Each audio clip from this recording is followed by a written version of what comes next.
Commander. The aliens are disturbing.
Excellent work, Commander. This council is pleased to see our continued support of this project has been worthwhile.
Hello everybody. 1 second here.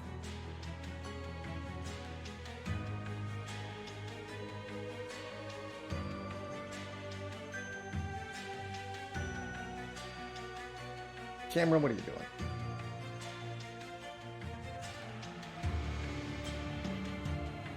Okay, that looks a little bit better. How's it going, everybody? Good to see you, Ivy Blade, Azuthis, Isla Cruz, Baron Bonas, Despot, heya. During the pre-roll there, thank you so much for the 5 months, Mr. DNA, and for the 2 months, Danny. Following since November 2019, that's quite the follow time. Glad you finally made the jump to being one of the sub-club. Let's go in Voltorb. Hello, Malkavian. Good ear with the Stardew Valley music, Fairly. Listening to some winter and summer jams there. Hey, Murray. Vandalhurt, how's it going? Thunderous Nights, you look like you've seen a ghost. Happy time of day to you, Rapucci. And everybody else who might be lurking on out there. Happy to be live here on Sunday with some variety stuff today. Planning on playing some Monster Train. We've got some unfinished Covenant 25 challenges that I'd like to try tackling. And maybe some, I don't know, FTL Faster Than Light might show up later on. Or perhaps we take it in a different direction, but either way, I'm happy to be here.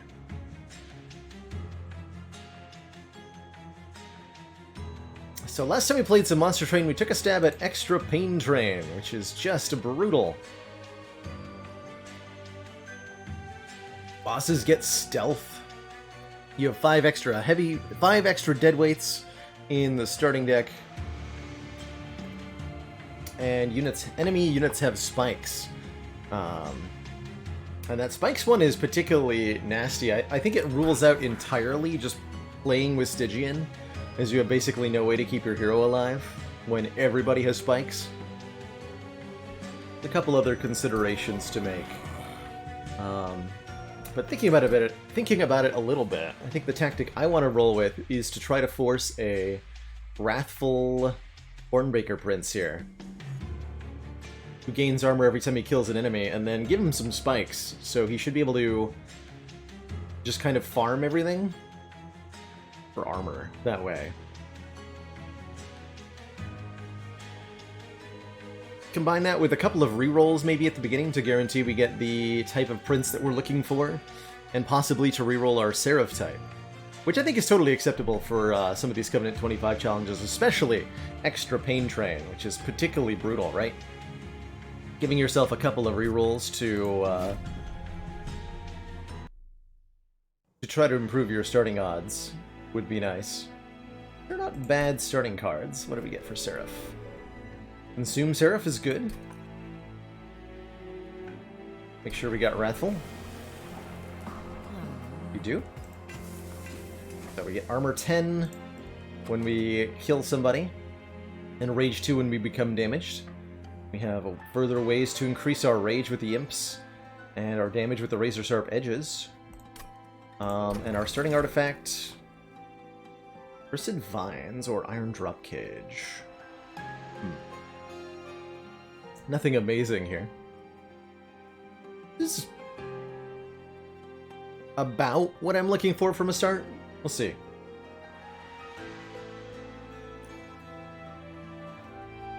Take the Iron Drop Cage. I don't think swapping the position of units is going to matter too much. And pray for Dante, indeed. Indeed. Might go badly to take the challenge here for the 75 gold, but I think we're going to need it.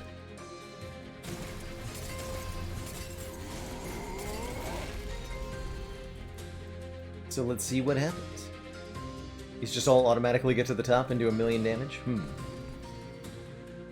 Sounds about right.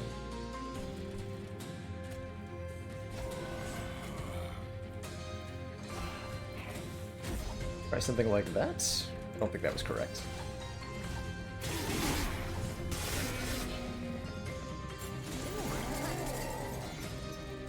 But those don't do that much damage to the pyre, right? Smiley face? Everything is fine? Hey there, Amino Philanthropist. Yeah, I did indeed cut my hair since the last we streamed. Yeah, this is not gonna end well.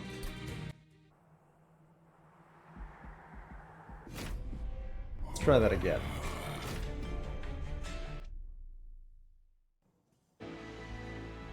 Okay, probably not.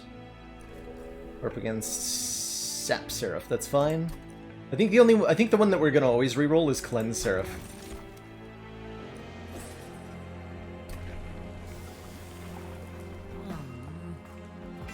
Wrathful.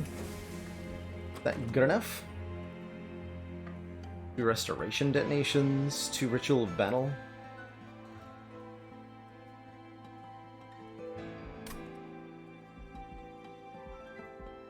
At least see what my rewards from the first fight are, right?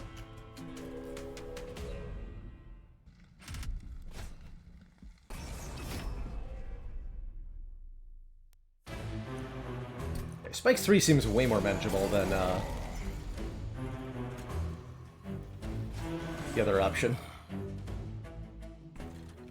I'm sure the Prince is actually in the front, which I think is where he belongs.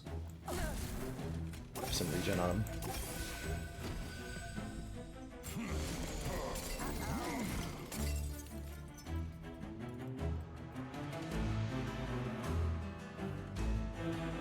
Would make him do 31, which would still not be enough to kill you. So to get the collector, we'll do this.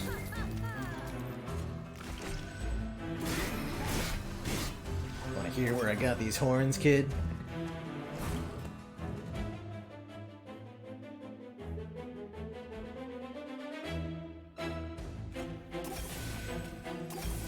A lot of spikes, though, I gotta say.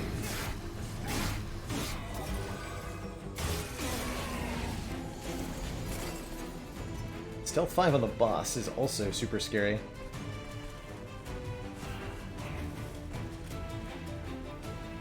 Guys, let's burn a stealth turn? I think that works.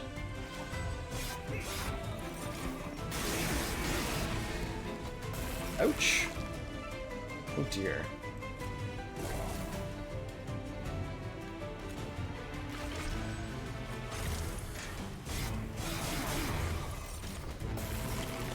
This is indeed extra pain train, huh? So we're gonna need a better start than this.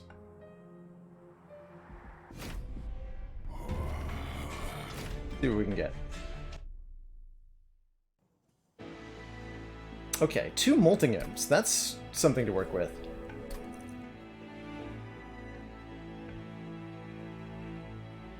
Sap Seraph. No Wrathful, though.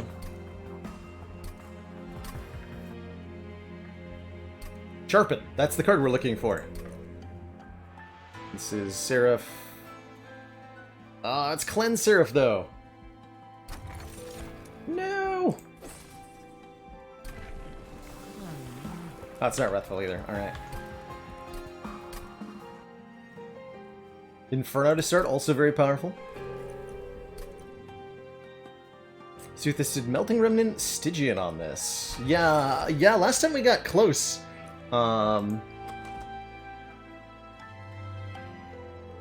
was a big part of it. Advanced Prototype will help us get through the early parts of this. Let's take that. It's extremely strong these days. Here's Wrathful. Okay. This ought to work. Seraph the... Maybe we'll regret that. Not actually sure we're allowed to try to fight Cleanse Seraph, but we'll see. The other parts of this are good enough to start with. But we might as well give it a shot, right?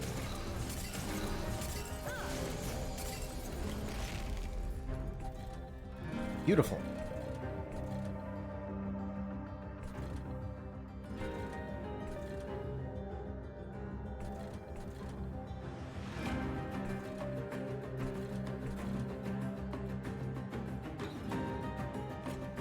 try to save as many hit points as I can on our pyre. Might have been that I needed to set up on floor 2 or 3 there.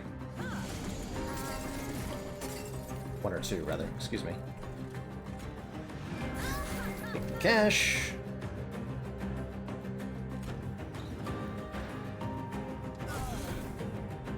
Thin their numbers a bit.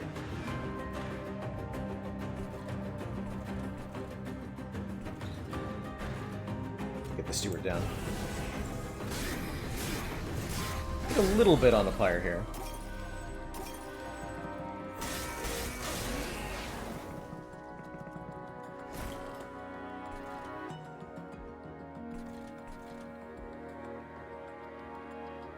Oh yeah, these are 10 times 2.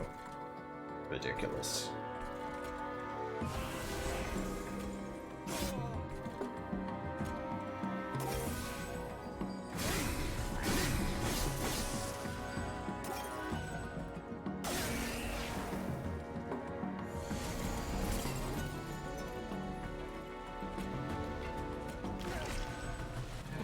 Okay, this is looking a lot cleaner. Commander, one of our most valued It's full of supporters cheese. says Thank you so much for the continued support of 7 the XCOM months. project. Yeehaw, indeed. Hey Tom, yes, we are trying Extra Pain Train again. Gonna give it one more serious attempt before I move on to another one.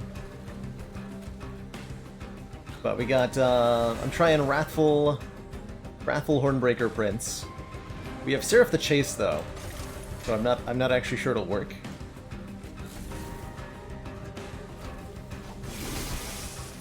But we got Advanced Prototype to start, and that feels like it's good enough to help you get through those opening combats without too much of a disaster happening.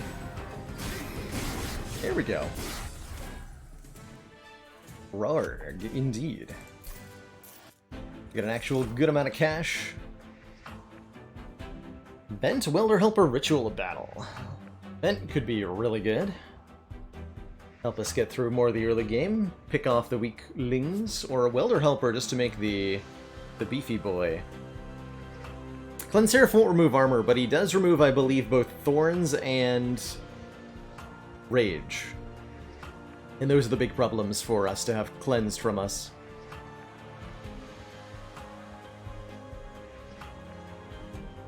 But not armor, no.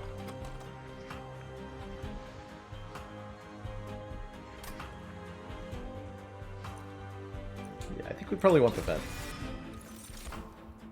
Another Glimmer.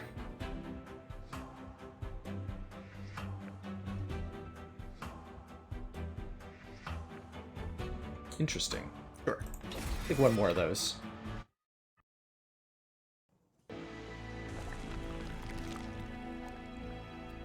And we need to be going Merchant of Steel, I'm pretty sure. And grab a banner unit for priority. Slay, apply Rage 3, or Resolve, gain some armor. We want the Slay? The Branded Warrior? But I'm really unsure about that. Do I put spikes on him? Interesting.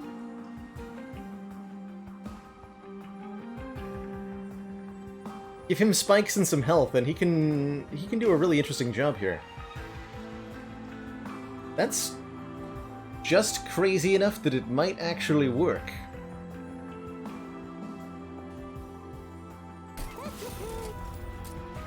Right? Surely this will be extremely effective. And not at all extremely ineffective. No imps currently, unfortunately. So no real use for the Endless. We could reroll, but we put 2 upgrades on the unit we added. I think that's fine. Don't want to purge anything. Just keep going.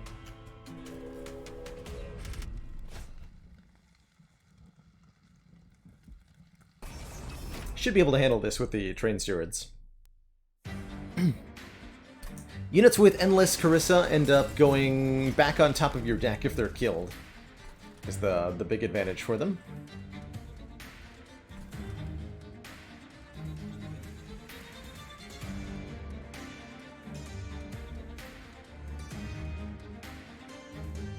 We do like this.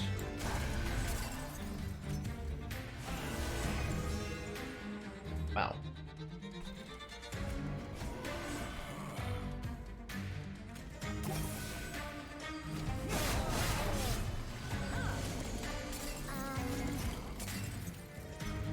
That is one angry branded warrior.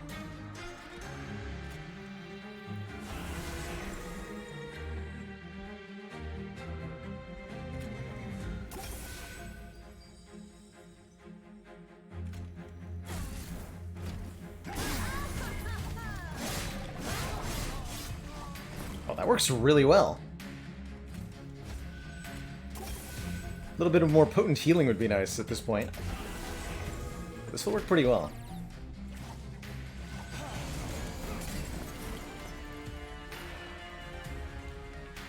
Stealth is, as ever, a problem, though.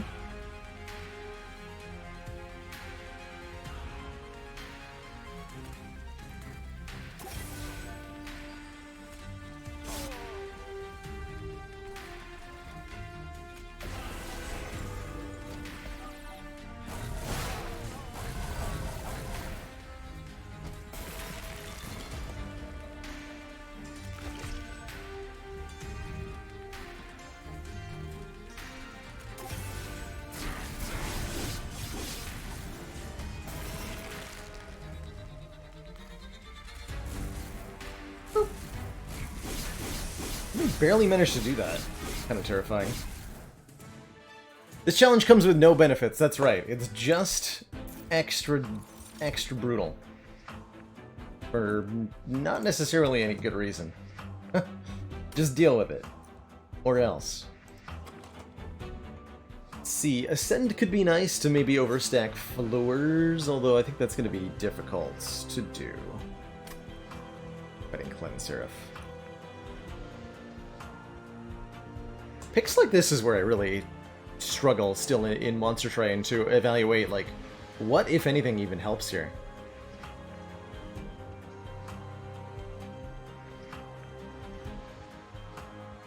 There's 4 options and not all of them are correct, certainly.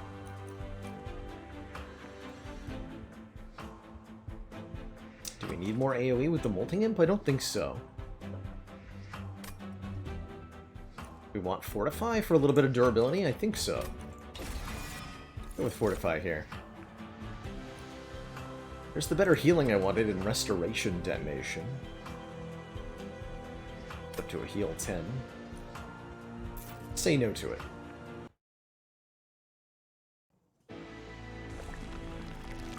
Duplicate. I have nothing I want to dupe. Well, we could dupe the Branded Warrior. That'd be an interesting idea.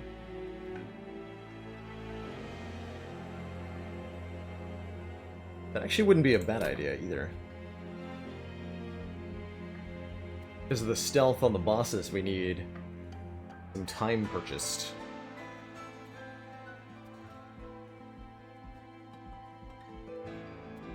Ridiculous. I'll go Merchant of Magic. The 20 health is also nice. Holdover. Okay, but what if I made a holdover 2-cost Inferno? Does that win fights?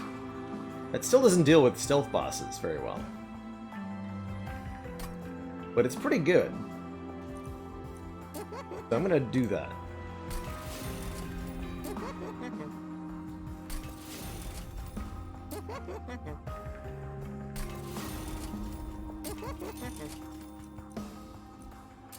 Permafrost, huh? Magic Power Holdover Glimmer. Yeah, that's a good idea, too. I go with double Magic Power Glimmers. One of them cheap as well.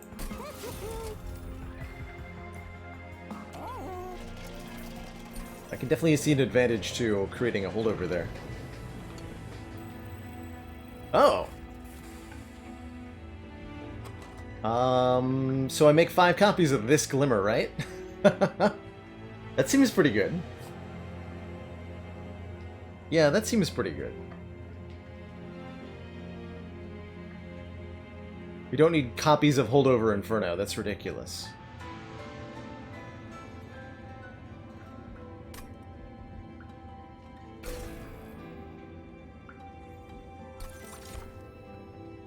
Well, that gives us a glimmer of hope, as the case may be. Is the easiest way to solve this fully upgraded priority units that can then carry us. I think so. I think you kind of have to go with priority units because there's so many deadweights in the deck, right? You can't rely on drawing anything that isn't going to be given draw priority.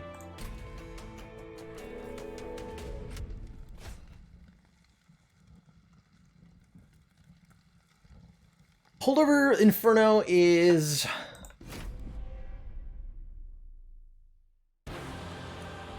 kind of a tangential solution to what we're trying to set up, right? It's still very good, mind you.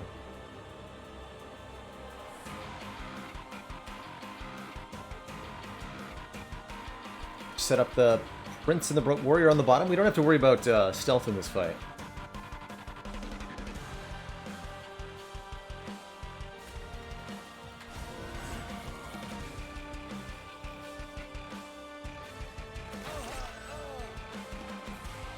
Bomb has damage shield.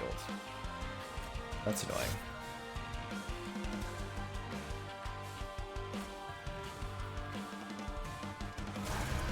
So let's actually get the Branded Warrior in front. Kind of a counterintuitive order there.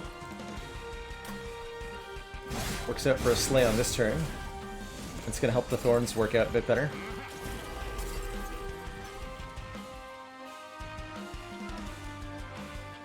I actually want to let this guy hit my Branded Warrior. Considering it. Meanwhile, you don't even die.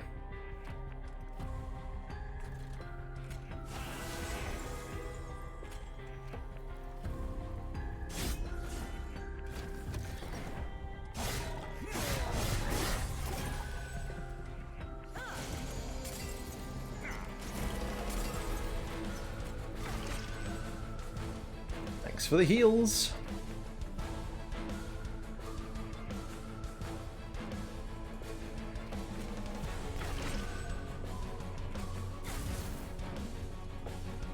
Oh, 20. Get math.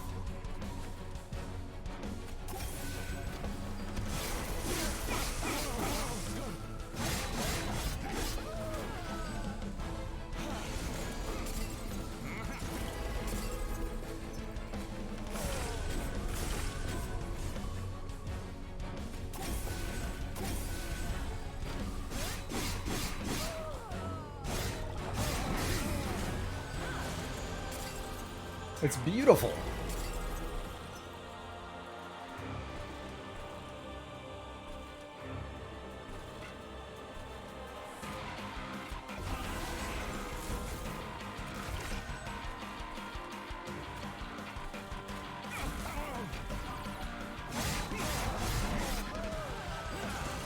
Armor on our beefy boy here. Here's Inferno at long last. A little bit late, don't you think? Cool. Alright, very, very easy Daedalus fight, courtesy of 5 copies of Glimmer.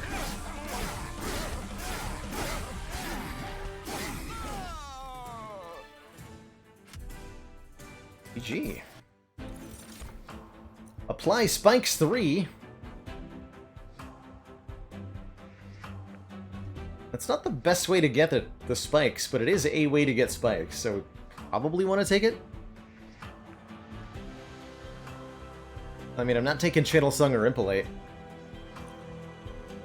And I don't have a gold border on that card, so we definitely have to try it.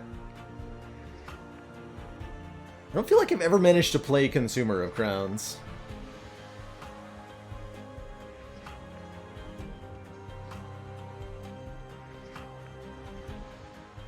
Do we take any of this?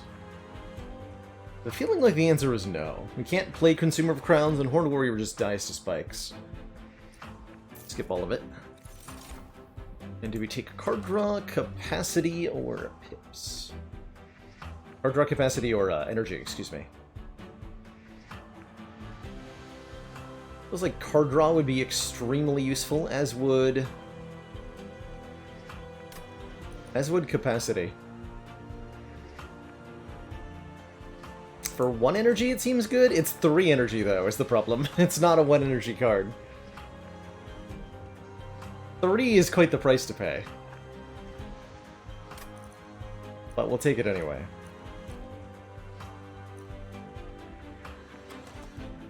I like Light of Seraph so that we can have a train steward on the same floor.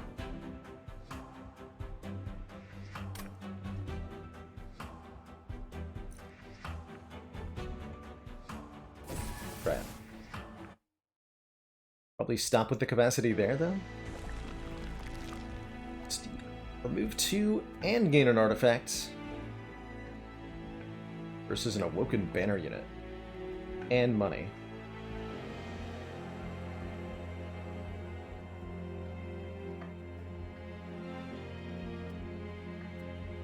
All the artifacts. Is that correct? Don't know. Railhammer is certainly good, though. Gain +4 stacks of armor each time it's applied to friendly units. That includes when Hornbreaker Prince kills somebody. With Cycle of Life Thorns? Yeah, we're taking Railhammer here. Hey, you die. Appreciate the good luck wishes. Since the Train Stewards are actually good, I really want to get rid of Restores, right? Because Glimmers are just going to be better. Get rid of Restores. Surf Wizard hitting us up with the first dad joke of the day. What's the best kind of suit to wear when you're trying to sell stuff to people? Commander, Persuade. one of our most valued supporters, says continued support of the XCOM project. And Migashu, thank you so much for the 10 months. Been an amateur streamer shitposter for a while now. Thinking about going pro. Well, if you just make it 2 more months, well, it'd be hard to call you anything other than a pro, right? Katutsa! Hitting us up with the first astronomy fact of the day.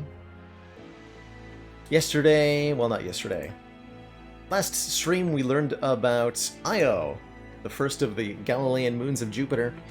Following the logical progression, that means we're talking about Europa today, which is the second most of the second further out large Galilean moon of Jupiter. Slightly smaller than Earth's moon, Europa's water-ice surface is crisscrossed by long linear fractures, cracks, ridges, and bands. It's estimated that this moon's ice shell is about 15 to 25 kilometers thick, beneath which is an ocean estimated to be between 60 to 150 kilometers deep. So a very massive layer of water on this moon compared to Earth. Like Earth, Europa is thought to also contain a rocky mantle and an iron core. While it's only 1/4 the diameter of Earth, Europa's ocean may contain twice as much water as all of Earth's oceans combined. This vast and unfathomably deep ocean is widely considered to be the most promising place to look for life outside of Earth. It's a real moon, it is. They're not just making it up. Shockingly. Sycophants. Those are not too bad. I have 105 pyre health. We'll take the 150 gold quite happily. I also have massive AoE damage cards. So there's no way this doesn't end really well for me. Smiley face.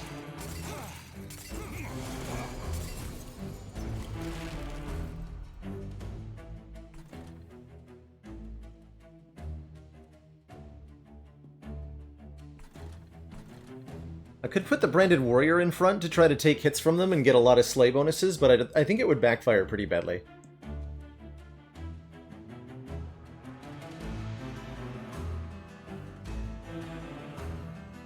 Right? Because the first one does 2, but then it dies to Thorn, so they all gain 2 more, so it does 2, 4, 6, 8, which is 20 damage. We could survive that. You jerks are hasting.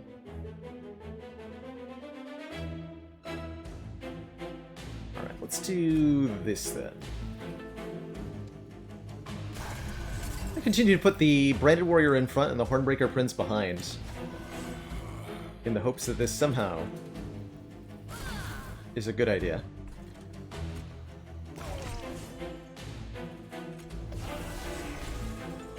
Could have put him down here, but I want him where he is.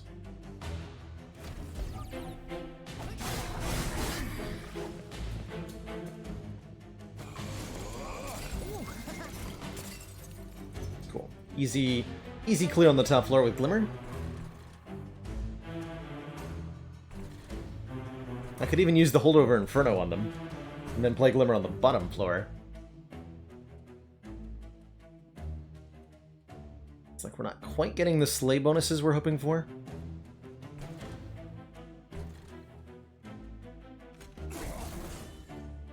Wipe the floor with everybody here.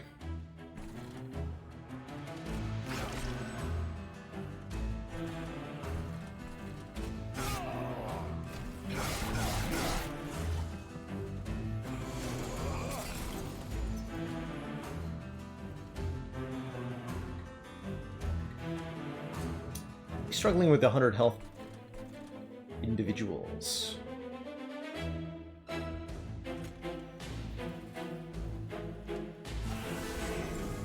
Okay, that gets a sleigh. Good. I actually want the clip conduit to die to the branded warrior here. I'm not going to play Glimmer.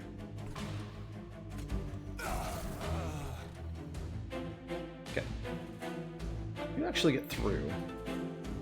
That's also fine.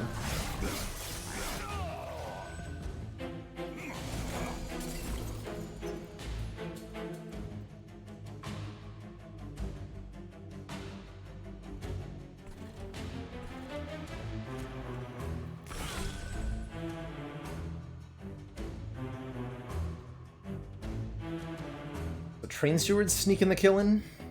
Unacceptable.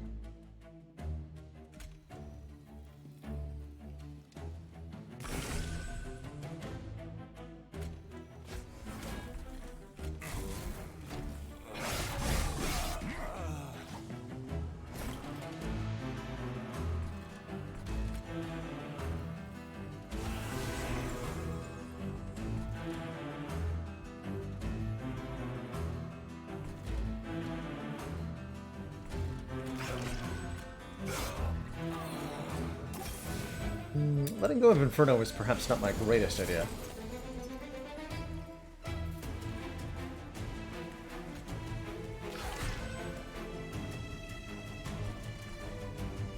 I could play the torches on the Hornbreaker Prince to make him angrier. Doesn't seem like that makes too much of a difference here.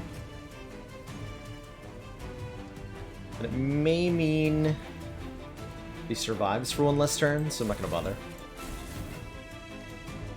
I should maybe do the math. Commander, one of our most better. Valued supporters says continued support of the XCOM project.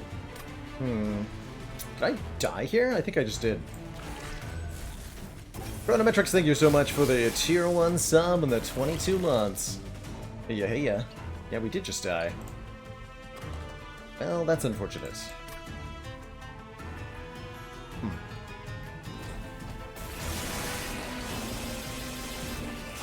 Dang. That's the extra pain drain for you, I suppose. What went wrong there? I guess we just needed more armor on our Hornbreaker Prince. Got dunked by the stealth on the bosses that time around. I remember it not being a problem from last run, but I don't actually remember why. I'll give that one more attempt. But only one more. This is more what I expected Extra Pain Train to feel like at the start. Notably, we never actually got spikes onto the Hornbreaker Prince, so I'm starting to think that we need it in the starting deck. So let's be a bit more ambitious.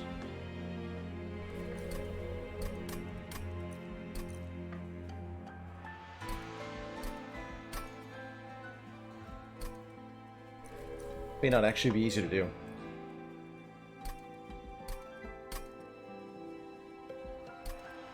Gen's a thing. Still not what I'm looking for.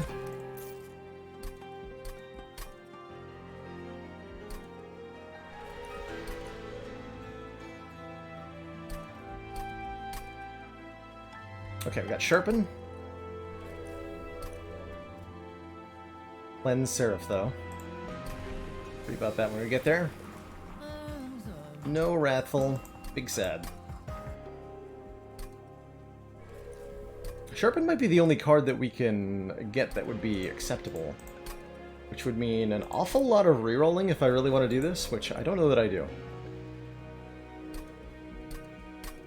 That's a very specific start. It was perhaps too greedy to look for. Okay, we got it again. This time, Seraph the Diligent. Be Wrathful, please. Damn it! We can take Brawler, and there's a 50-50 when we beat Daedalus that we get Wrathful. Let's see what the relic is to start.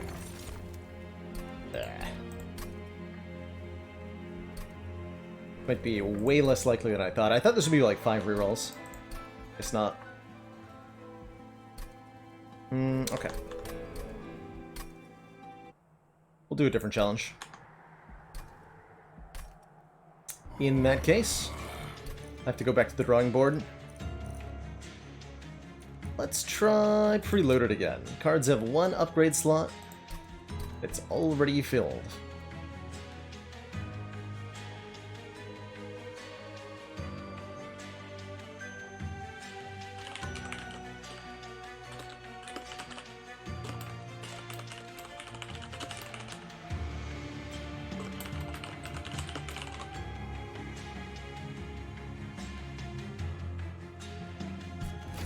See what this does for us. Okay, we rolled Hellhorn with 2 Molten Encasements. Melting Remnant secondary. So when these die, they apply Stealth 2 to friendly units. 2 Vents as well. Pretty exciting. I like this starting deck so far. For Champ, we can go either Brawler or Wrathful. Hilariously, I wanted not Wrathful this time around. Because we're doing stealth thing, so I'd rather have the other Slaying. But let's take Brawler then. And I will definitely take a guild marker to start. 25% cheaper merchants? Hell yeah.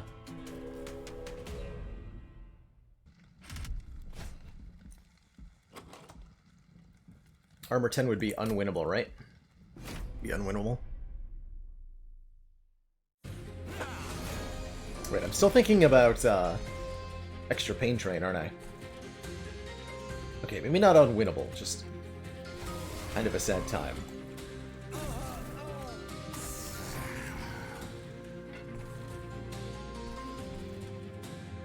No upgrades to buy, but we can buy other stuff. Hopefully. You on top to catch a collector. If it appears on top. Easy.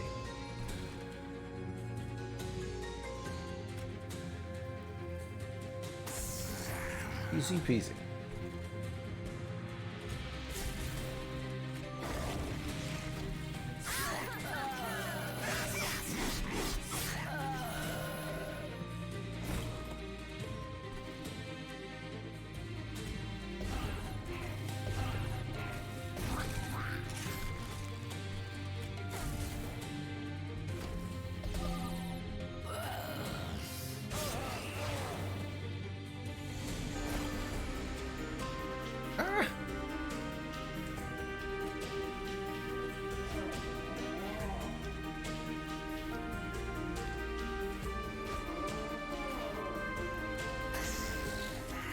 So we get to do 78 damage to the boss that way. Can't pick off the guy in the back, unfortunately, with the draw we got.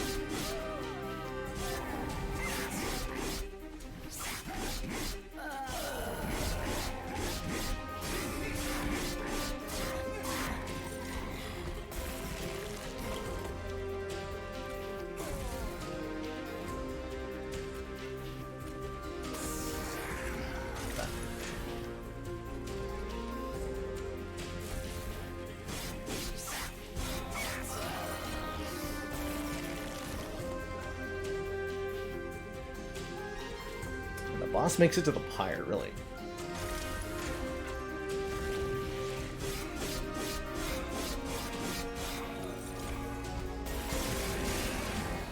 Ouch.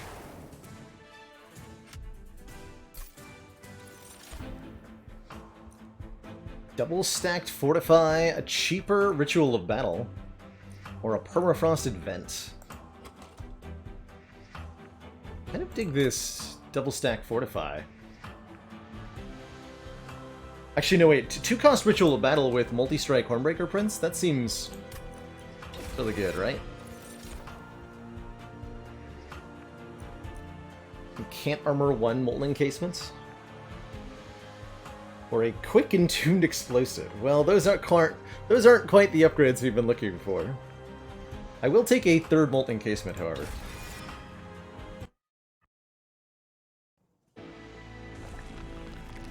Sounds good. Okay, we'd like Endless on one of the current molten encasements. Is it a Merchant of Steel? Spikes for Lady of the Reformed. Or Endless Lady of the House. Just to give us a 25-40 that doesn't die. 540 Lady... Endless Lady of the House is pretty good. That's very good.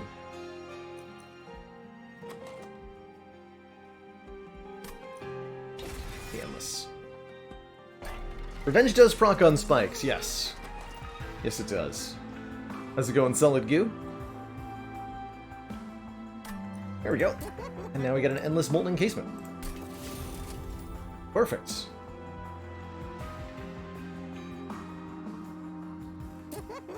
Totally perfect.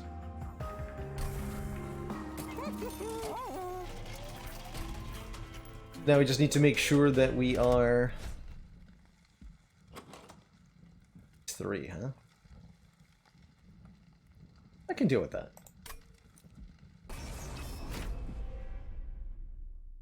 You put the Hornbreaker Prince on top, though.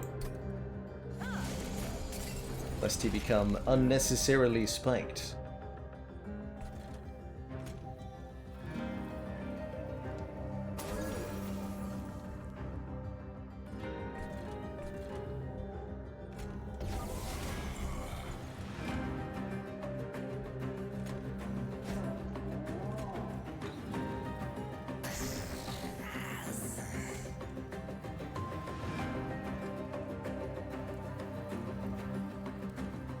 Either way, I don't really care.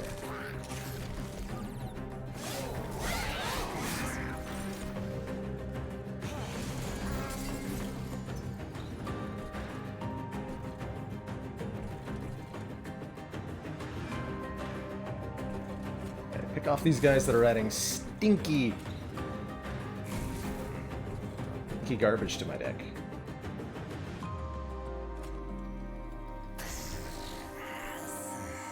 Don't need any stinky garbage, thank you. Won't be a problem.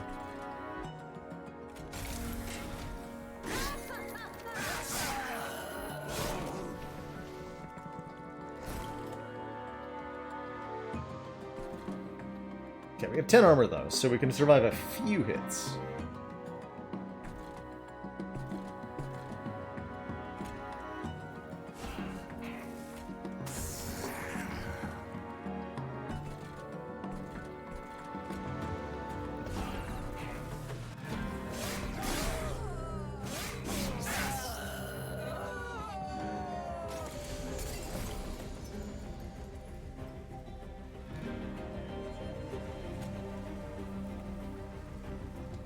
Endless Lady, Endless Molten Encasement means every single floor we can do some hot nonsense here. Although we don't even need the Molten Encasement since she dies to burn out anyway.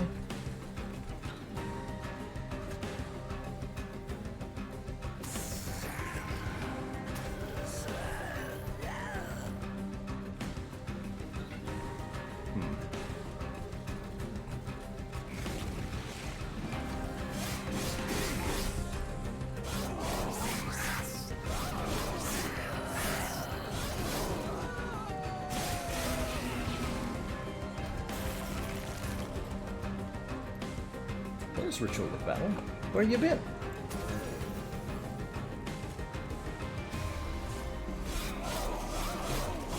Cool. That wasn't too bad. Well worth it for the extra money. Another chance at double stacked Fortify. Or a plus 10 magic power Hornbreak. Looking pretty good here.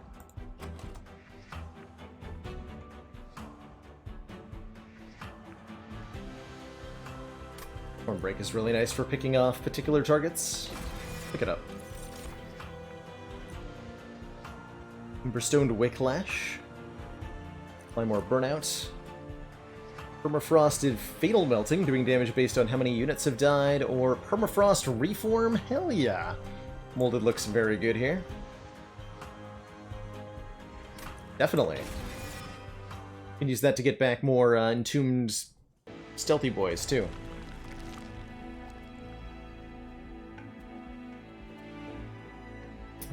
Taking health is reasonable, although taking a Remnant unit is also reasonable.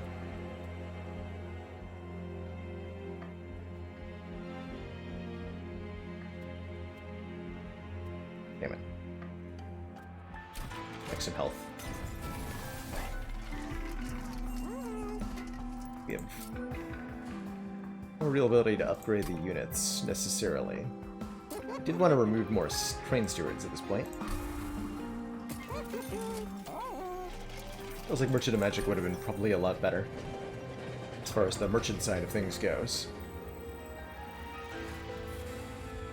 Don't even come with an upgrade? How rude.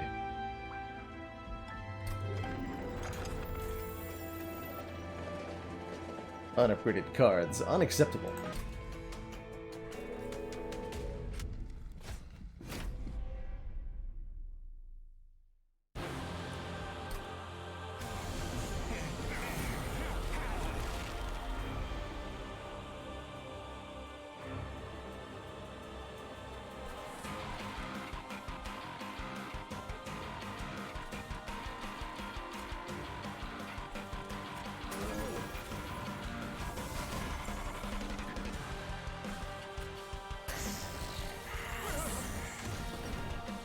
Or Daedalus, you'll never know what hit him.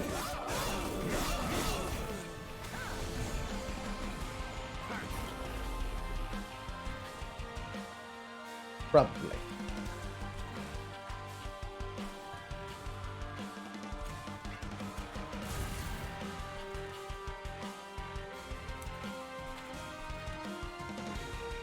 If we want to start building up endless stealth on the Hornbreaker Prince, means getting Lady of the House out of the way.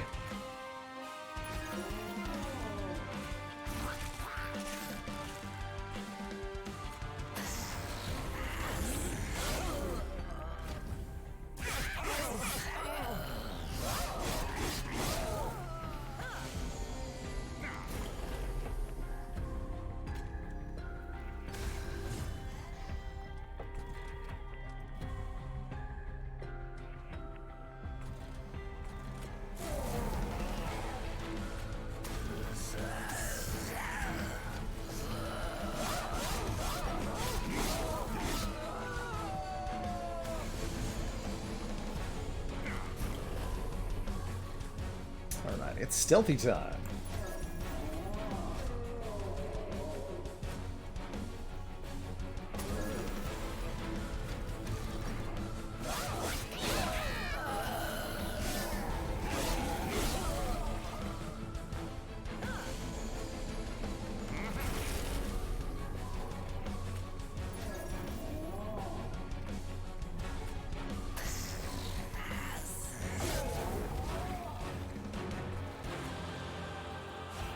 Maximum stealth.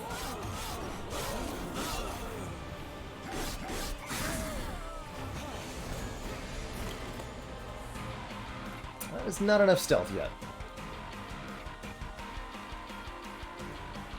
Thought we had more rounds, actually. This is fine. We can buy ourselves some more time here.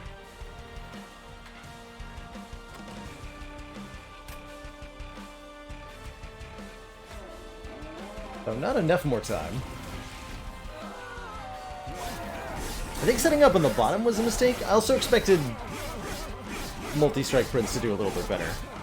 But we wanted Slay Prince, right? We knew that from the start.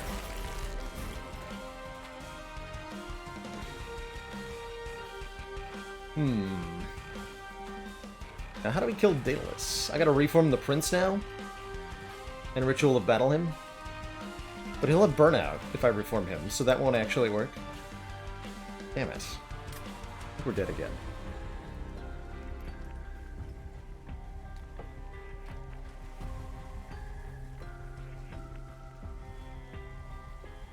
I don't know, this game does not like my brain very much.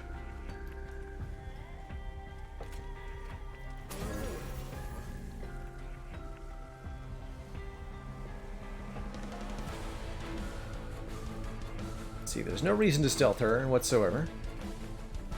So I'm molding a drag. That would do more damage than anything else here, right? Can't use it next floor because I'll be stunned. Can ritual her, that's also pretty good. That's better than playing this, right? Yeah, that is. Put it on you.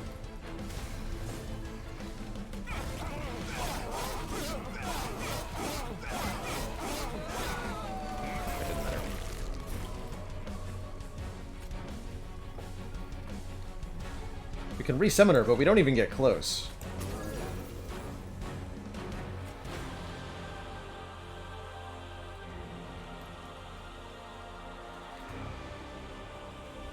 Gotta be a drag. Yeah, we just don't have it. What it takes here.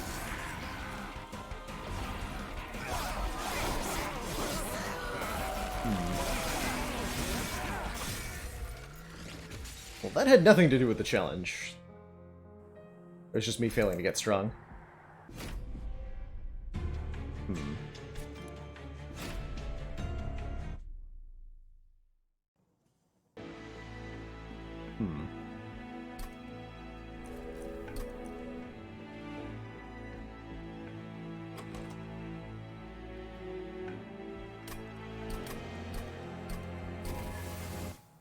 Don't want those clans.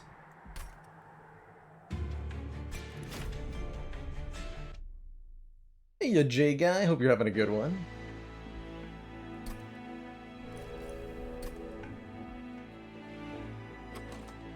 Two Ritual of Battles is such a weird thing to start with.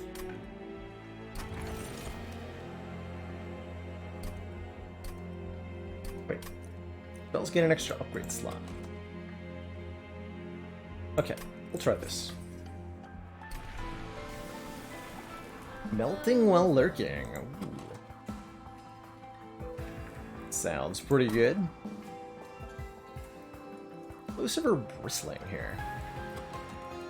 We want the bristling variants. Spikes are fun. Fighting Sap Seraph? Perfect. We'll definitely take spikes then.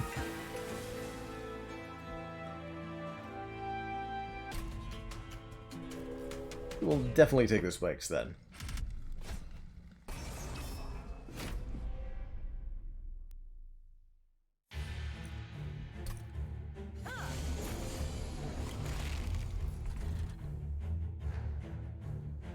Right?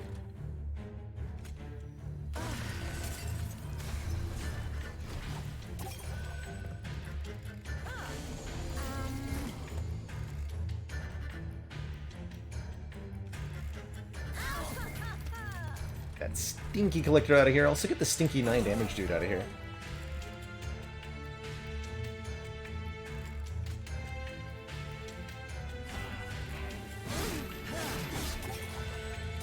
Got their healing.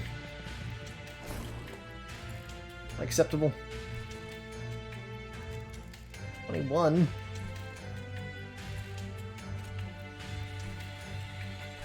So I take 12 fire damage from this one, and then more from this one.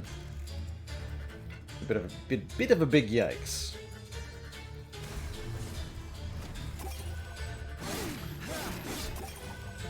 Just shy of enough damage.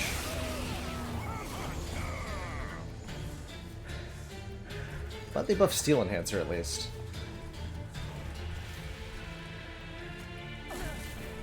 But, ouch.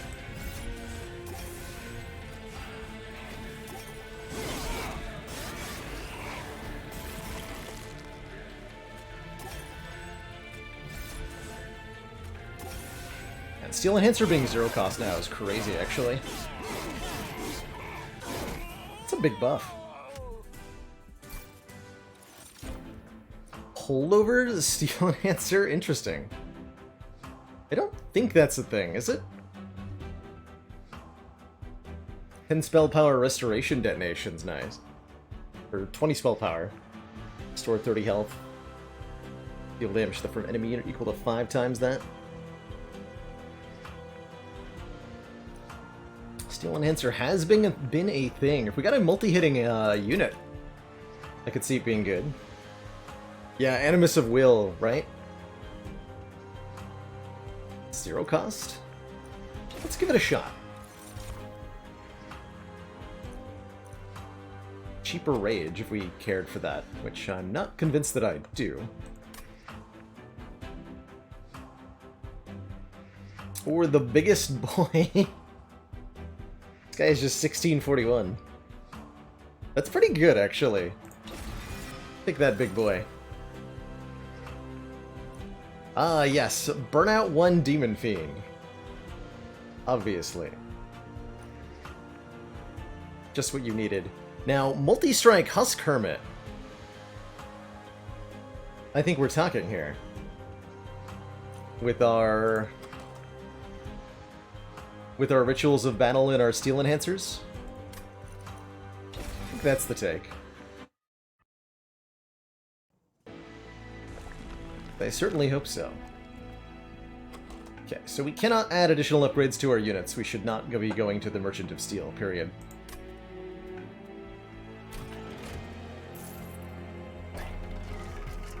Hey, you Sparkle Crotch Thoughty. Hello, hello. Would you like to learn a little bit about Europa today? One of the ice moons of Jupiter. Did you know that with an equatorial diameter of about 3,000 kilometers, Europa is about 90% of the size of our Earth's moon? If we replaced our moon with Europa, it would appear about the same size in the sky, but it would be way, way, way brighter. Europa's surface is made largely of water ice and reflects 5.5 times the sunlight that our moon does. So it would shine incredibly brightly in the night sky.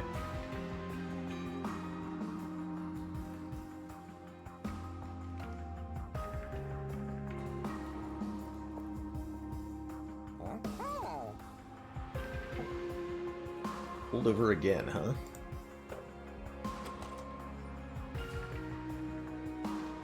What if I made a holdover 1-cost focus growth? Is that good or terrible? Like a card draw healing engine? It's an interesting idea.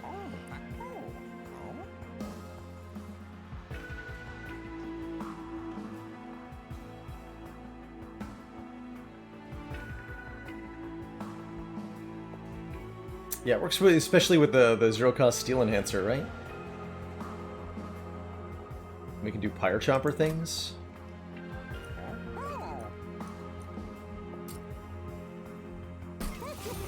Willing to try.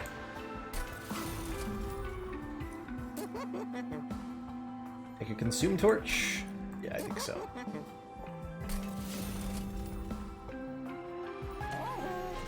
Let's roll with stop. Keep the 60 gold rather than removing a card.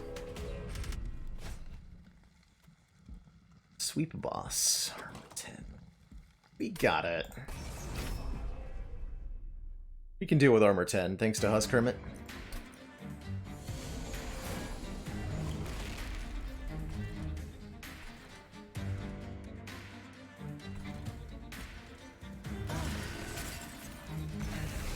That should be able to clean out just about everything. You on top to deal with Collector, and snipe you.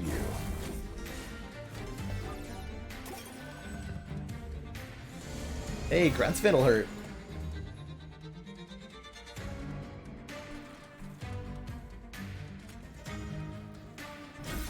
Come angry.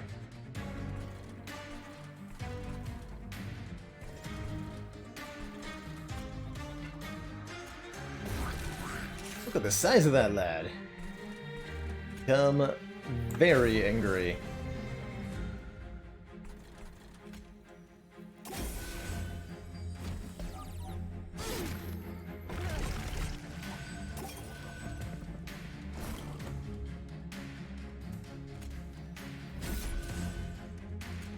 Look at how angry this man is.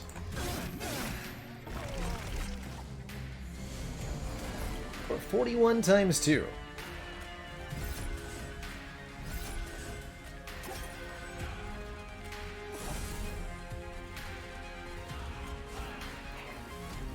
Commander, one of our most Fly Spirit valued Games, thank you so much for the 7 months. says continued support That's of the Tier 1 XCOM sub. project.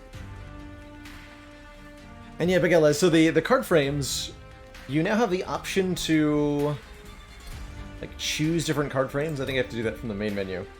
But there are a whole bunch of different card frames you can unlock for winning cards. And I like the stylish black. I think there's a crystal one, but I don't think I have it unlocked.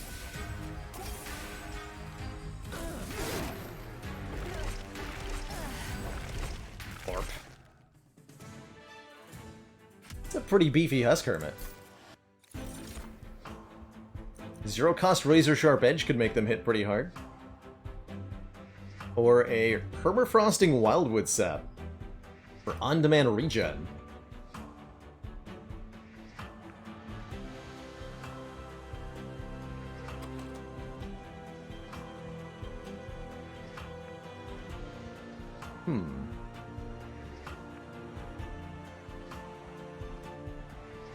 Kind of a tough call here. This is what, Sap Seraph?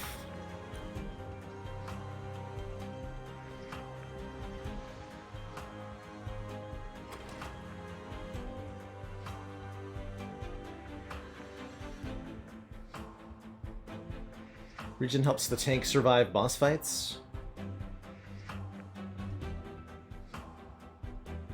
I think that's where we need help right now, is the boss fights.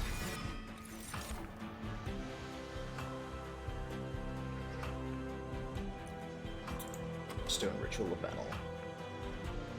Let's take one more of these.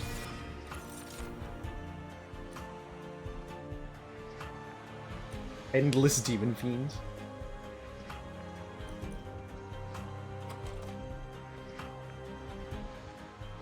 Getting an Awoken Hollow with some max health sounds pretty useful too.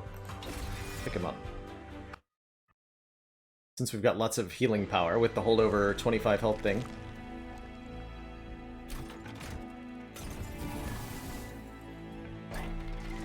Got in here. Another holdover upgrade. Holdover 2-cost Ritual of Battle. Could be quite the turn. Every turn, Focus Growth, Steel Enhancer, Ritual of Battle.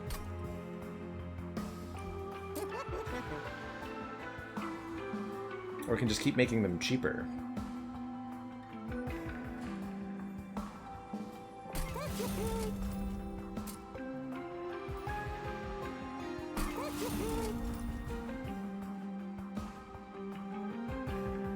Yeah, that might be too much holdover. I think that's where I'm at too. Could slap another holdover Steel Enhancer. That's also an interesting option. Hef the Blacksmith. Ooh. I've never tried the Spike Driver Colony. I don't actually know if they're any good.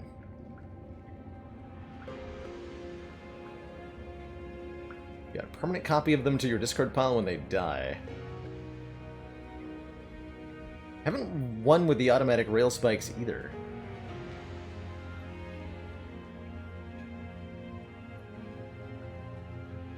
Let's try these.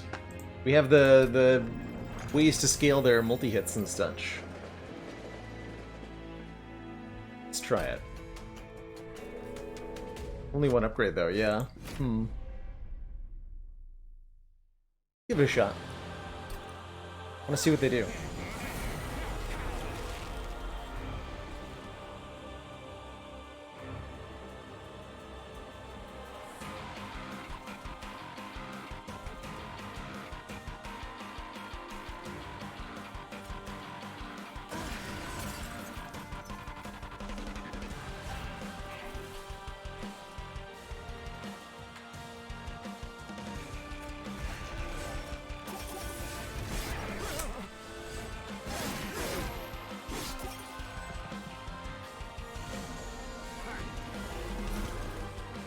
Yeah, I don't think we want to actually play them yet, though, right?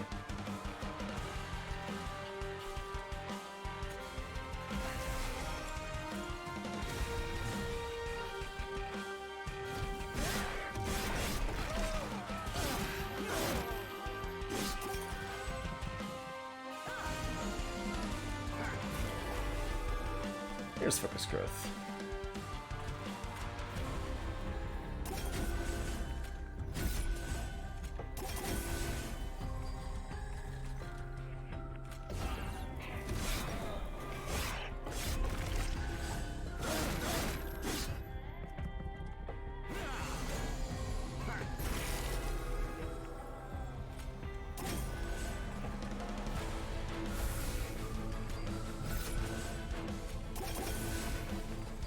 Die. Good.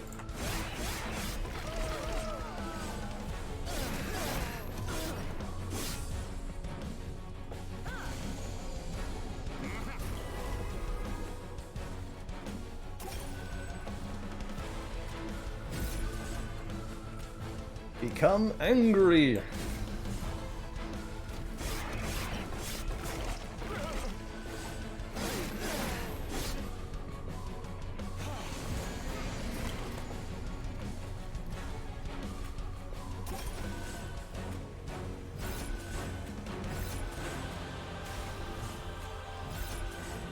So angry.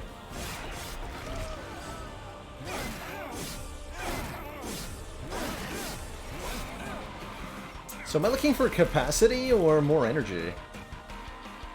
Almost feels like I want more energy.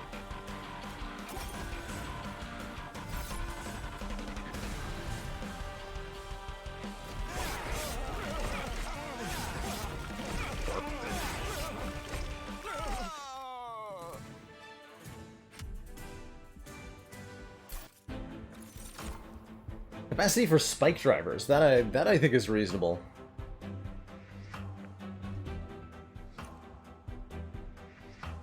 Store a friendly unit to full health, then swap the damage. Health. Former Frost, Spike of the Hellhorn, or Emberstone to Cycle of Life. Honestly, I'm not thrilled by any of this. I'm gonna skip.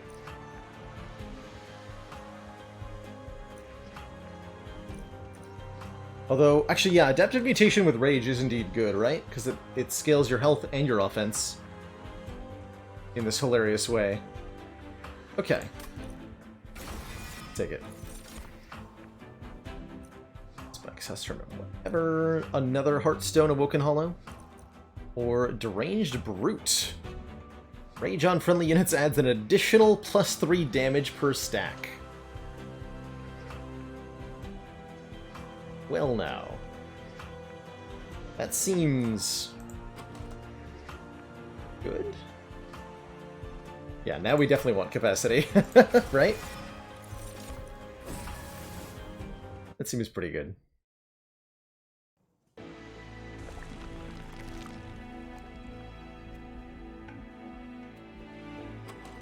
Is it ever dupe the Deranged Brute?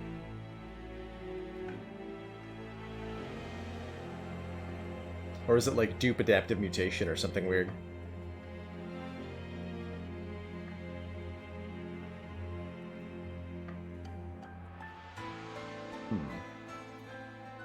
Or do we not dupe it all and go this way?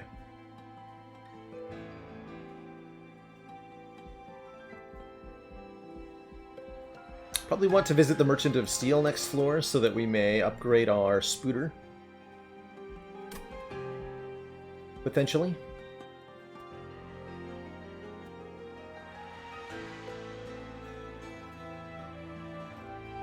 Dupe the Imp? The Pirate Chopper? It's an interesting possibility.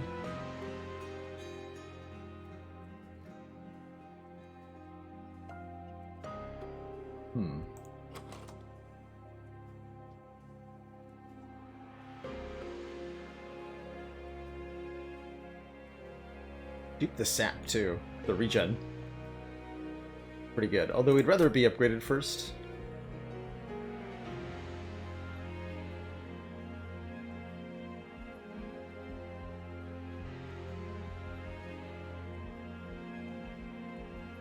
to figure out where I'm headed next. You don't get another dupe for a long time.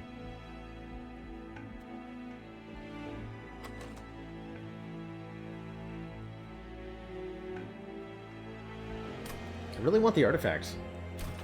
What I've decided.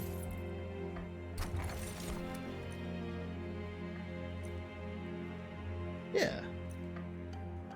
A collection of tales. Rage no longer decays. Wouldn't call it amazing here. But it's pretty solid.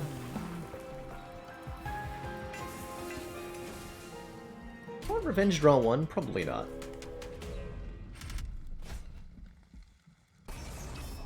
Yeah, we should be able to deal with 105 health guardians with non-decaying rage.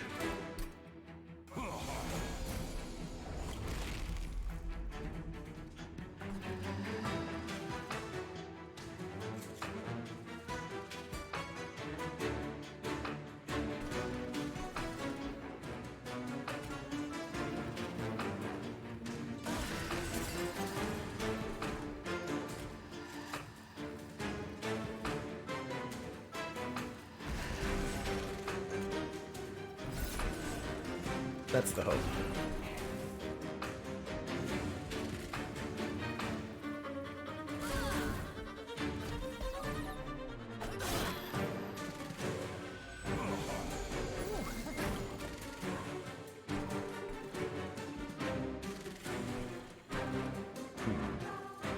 This Clip Guardian will be an issue.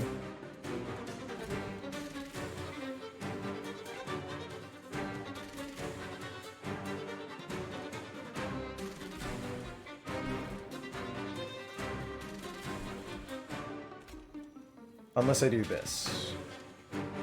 That seems highly logical.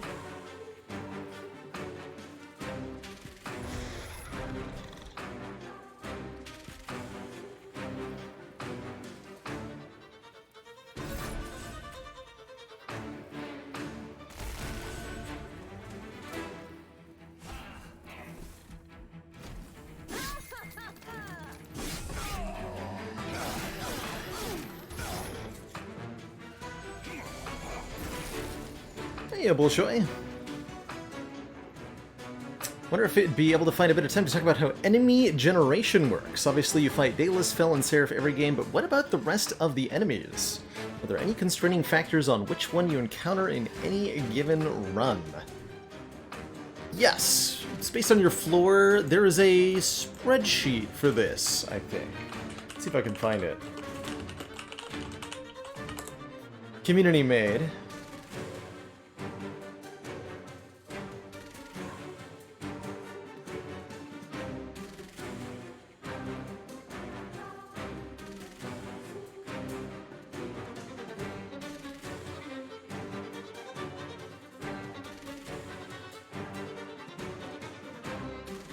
But basically, the long and short of it is that as soon as you look at the intro screen for a battle, you know exactly which enemies are going to be spawning on which turns, on which floors.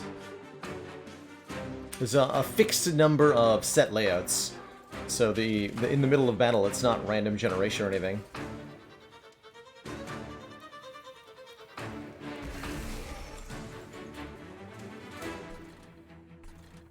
Don't know if that helps. Let me see if I can find a spreadsheet, though.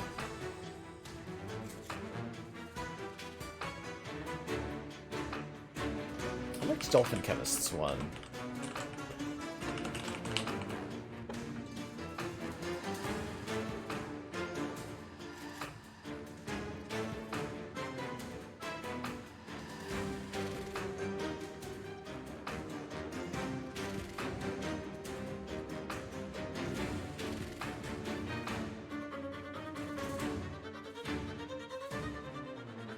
Here we go.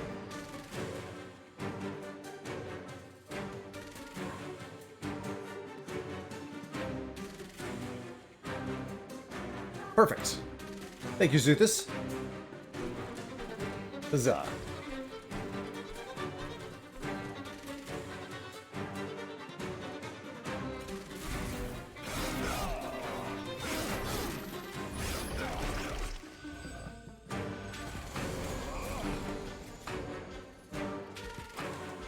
Ritual of Battle, hello?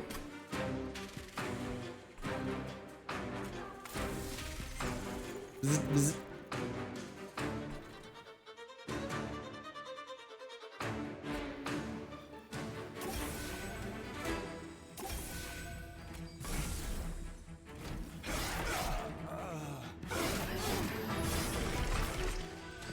Oh, yikes.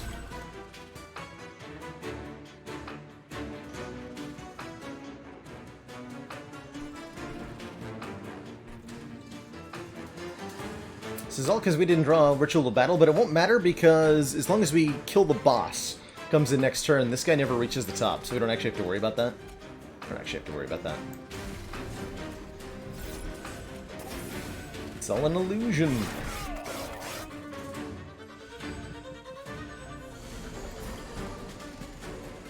Easy. 88 times 2. Wow, that is angry.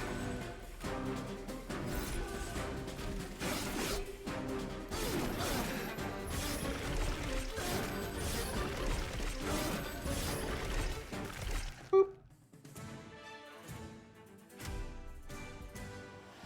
Thorn Casing makes our sting spells better. We don't have any sting spells, but I will take that in the event that we do.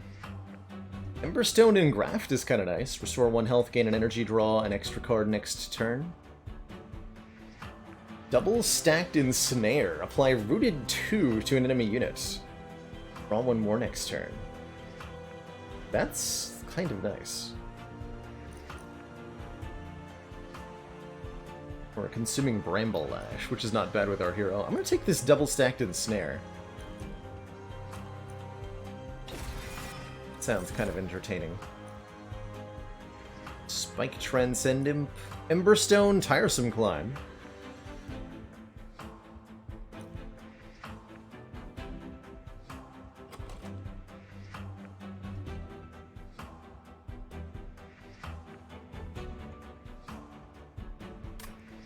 Maybe?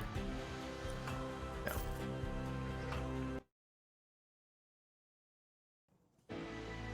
Alright, show me that Merchant of Steel.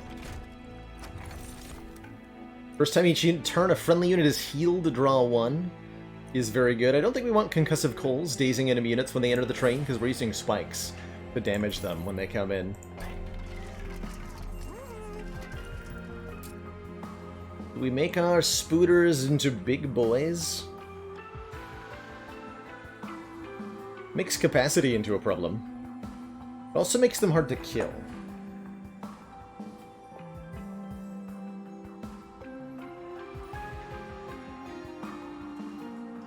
I don't know if that's actually beneficial.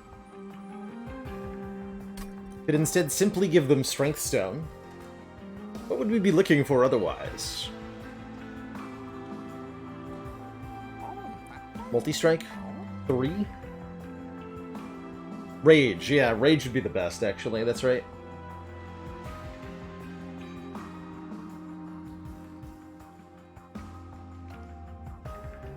Alright, I'll reroll this.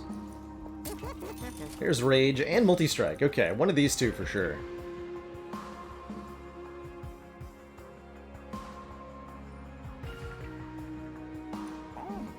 Seems like Rage is going to be the winner, though, yeah? Can't do both, because they only have 1 upgrade slot. With the current challenge we're playing. But we gotta give it the Rage. Angry Spooters. Best kind of spooter. What's our pathing look like? Going Merchant of Trinkets next floor? I'm thinking about it. That means I'm going to remove 2 cards here. We got 2 Train Stewards.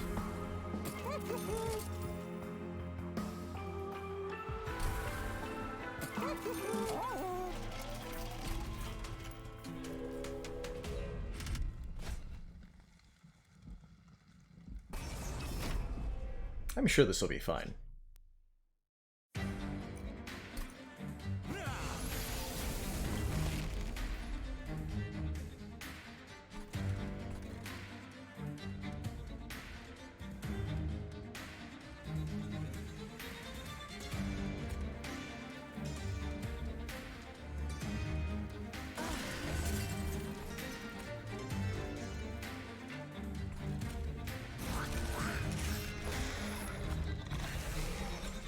Rourke. Alright, well that's a pretty good setup. Got our Chunker Imp in front.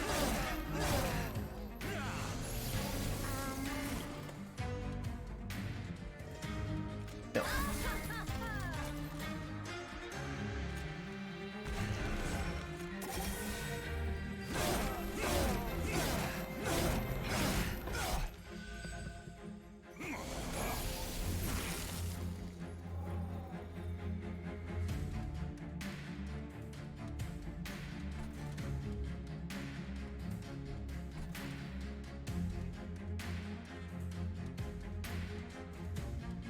Cool, I have enough energy for all the relevant stuff. You need to not die seems important.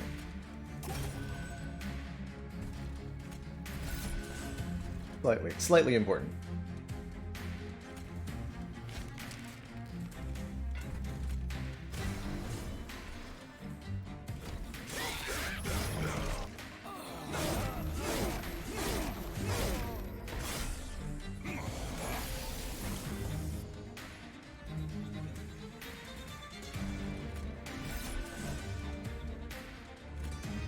Keep healing our front line and then make you the beefiest boy.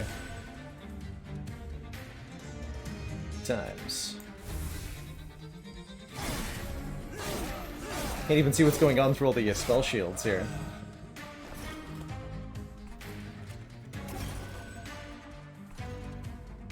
How do I get a Spike Driver colony to die? She didn't realize these were 0 cost.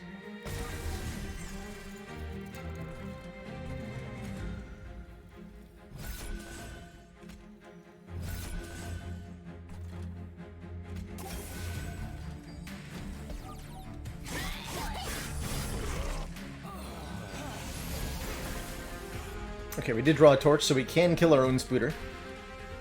Which may be the play here.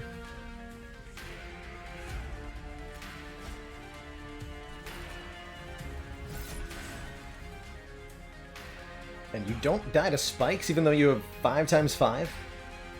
Ow.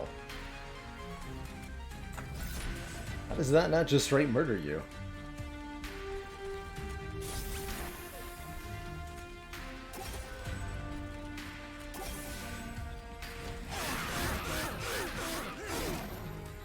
Oh, 7 times 5. Yeah, that little dude in the back is so annoying, huh?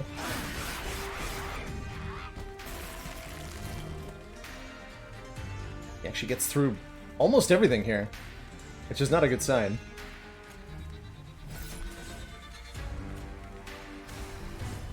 Not as good against bosses as I want to be, if that's the case.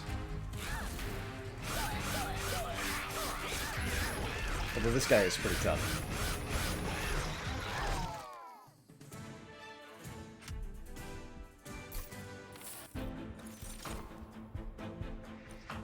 Three sting spells that have 15 damage each. Not too bad. Holdover and Snare. Kind of an interesting one.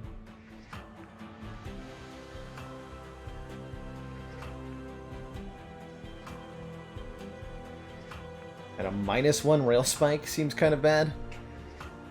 Seems kind of bad.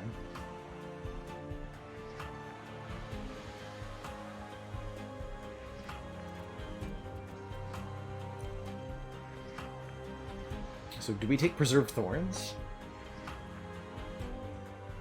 Thought I had X+2. Yeah, an X+2 would have been much spicier. So good.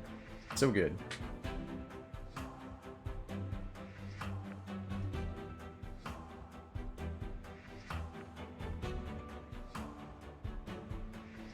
Let's try it. More Frost. 5 damage, armor 20. Multi-strike Pyre Chomper, oh boy. Don't need any of that. So what's it going to be? Merchant of Trinkets? Or Merchant of Useless Steel to remove 2? Got here. Ooh, the Trader's Quill is definitely good. And also reroll. How many Consume cards do I have? Adaptive Mutation... Preserved Thorns, this Torch, and the Wildwood Sap. So 4 4 consume cards. Not amazing with the Trader's Quill. Never deal with enemies again, that's right. There's no such thing as floor caps. It won't overflow into the next... right? It'll just be an unlimited number of enemies on the bottom floor that will never ascend. And it will be fine. Let's see, what would I prefer? We would like more spikes damage per stack. We would like more... rage.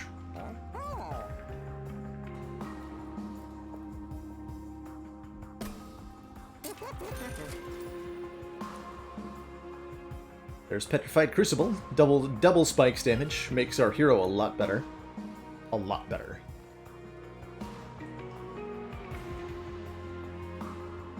You keep summoning enemies to this bottom floor, the boss will spawn into the second floor and kill them all. That's pretty glorious. How many summon abilities do I have? None. Okay, so we'll take Petrified Crucible here, I think.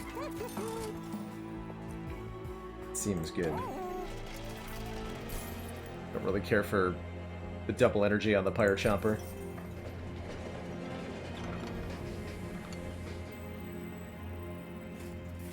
An iceberg looms over the Bone Shaker. Hey, this is a really good event. We can take extra capacity. Or do we take the manual to try to get one really good floor? And then die to Sap Seraph.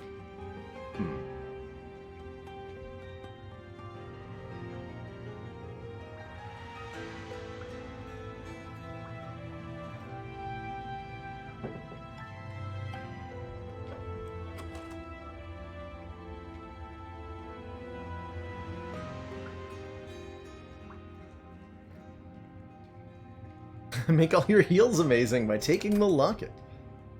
15 magic power. That's pretty good. The restores would be powerful as hell. The torches would be great.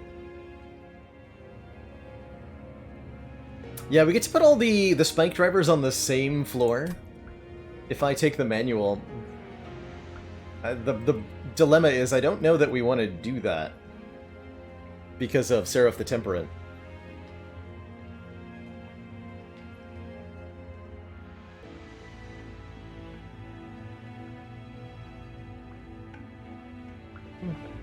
Let's do it. I don't think I've tried the history of the world too many times. Give it a shot.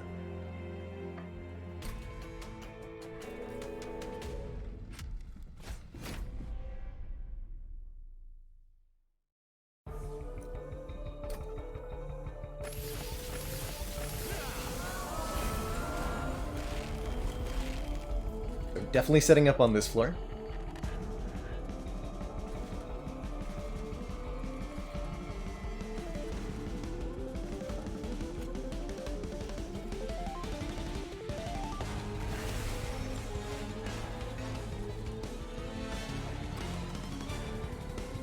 Try to have Awoken in front.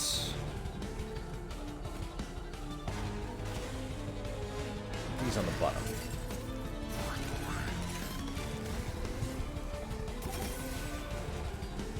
A choo-choo lad. Get him out of here.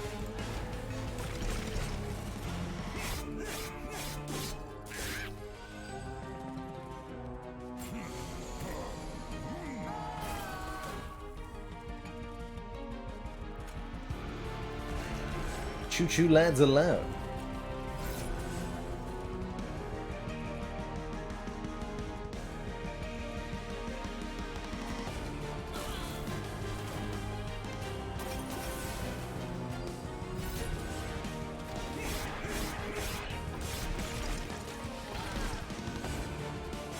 I'm glad they don't buff Fel when that happens. Can you imagine if Fel just got like 18 strength suddenly? Because they, these sycophants died on the same floor? It'd be horrifying.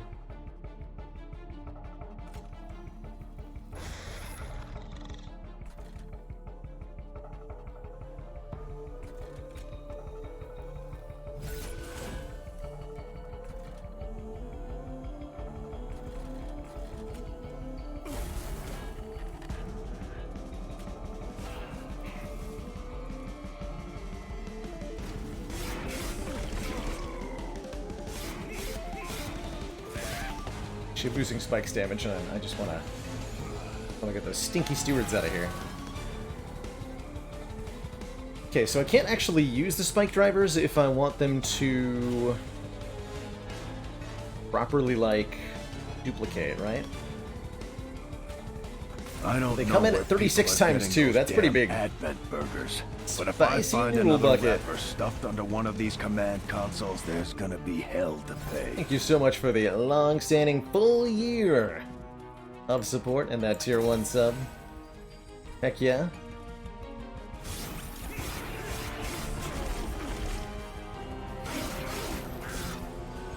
Hope you're enjoying some Monster Train with me today.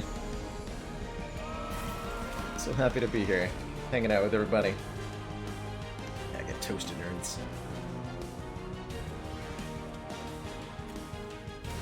Come toasted.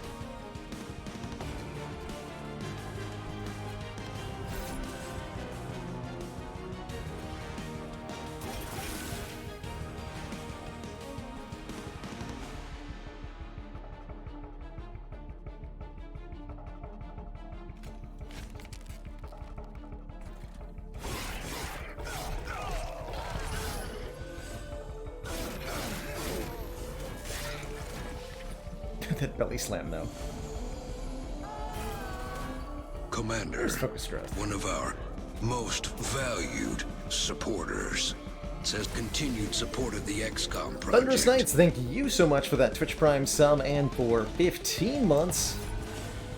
It's even more months than before. A lot of months.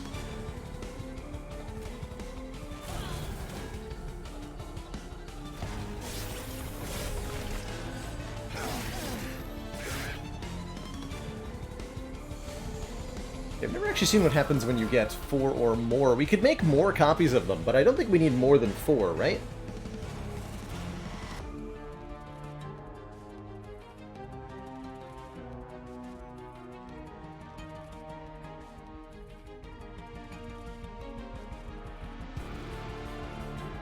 But if we want to make a 5th copy, we can.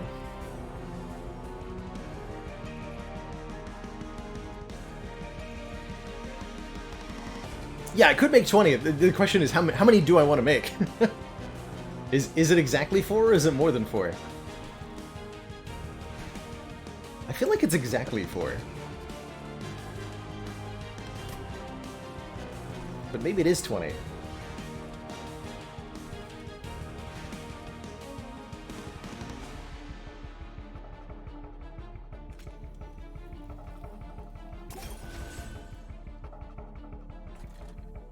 This Simp's not fat, he's just big boned.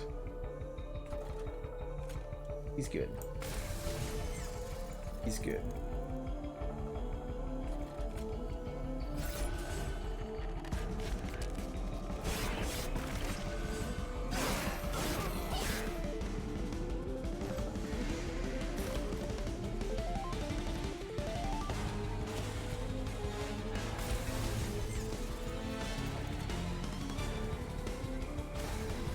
I'm angry, my small child.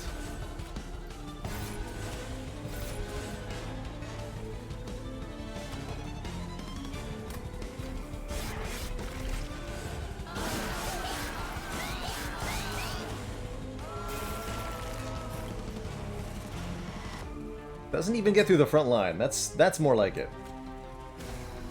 It's much more like it.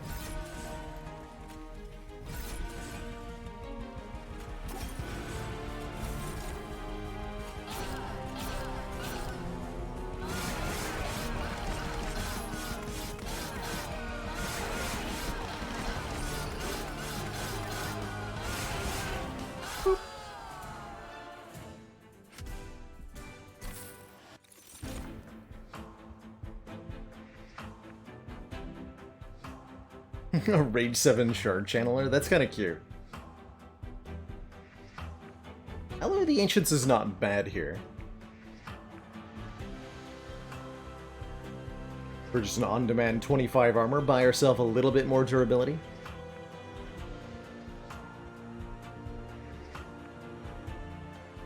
Where do we take the... we don't take the Transcendent. It's either Alloy of the Ancients or it might be Skip. But I think it's Alloy of the Ancients.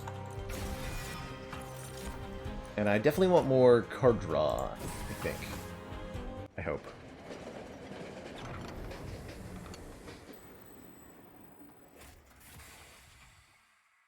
Looks like that thing multiplied more than a morsel in an empty mine. Here, as promised, they get plus 20 damage each. Well, that's pretty good. That is the spicy times. They don't make copies anymore, right? Yeah, they stopped making copies now. So we are limited to only 4. We want to duplicate the Deranged Brute, I believe. Don't know if we're doing that here or next floor or both? Question mark. Gonna Merchant of Magic for sure. What else would I like to duplicate?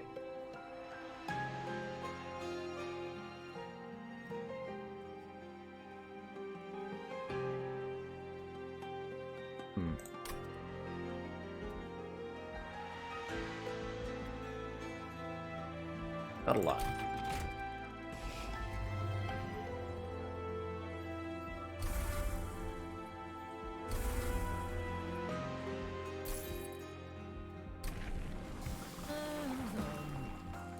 Spikes 80? Anybody? Is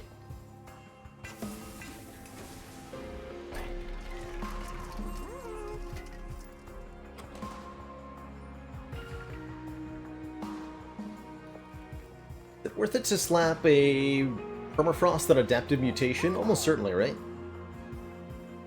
Being able to time that well could be really impactful. And as we've established, it's quite good with Rage. Cello could have made it Spikes 120? It could have! That's true. Could indeed have.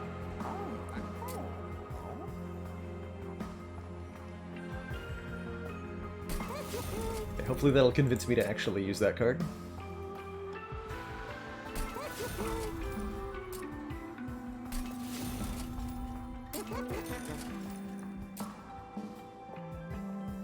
Ooh, Rage 16? Yes. Don't mind if I do.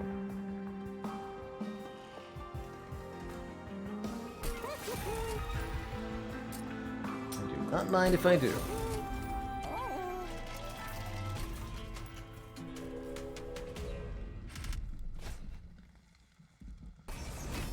Should be able to deal with armor 20 pretty easily. Got massive sweep power.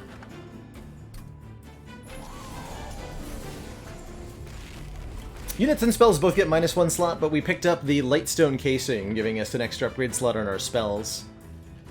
So we basically counteracted the penalty on half of our units. Alright, you wanna multi-attack into my spikes? Be my guest. Have fun.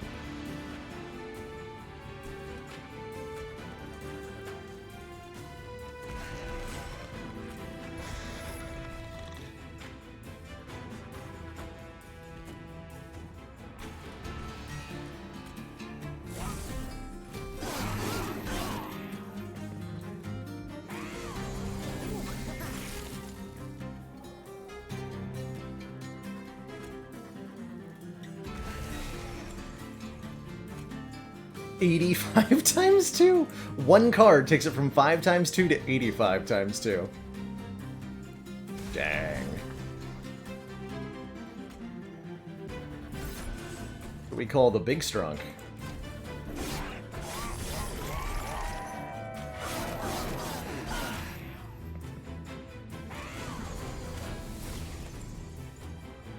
That is crazy damage.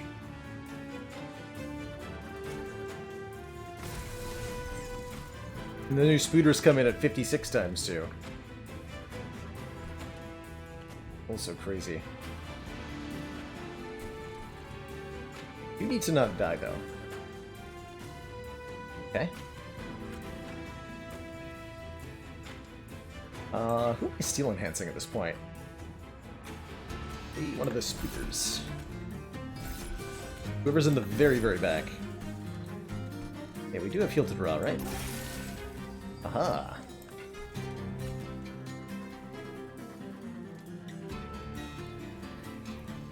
65 health. Oh wow, that makes you a lot stronger. With some rage. We'll hold on to that.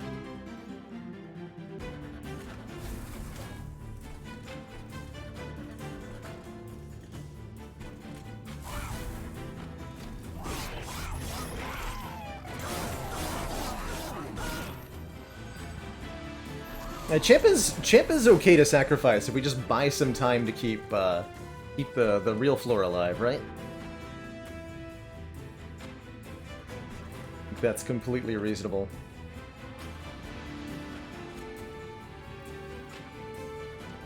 Yeah, I'm gonna stack on that guy again. Can't make up my mind.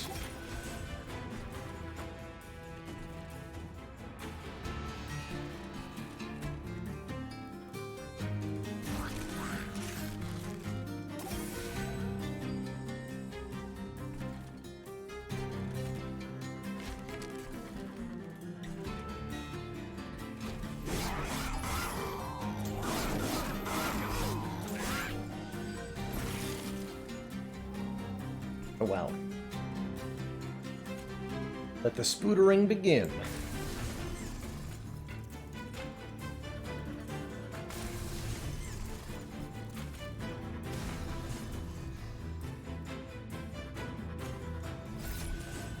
And now we would use Adaptive Mutation to make it even stronger and have a lot more health. Seems good.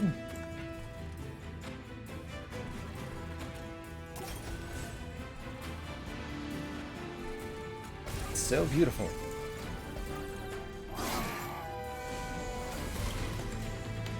And then we killed the boss without even getting to the next floor, almost.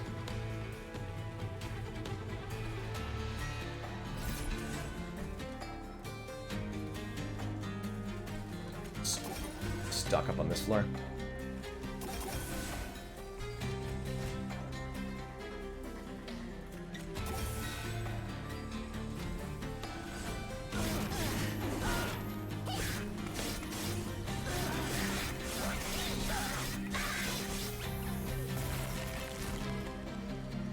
Extremely dead.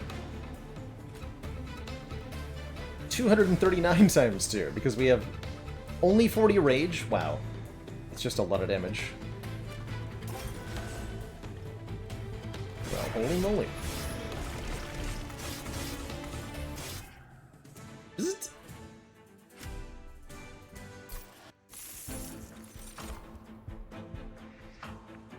Apply quick. Yes. I would like to do that.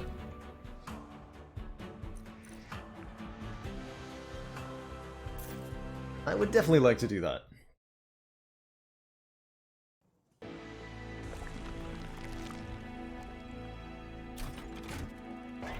Let's see what's in the merchants here. Eternal Stone. Could use on a couple of things. But more relevantly, we got trinkets now. Units gain +2 damage on kill is honestly not that impactful. It would help a little bit. I don't like anything else here. We'll reroll these.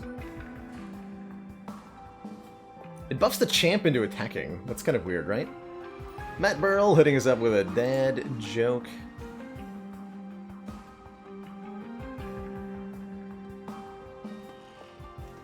Did you hear about the policeman who chased a subject around all day? He really needed a rest.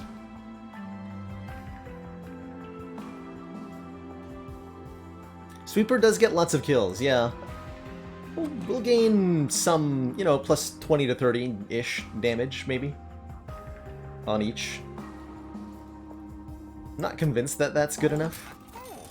See, that's more like it. Rage adds an extra 1 damage per stack. Perfect. Absolutely perfect.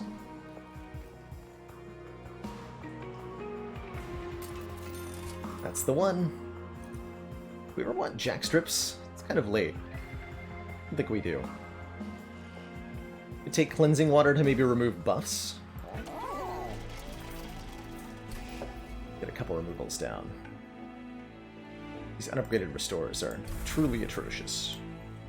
Commander, We do draw cards. we've just received the support of Crescendo, another thank you so much council for the member. Twitch Prime sub. Welcome to the council, and thanks for hanging out.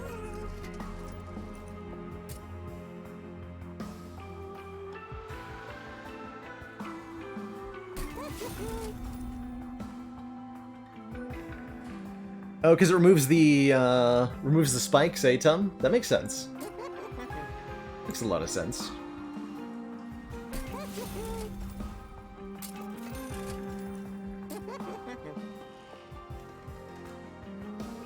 Do we go for a holdover ritual of battle?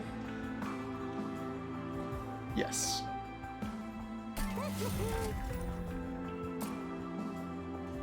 Yes, I do.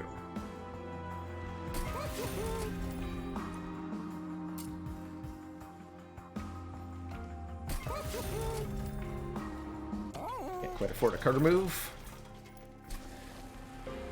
So, as far as dupes go, I think it's Deranged Brute that we're duping. Although I could see duping Husk Hermit, actually. No, we dupe the Deranged Brute, right? Yeah, of course we do. Pretty sure that's the dupe. Let's see how this Terra fight goes. We gotta set up on at least 2 different floors to avoid getting sap stuck all over me. It's the ground floor that ends up with the extra.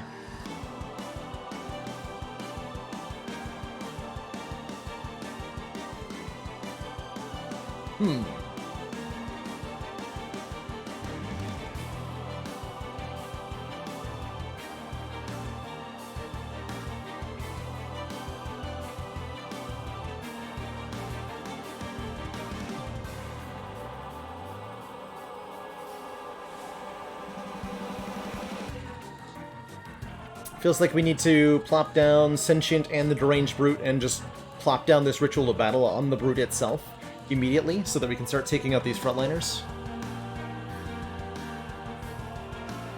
This will be a...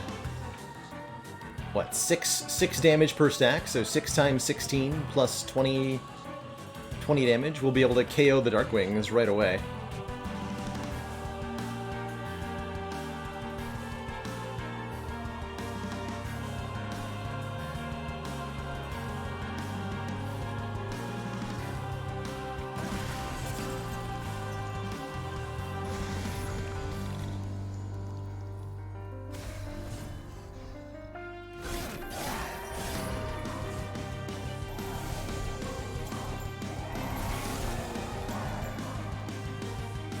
Big yikes. Here's our Husk Hermit, though.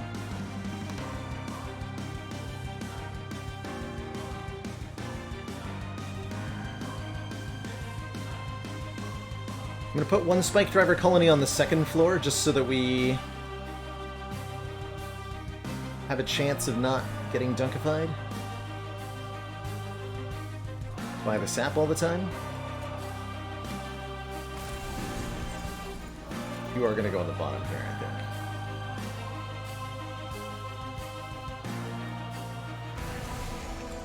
Zero times 2, huh? Here.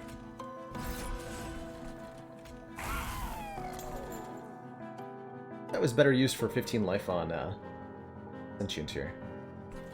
Good news is we do completely clear the floor.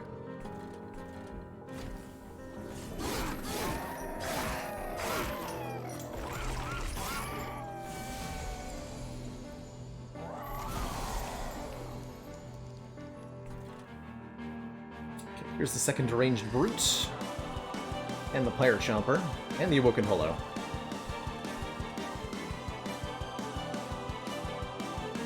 Do I let the Sentient die yet? No is the answer, right? Not yet.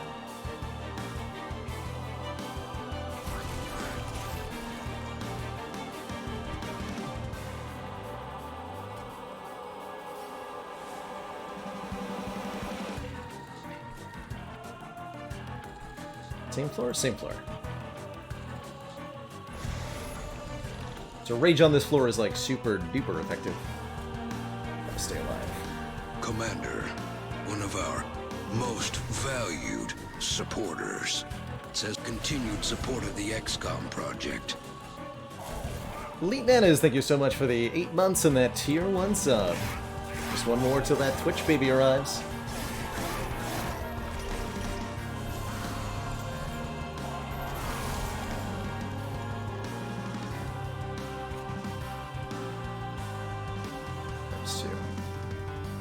I guess 152 health. I think we just hold on to that for now.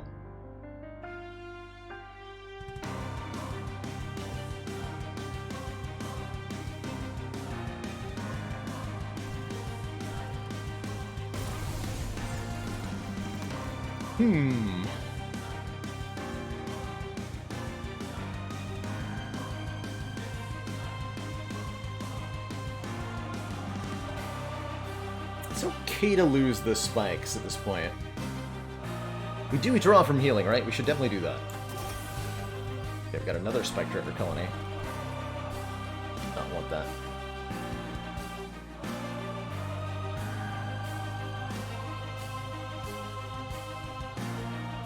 Good news is we're about to no longer need any kind of tank at all.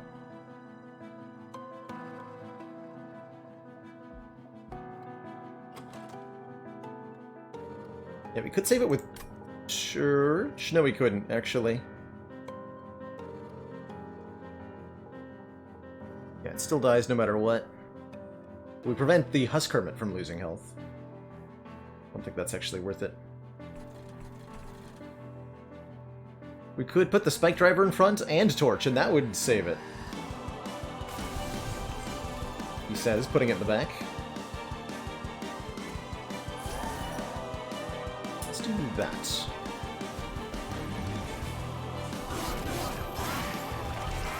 No need for the champ anymore.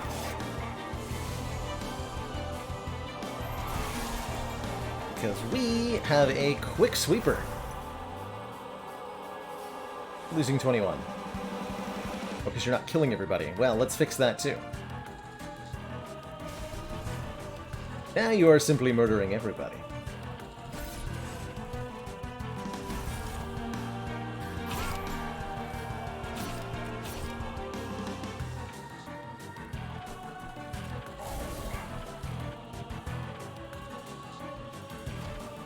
The champ, bro.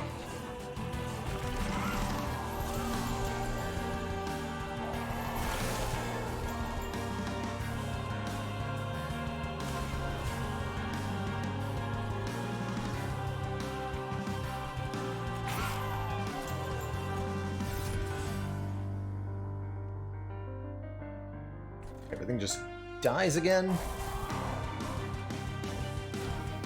Probably should have played the +2 draw next turn card.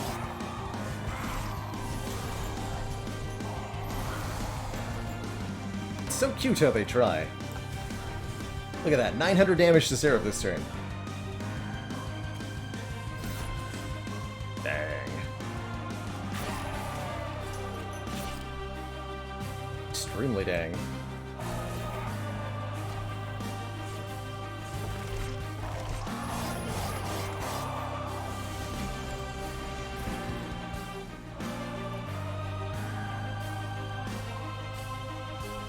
And we're not quite winning, but we can fix that. Slap some Rage 16 on it. Which does win, but we can do better than just winning. We can also give it 446 health with Adaptive Mutation. Making it the tankiest boy in the world. And that'll definitely do it. Yeah, wreck Seraph.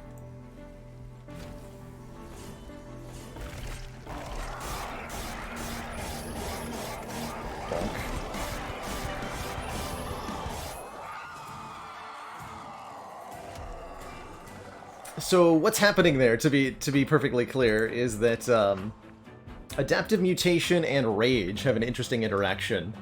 Adaptive Mutation says heal it to full health and then swap the damage, and the health. Because we had so much rage, we were doing 400 damage, so that turns into 400 health, and then our hit points become our damage, but we still have all the rage stacks, so that still boosts all of our low baseline damage to enormous quantities, even though we just ostensibly traded all that damage for health. Because, I don't know, rage kind of interacts with that weirdly. It's great. You get to double dip, and, well, it's OP as heck. It's OP as heck. GG. Update that title. 8 out of 15. We're halfway there.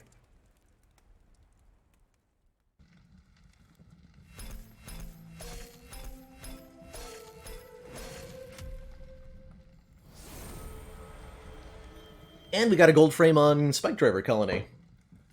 I have not actually tried using these things before, and I'm pleasantly surprised. I don't think they made a huge difference in how this deck played, but they were cool, and it was easy to see how they could be very strong. Very, very easy to see how they could be very strong. Alright, let's try another one. What else have we not done?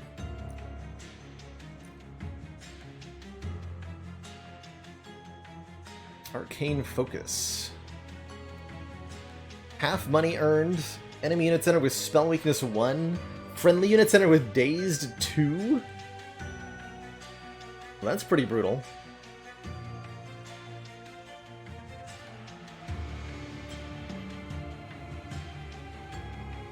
Give it a shot.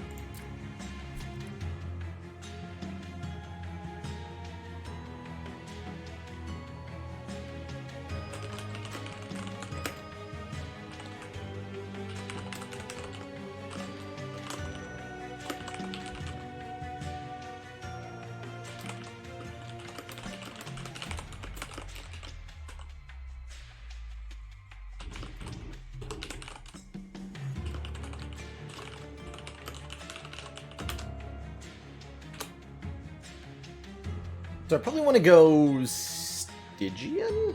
To take advantage of spell weakness. That seems extremely reasonable. And units that don't care if they're dazed are also helpful, like Titan Sentries, for example, are pretty good.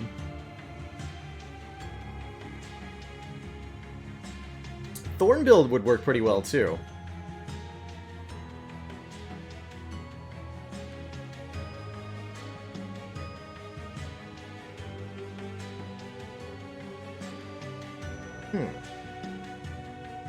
What if I went primary Awoken, secondary Stygian? Let's try that.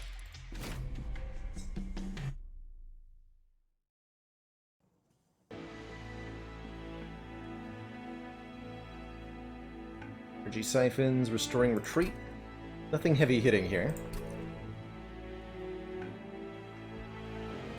What do we got? The Days 2 is even, like, written on the champ. Interesting. Excellent work, Commander. Bristling again. This council is pleased to see our continued support of this project has been worthwhile. Sting spells get plus 20 magic power? With spell weakness. So the stings are going to do 50 damage. That's a lot of damage for a sting to do. Toria Mord, thank you so much for that Twitch Prime and the 2 months. Channel Heart also pretty good, right?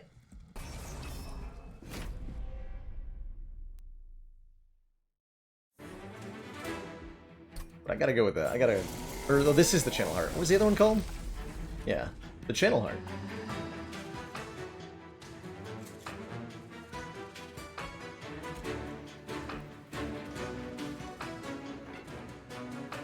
Taste for a million years.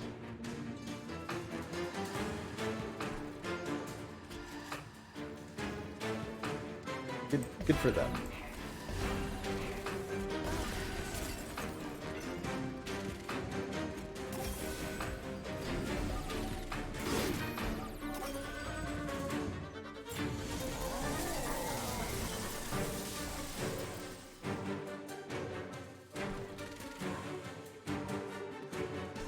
Absolutely no way to get this collector. Probably no way to get basically any collectors.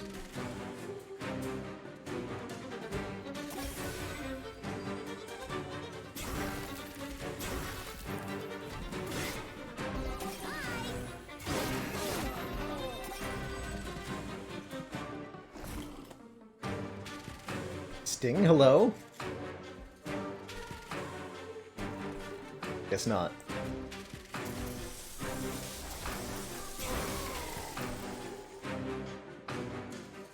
Whatever, I'll take 6 fire damage.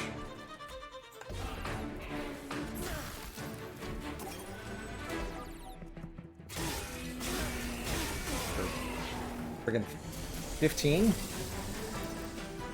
Same number, right?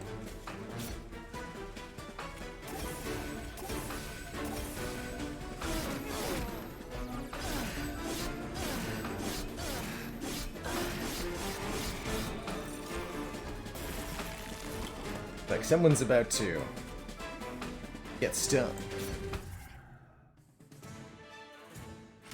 Alright, booped him, no prob.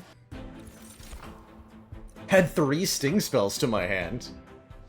Don't mind if I do. Absolutely don't mind if I do. And here's Crypt Builder. 60 damage to the front enemy unit, push it to the back so our sting spells can kill everything else. Helical Crystal's not bad either. It's cheaper. Or Titan's Tooth, which does Frostbite. Take a Crypt Builder. Yeah, this run would definitely like a Stygian banner unit. Right? Let me go Herzl's Horde next floor. And the Merchant of Steel after Daedalus?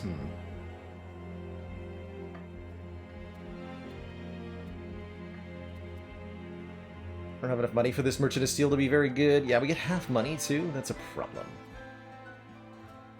Okay, let's get neither of these.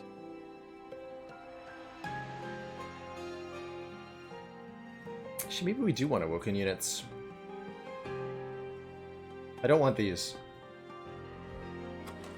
At all?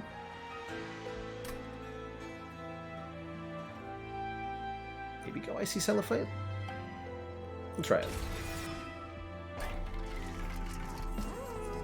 Hold over Sting.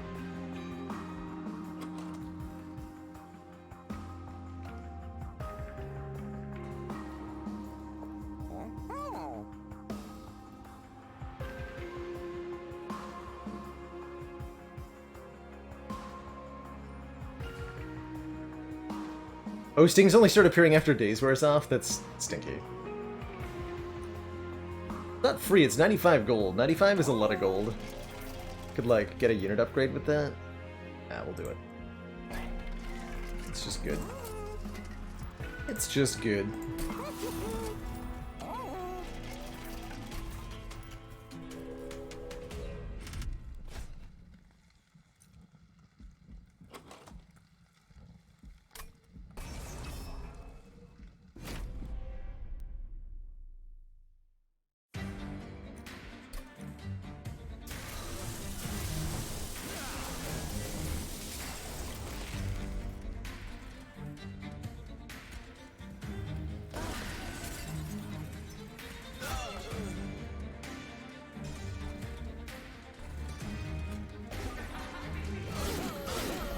Perhaps not the best place to set up, but we're trying.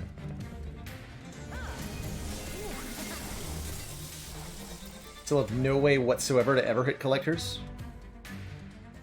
Pretty much. Pretty much.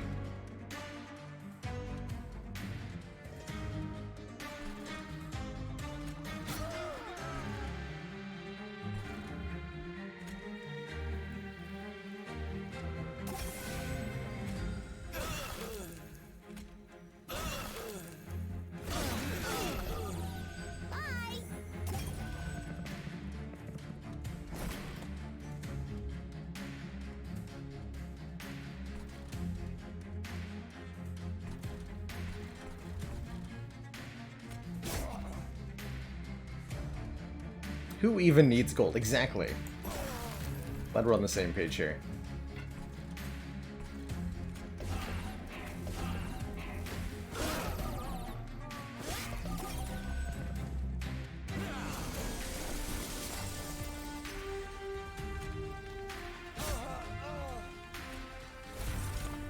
Get spiked on.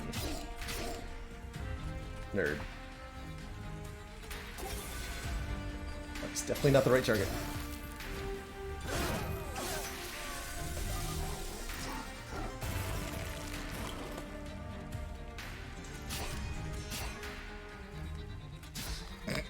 Literally just killed the boss with Sting. Apparently.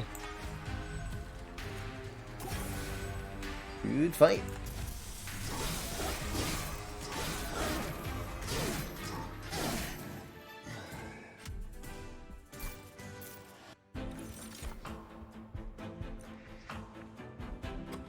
Regen feels pretty important. Regen feels pretty important.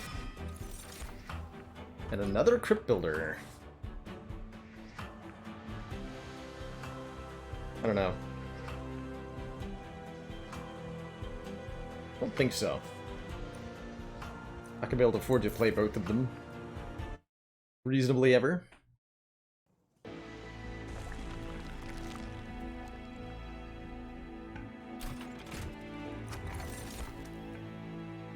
Oh man, Cuddlebeard versus Crucible again. Wow.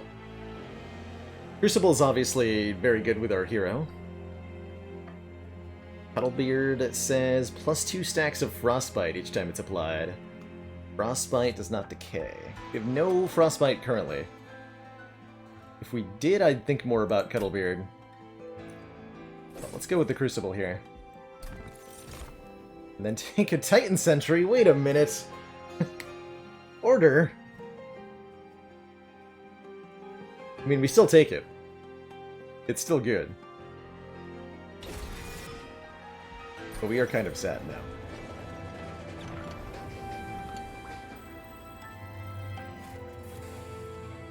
Few remaining goods. Which clan's artifact do we take? Hellhorn, Awoken, or Stygian Consumable? What do you got for me, Awoken Consumable? Yes! Excellent. Give me that. More Sting cards.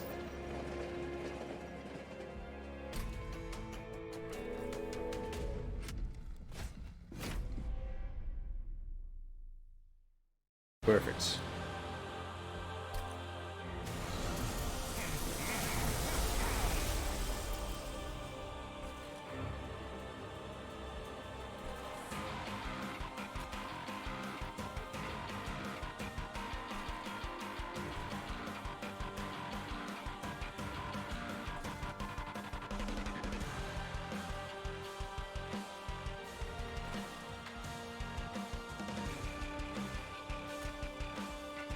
Reasonably shouldn't should not be putting both of them on the same floor. Birds are hard. I don't really want to put anybody on the bottom floor to take 20 though. And I don't want to put anybody on the top to take 20 either, so I guess we could cycle the Sentry or the Sentient. We're gonna need the Sentient down, I think. Keep the Sentry for now.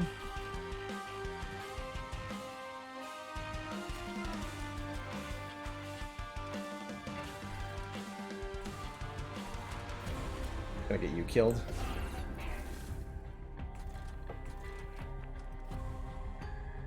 It explodes twice. We would still take 10 if we set up here.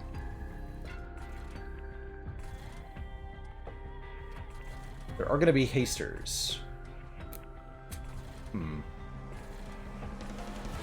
That does seem like it presents a problem. Alright, in that case, I'll do this.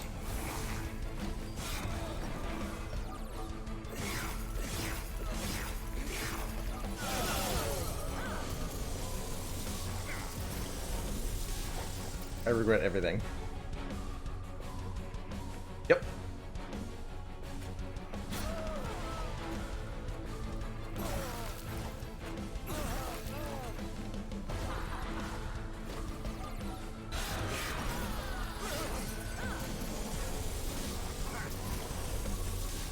That's more like it. Wow, we can just blast through these with stings. It's crazy good.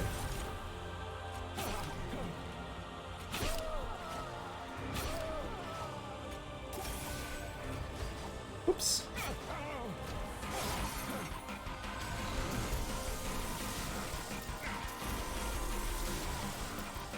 Yes. Excellent.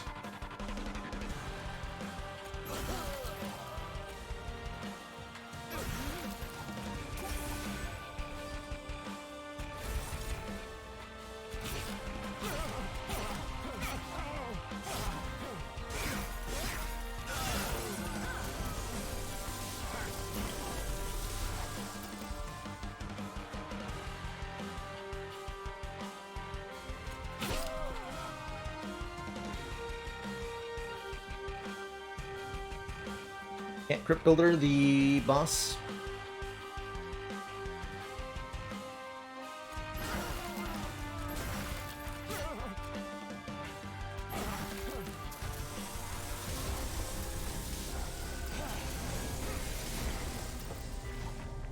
Boop.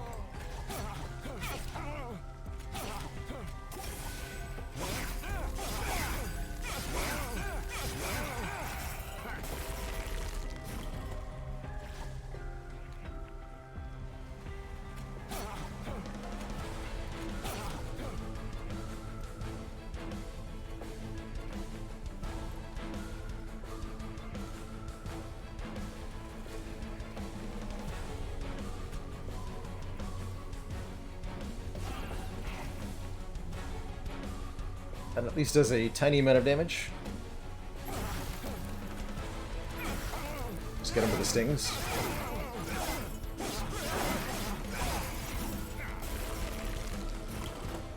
Yeah.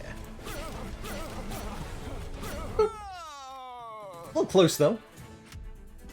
Admittedly, a little bit close. For comfort.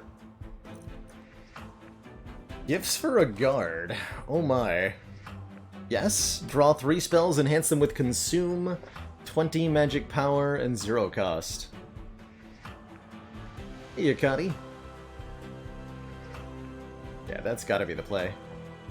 The Cycle of Life's also somewhat useful. Love me some Gifts for a Guard. Offering Monument. Can't draw 1. Yeah, we'll take that. I don't think I need more capacity, do I? I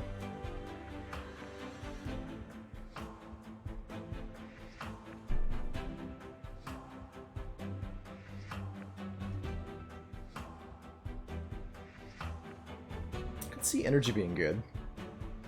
Makes Gifts for a Guard easier to play, Crypt Builder easier to play. Could also see card draw being good. I don't think we ever take capacity. No energy! How often do I get to take that? This would have been a good Frost run. It would have. It would have. Coulda, shoulda, woulda. But didn't. Get Beefy Shork. Or Unstable Vortex Hellvent. Dupe Gifts for a Guard. Is what I would dupe. Even unupgraded. I would happily dupe that. Very happily. Though we got a Merchant of Steel at some point. I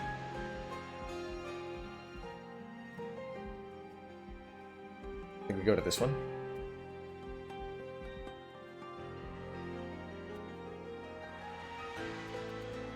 Every run is a good Frost run. Heard. And agreed.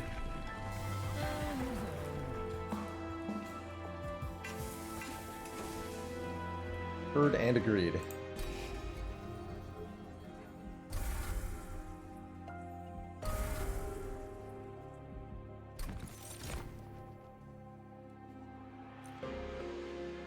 Juvenate gain spikes too.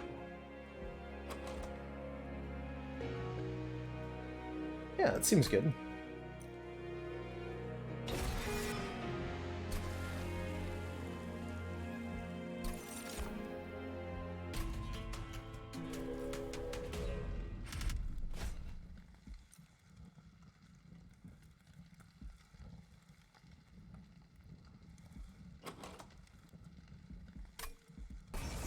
think we can handle that.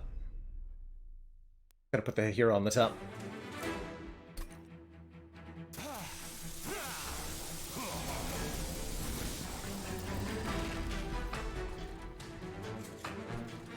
Actually, Revenge Shark will be really good at clearing out these guys. We can put the Sentient on the bottom.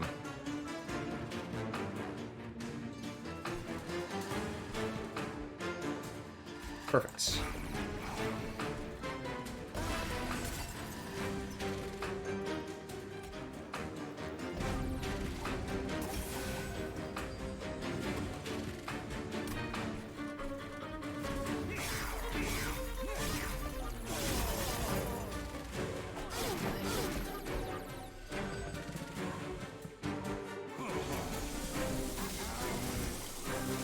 We actually get the collector! Amazing! Good job, Shark. You did it. You did the thing.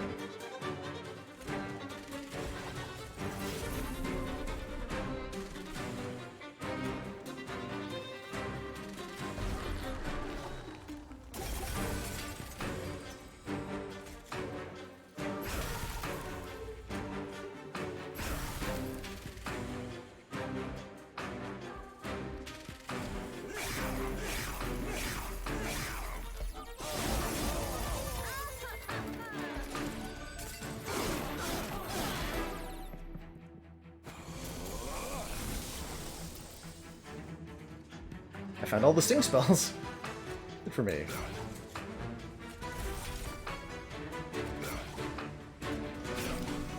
I found all of the sting spells. Oh my god.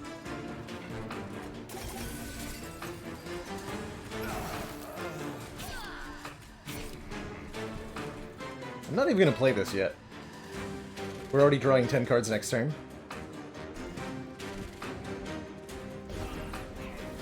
Order? Whatever.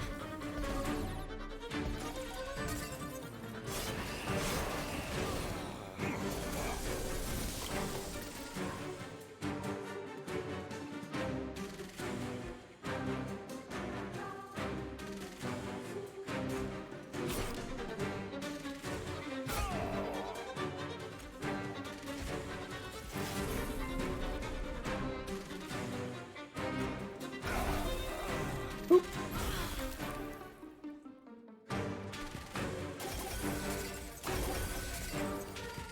55 max health? That's not enough.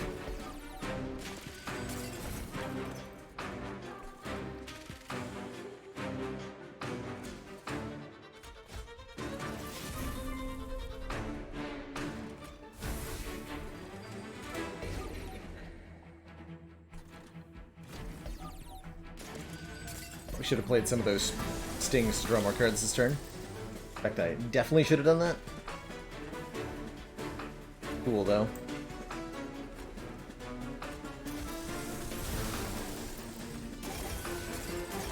I certainly hope it is.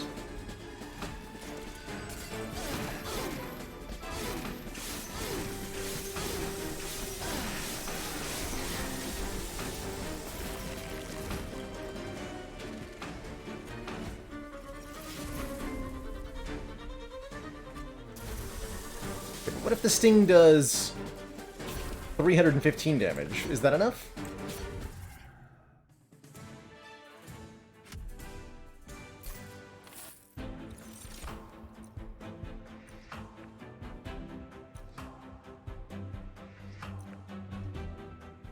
So we'll still gain the draw from that, at least. Fire shards could be nice for more spikes. Or focused growth. Kind of whatever.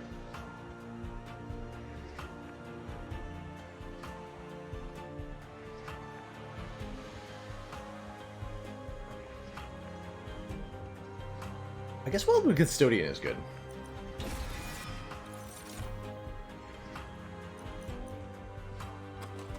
Preserve is definitely good. Let's just hold on to something in our hands.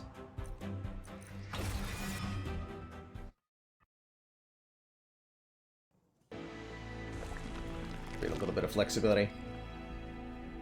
Okay, enough money to actually upgrade a unit seems relatively important. There's Incant. Can't gain armor 1.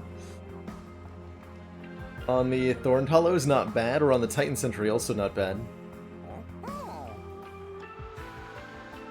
Not great, but not bad. Really looking for durability increases, large stone, life stone, damage shield even. I don't think I take the speed stone on anything.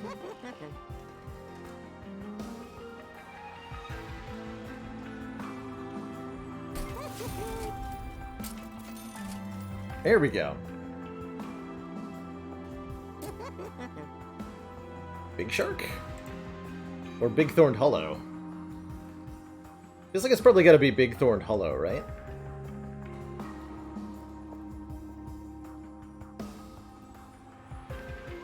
Large Stone and Heartstone give him 80 base health. 120 when fully healed.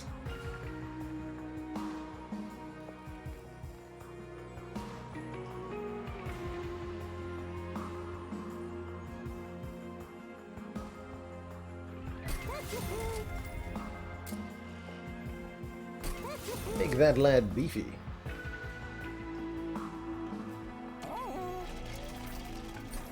It's in the event here. Make 5 copies of the shark. Oh, Pulley Claw. Pulley Claw's good. Trap Shoot brings something down to the bottom, or Pulley Claw to yoink somebody to the top. Take care of them.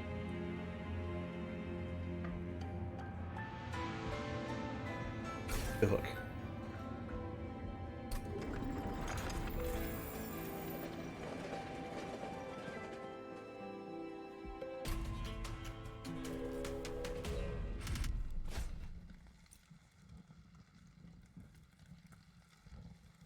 Okay, plus 6 damage on enemies sounds kind of terrifying with the spike cloak boss that we're gonna have to survive. What, 13 damage per turn? Yeah, 13. That is definitely gonna be a problem. Okay, let's not mess with this, as we're mostly looking for reactionary damage. Making the enemies do more damage is gonna be a problem. The highest magnitude.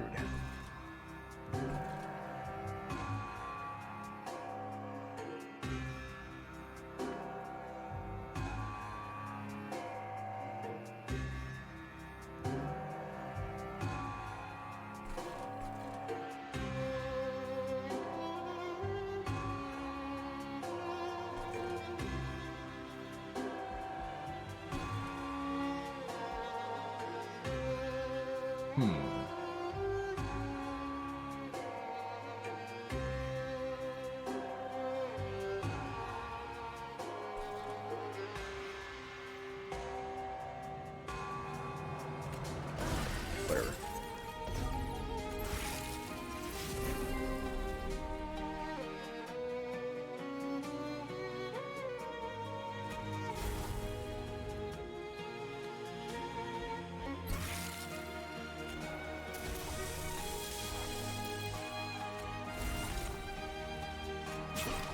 Oh dear.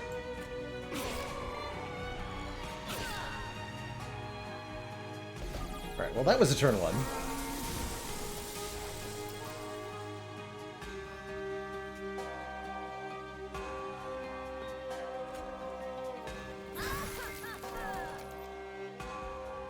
That was a hell of a turn 1.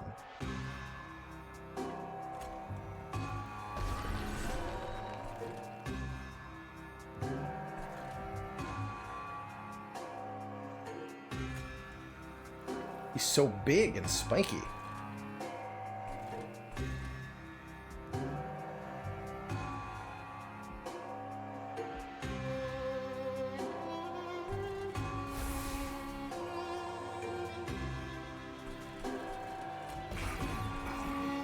Wanted him on the bottom, huh?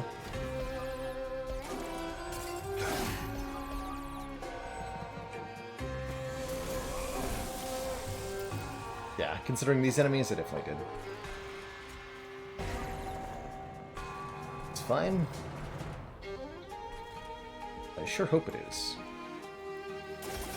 May not have been fine.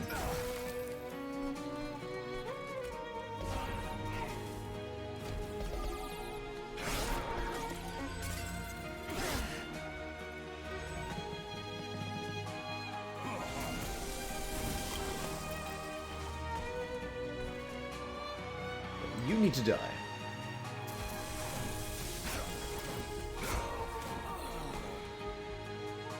You need to be spikier.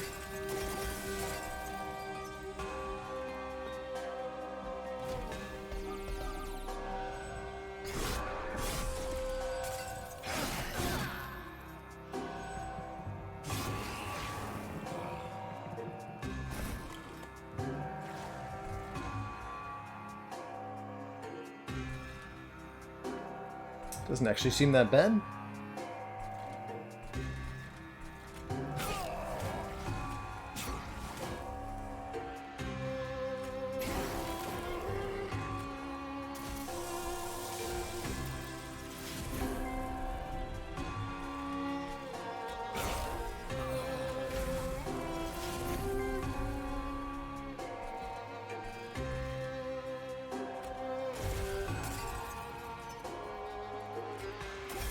Immense additional spikes.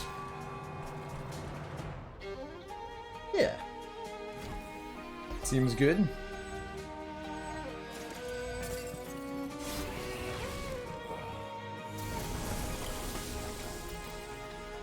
Cool. We've successfully not died. To the stealth boss. I claim full credit for this achievement.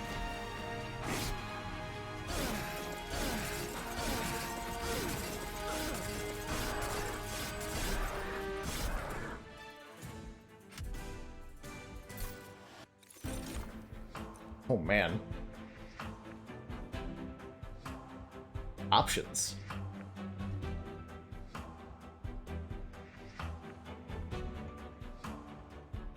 Does Invigorating Solution actually draw more cards? Sometimes.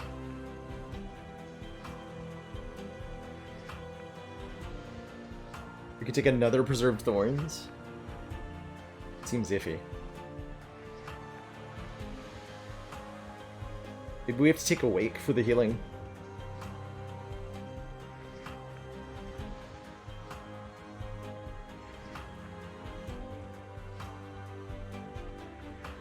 Tough call here, I think. I can see reasons to take all of them. But I definitely feel like we're gonna need healing to survive. Take the Awake then. We have 4 energy, so it's more playable. Ancient Synergy does 48 damage 3 times. That's a lot of damage. I have freaking Spell Weakness. That's an enormous amount of damage. That is way too much damage to even consider the other options, right? Just take that. And that's going to scale up. Hold on, that's going to be even more than it says, right? Because every time we play Preserved Thorns, we increase the number of spells in the deck. So that's pretty cool.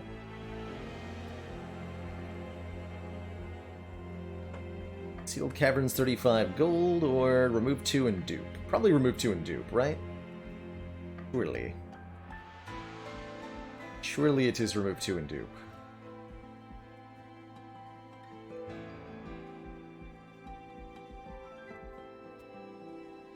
Gotta be.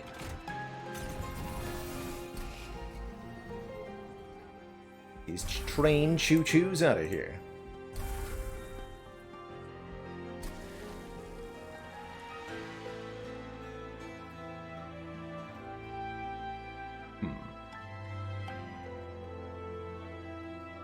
Dupe Wildwood Sap's okay with the Thorned Hollow.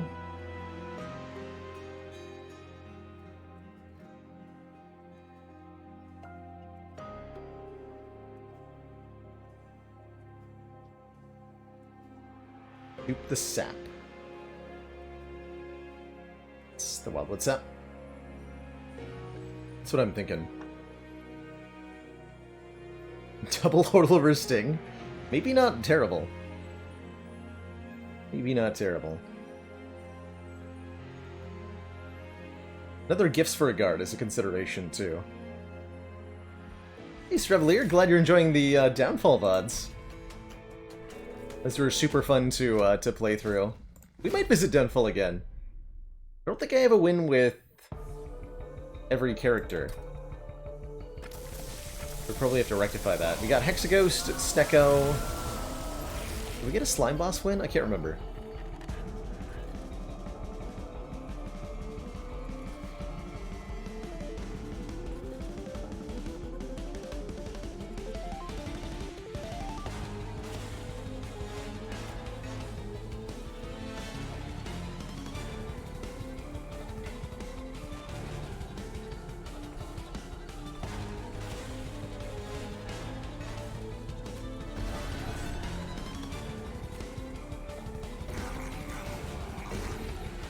I'm not actually sure. Oh, you don't fit.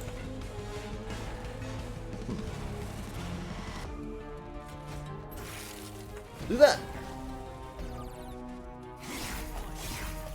For some reason I thought I could cram all three on the bottom floor.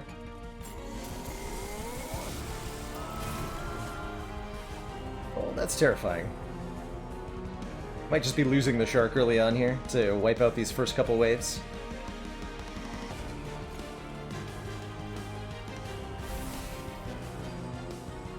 This guy's a problem.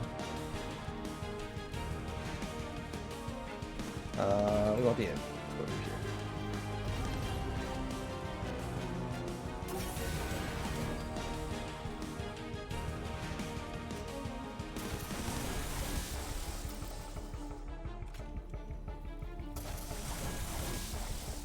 Okay. I hate that I'm giving this guy a ton of armor, but I also need the card draw.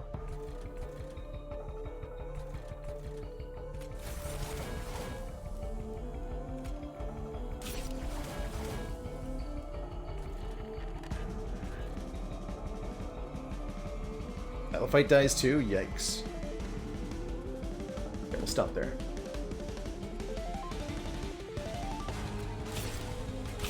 Clear that so that we can kill this guy next turn.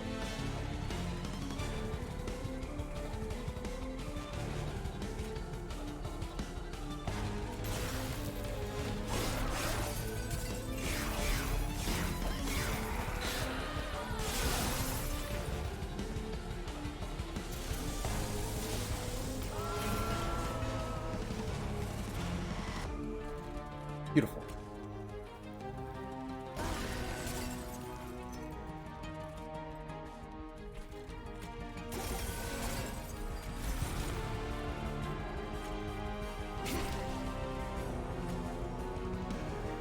Should probably need to make sure you die. Sting that fool.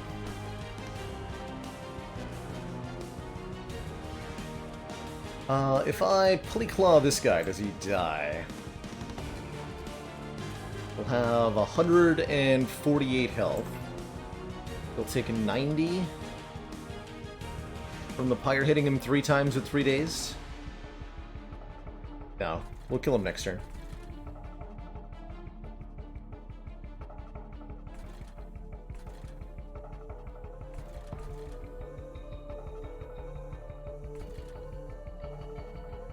Give him more armor if I play these restores, which I really want to do.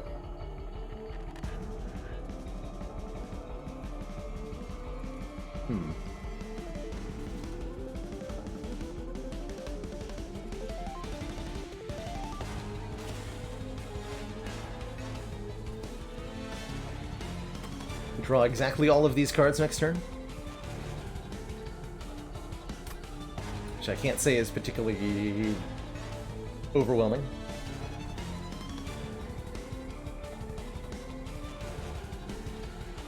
Not impressed.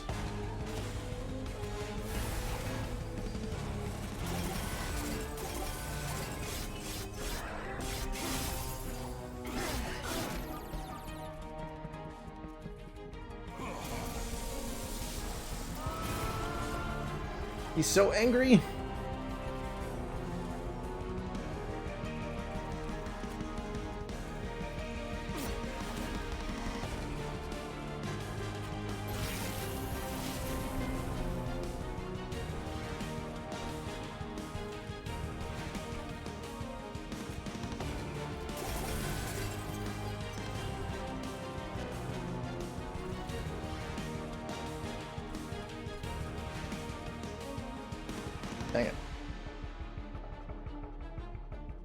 Well, that's gonna hurt. I was hoping I'd be able to avoid that. But Gifts of the Guard didn't hit any damage spells.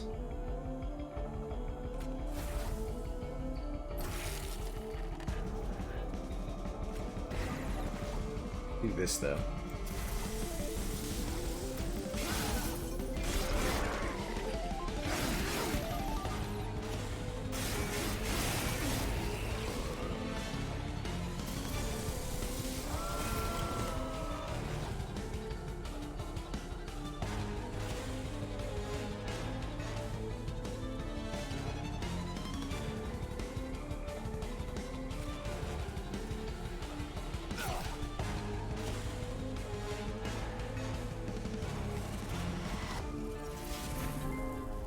Oh, now we're talking.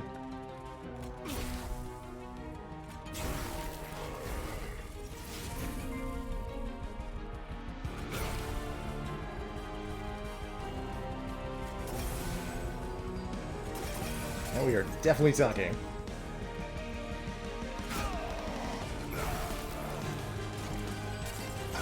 There we go.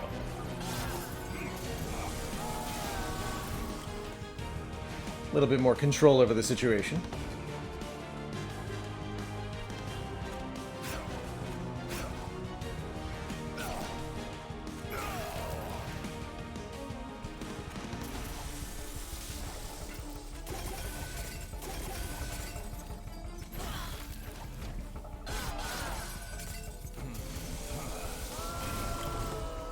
One guy?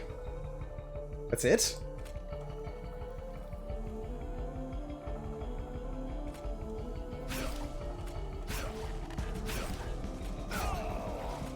Whoop.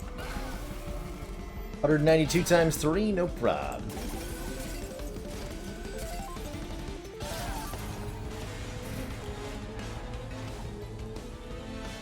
Oh, we took some fire health from one guy slipping through, but all told, this wasn't too bad.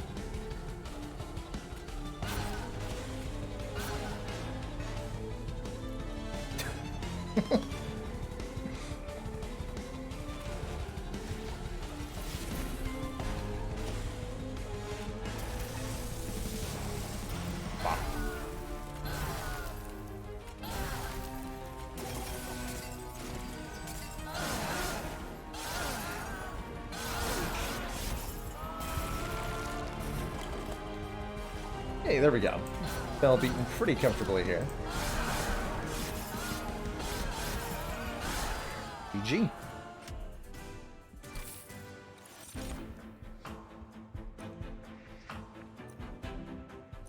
I think the Stygian's okay, I guess. I don't think it's good enough, though.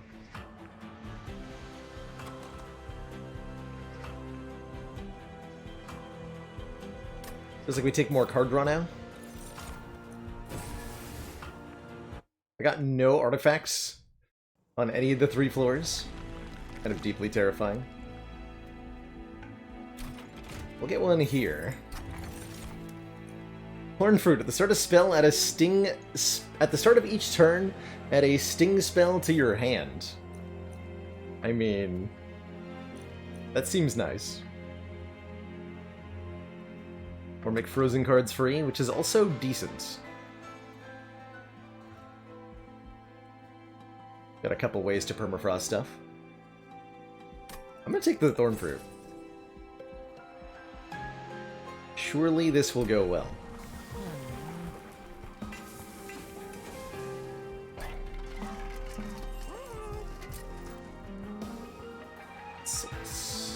Gen 10, perfect. I think that's the play.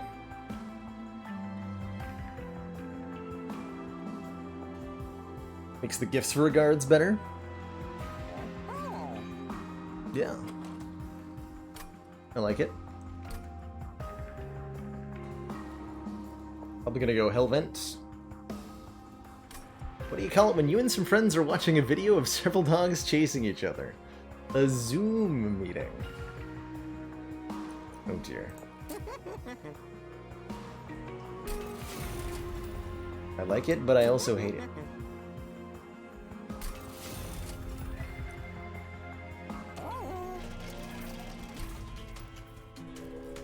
What do you got? This boy. Another chance to make our unit enemies more deadly, which, again, we don't really deal with very well. And I don't have that much fire health to work with, so... deal with 190 health Gilded Wings that would have 18 damage? I don't think so. No ducks! Hitting us up with a dad joke. Did you hear about the man who was addicted to dressing up like a nun? He was finally able to kick the habit.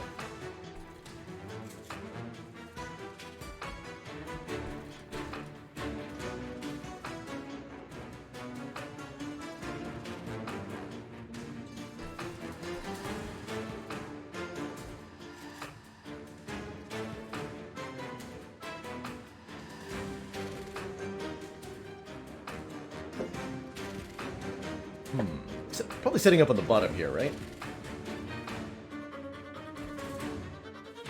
And foolish astronomy facts.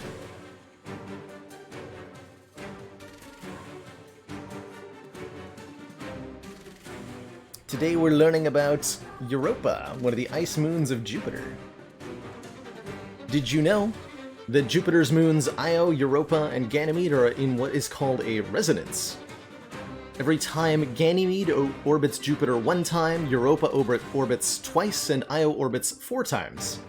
Over time, the orbits of most large satellites or planets tend to become circular, but in the case of these 3 satellites, this resonance produces a forced eccentricity, making the orbits elliptical, since the satellites line up with each other at the same points in their orbits over and over and over, giving each other small gravitational tugs, keeping their orbits from ever becoming perfectly circular.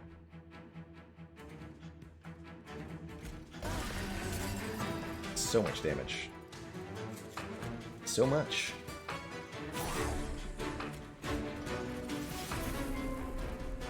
Free crypt builder too, I like it.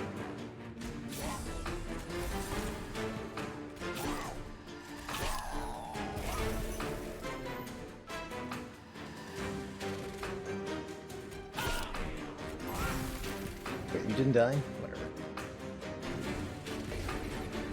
This is probably fine.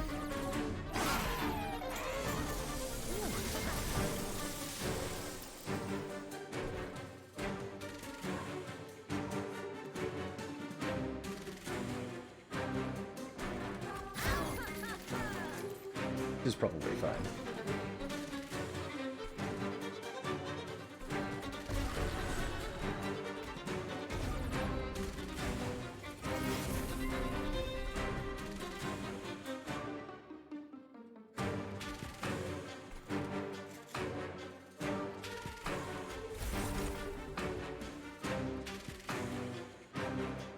Actually do what I wanted it to.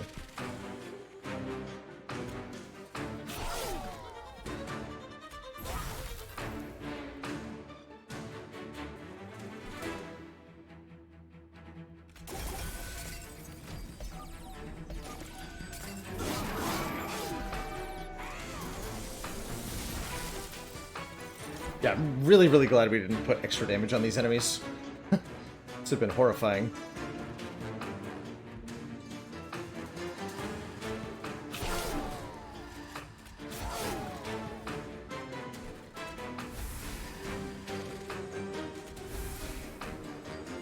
Some regen, friends.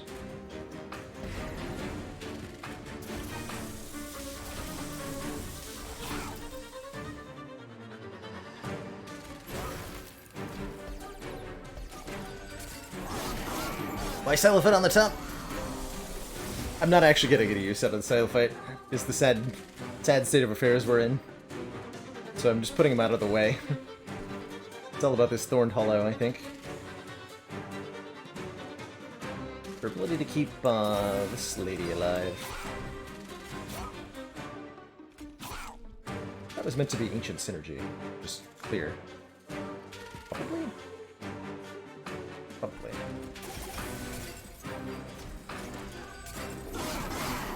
It's at least supposed to Frostbite Ancient Synergy there. Or was I?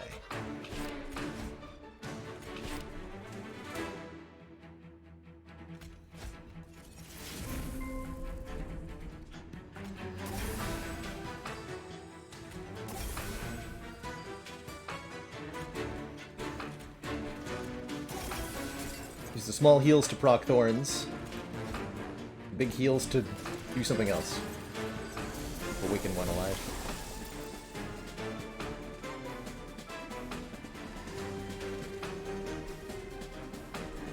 And we can Restoring Retreat to actually put you down here, which now wins the fight.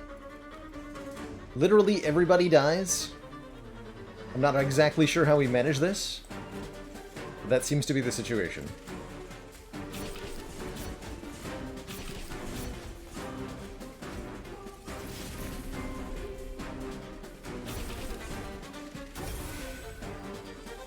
Okay. We stop there.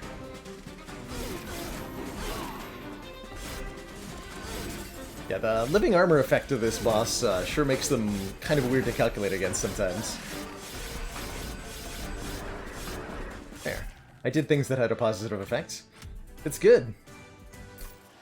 It's good. Bramble Lash.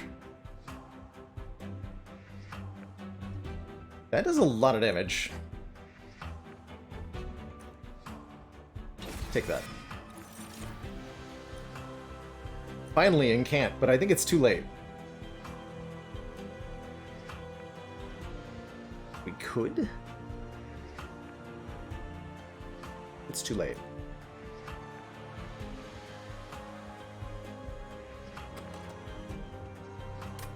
Sap Seraph. I don't need this. Good afternoon, Flick. How you doing today? Alright, what's the important do? Probably on the double stack Wildwood Sap? It's gotta be.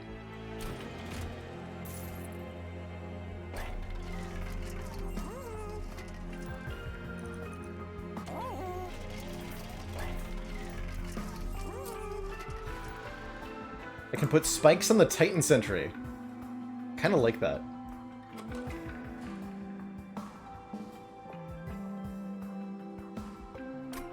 Kind of cute. But is it actually any good? I think we should probably spend our money on removing frozen lances instead. Probably.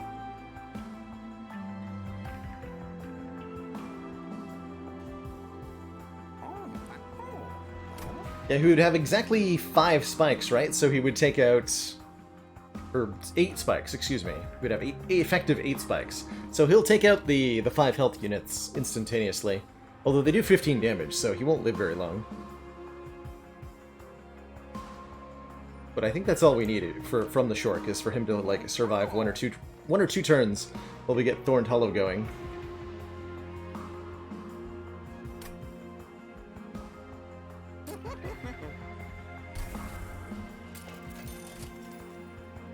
It's not affecting my ability to remove frozen lances, so I think we should just slap it on there.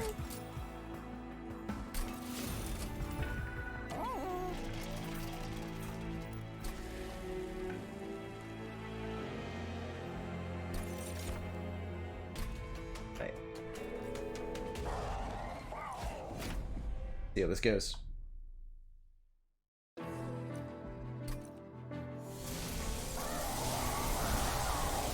Yeah, these guys. All of you are problematic for me. Just Gifts of a Guard on turn 1? I'm pretty sure that we do.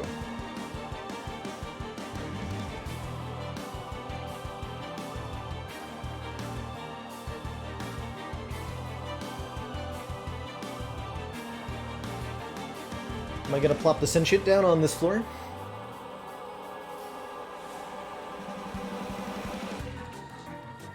Take quite a lot of damage to do so.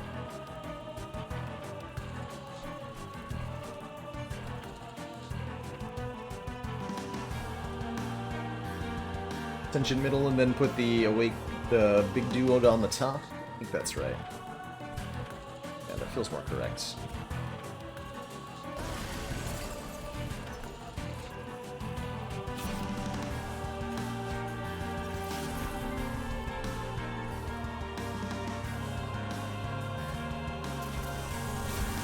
A bit more stings. That was the holdover sting, unfortunately. Slash fortunately? I'm not actually sure if that was bad or not.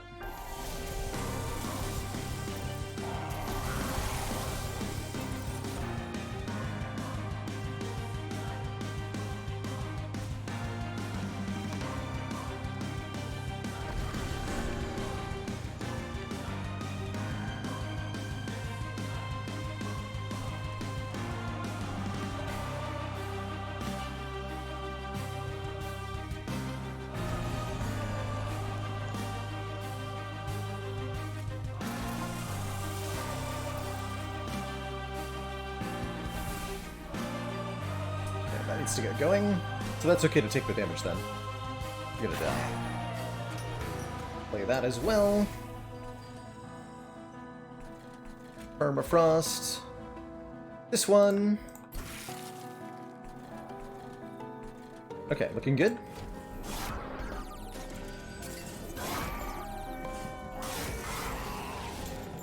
Oh, we didn't have any spikes. That just makes sense, actually.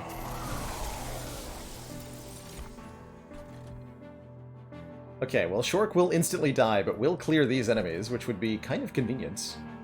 Synergy completely obliterates the front row here. As does Bramble Lash. 400 damage. Dang.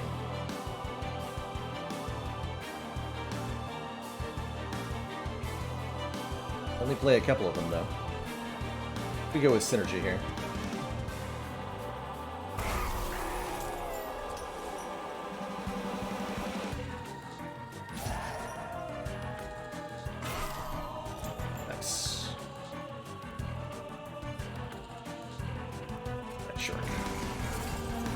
Thing.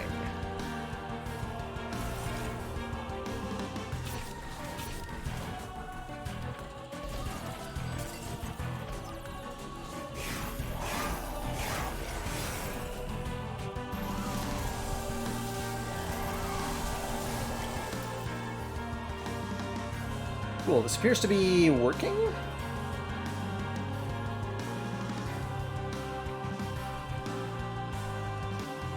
Like, working well, too.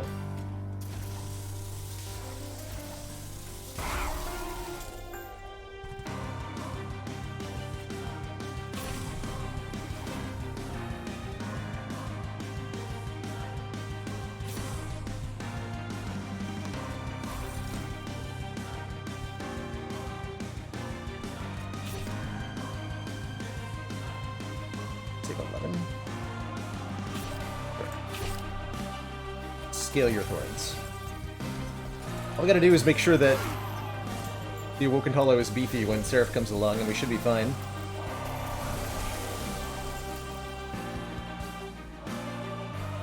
I believe.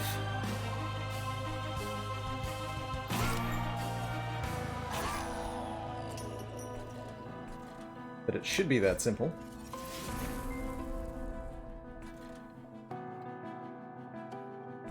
And even to send him onto the middle floor. Gives him more thorns, too. Do that.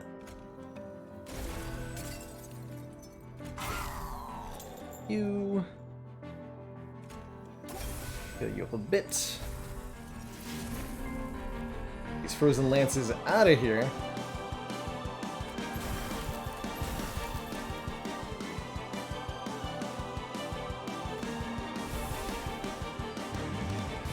Is that enough regen? I'm not convinced.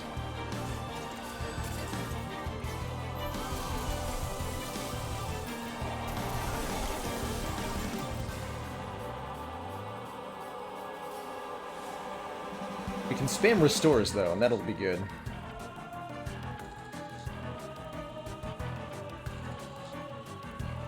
Okay, everybody except this Gilded Wing is dying.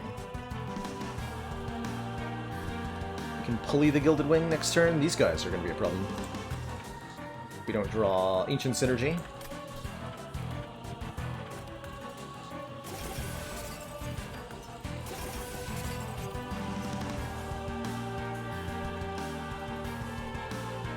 Probably want to preserve Bramble Lash then.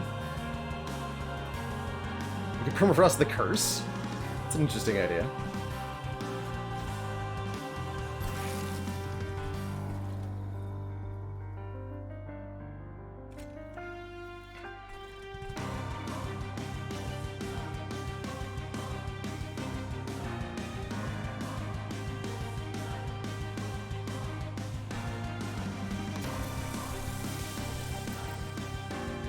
Maybe on the back one, actually, that I was supposed to do that.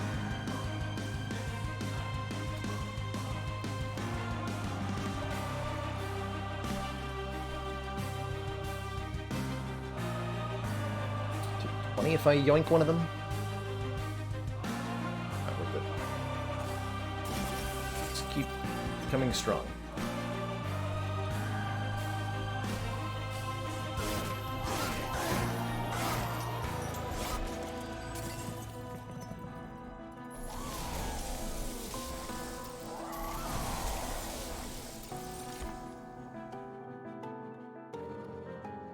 Okay, Crypt Builder is definitely good.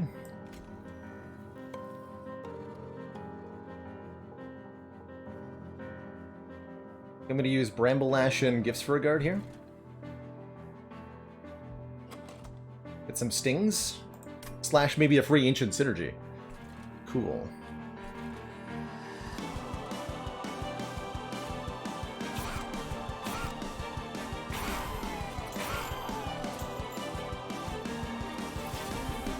These are fine.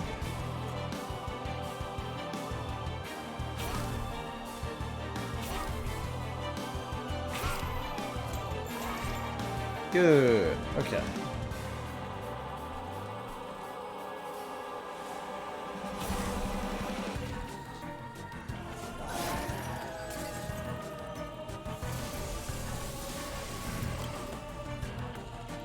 Alright, last chance to get some more regen going. So we want to play Awake on Thorned Hollow. We just need to buy as much power as possible there.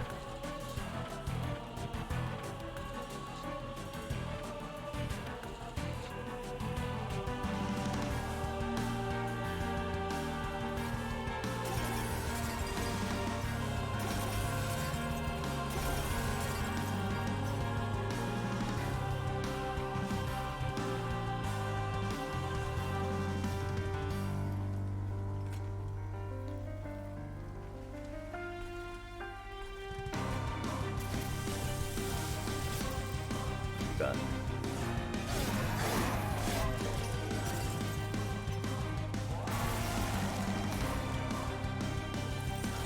Uh-oh. 3150, that's not quite 4,000. It's pretty close though. We're really, really close here.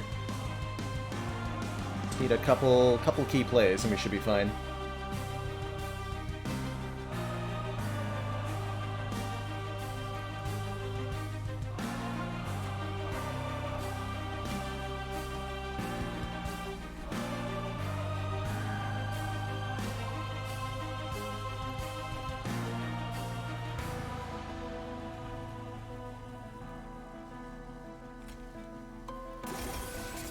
$3,500 from +1 more regen.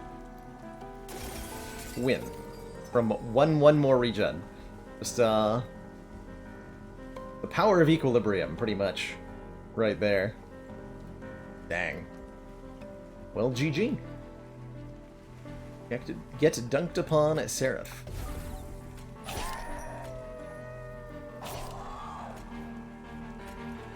GG.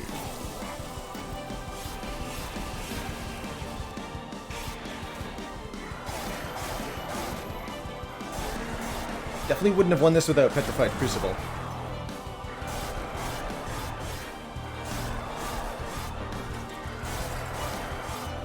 How low are we gonna get before we before we win?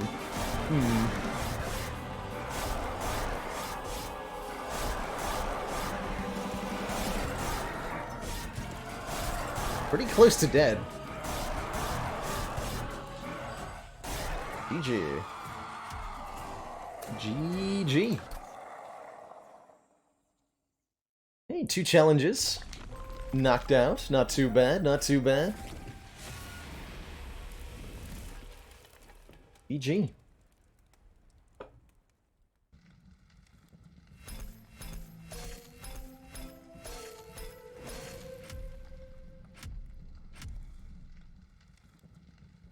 New record, highest damage dealt by a spell, 1200. I think that was from the Thorn card going off.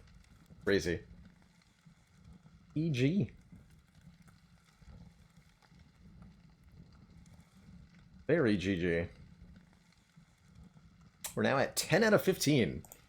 Because I was not correct with my title, apparently. Close enough. Close enough.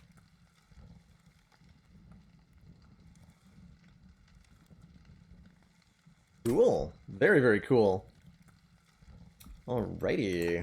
How am I feeling? Feeling like I want to, I think, switch it up a little bit. Play some FTL Faster Than Light. Bring the second half of stream. Sounds like a cozy way to spend the day today.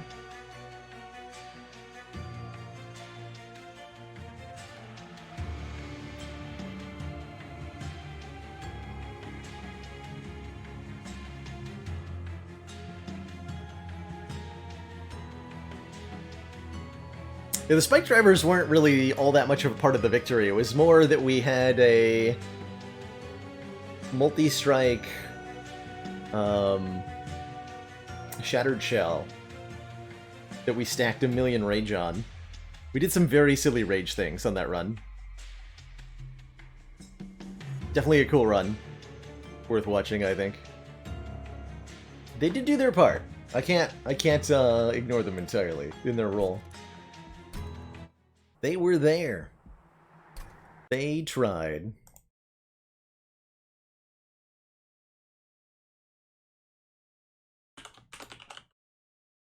Keyboard.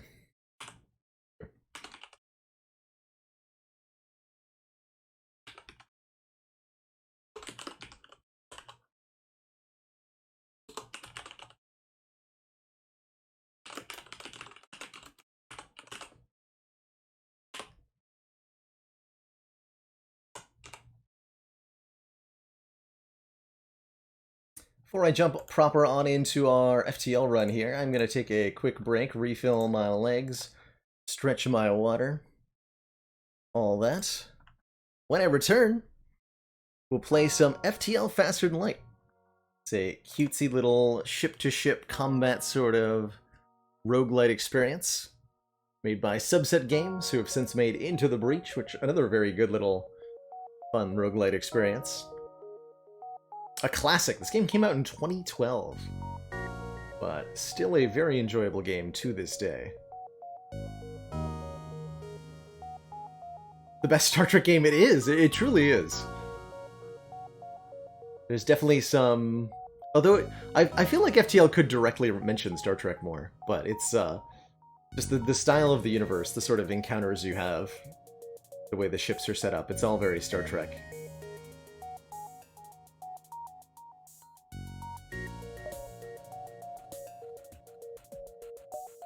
Let's see, we unlocked the NGC last time. Although, you know who we haven't gotten a victory with is Slug B. I think we gotta change that. This monstrosity of a ship. So this is probably what I'm gonna play.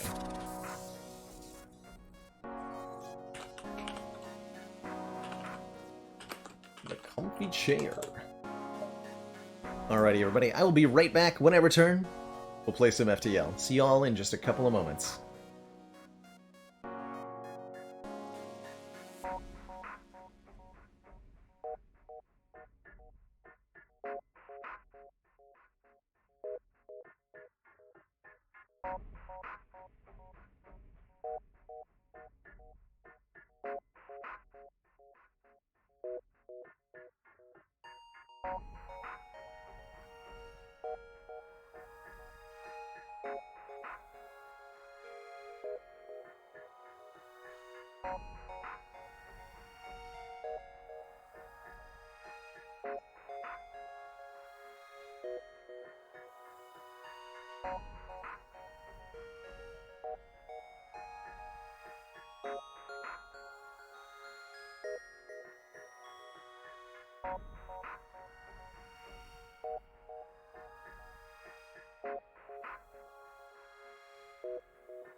Alrighty, folks, we are back. Thank you so much for that patience.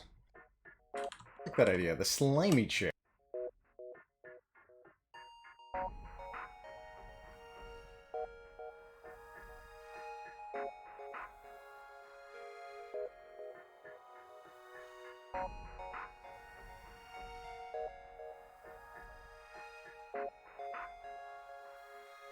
Oh, how did I end up muting myself? Whoops.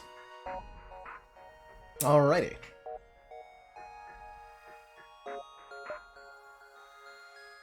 We are back with some FTL. Thanks so much for that patience, everybody. Here with the slimy chair. The Slug B. It's a weird ship. Slug B starts with, no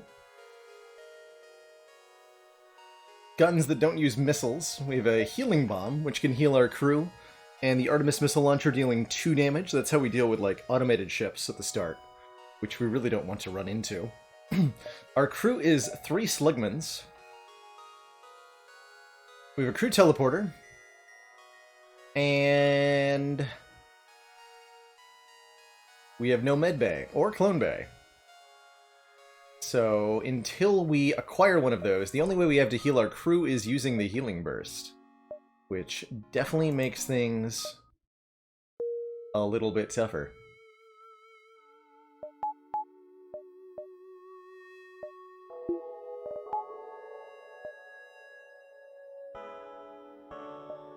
Probably want to avoid the nebulas because there's a high likelihood of an automated ship in there. Forget to enable crew naming, thank you. Oh, yep, that should be now activated. Huzzah. So if you'd like a crew member named after yourself, you can do so through the channel points. If you dare. Death on this ship is relatively likely, so, you know. Cloaking, finally. A ship that starts with cloaking. Good times. Hacking would be really good for this ship, too. Start here. Let's start here. So, if you're unfamiliar with FTL, and I imagine a few of you are, since we transferred over here from Monster Train, it's a roguelite experience where you're carrying an important message to the rest of the Federation. There are rebels who have taken over pretty much the whole galaxy, and their giant invading fleet is in pursuit of us. The first to go. Go. Let's make it capital Go, at least.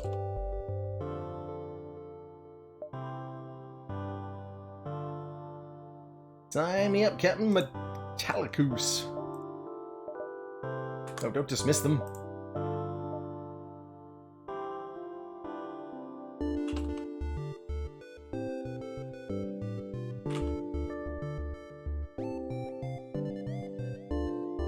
Alrighty, welcome aboard, everybody.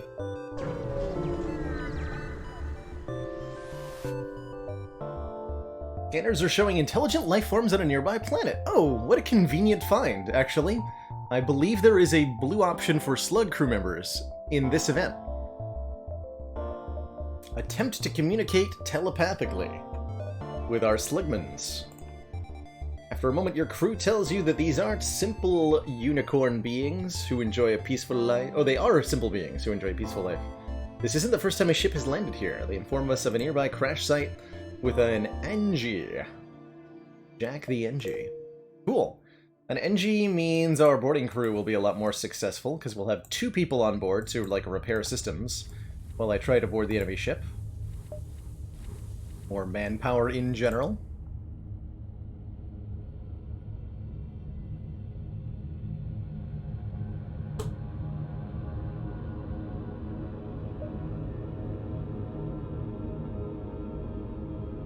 Hello, meta joke.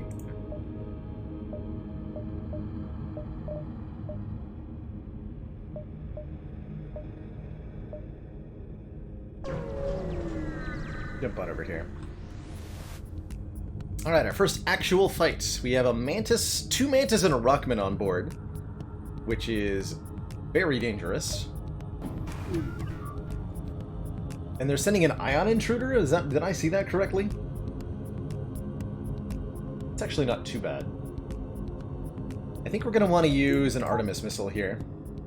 I'm not eager to immediately jump over on board that ship. Oh, it's a proper boarding drone? Jeez.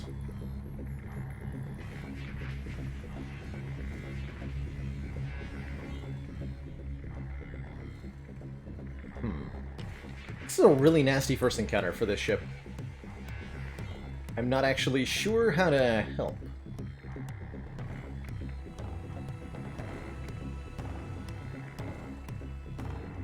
I think manning the shields is probably a good idea. And the drone boarded into the oxygen. Fortunately, we have slug repair gel.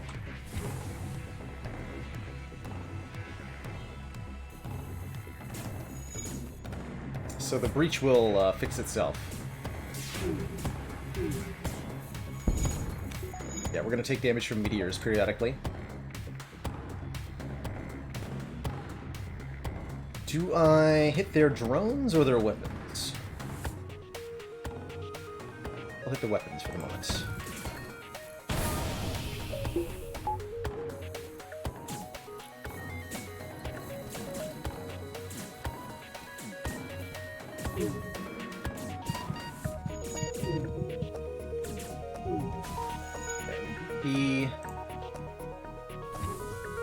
the boarding drone up.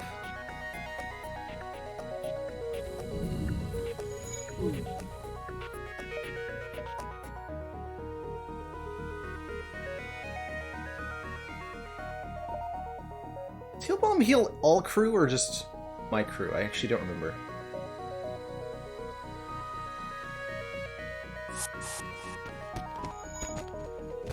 Just mine? Okay.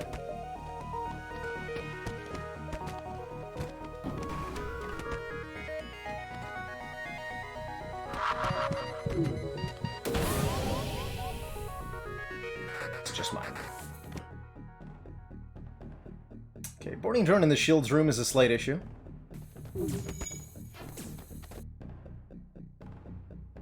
I have to distract it with the NG for a bit.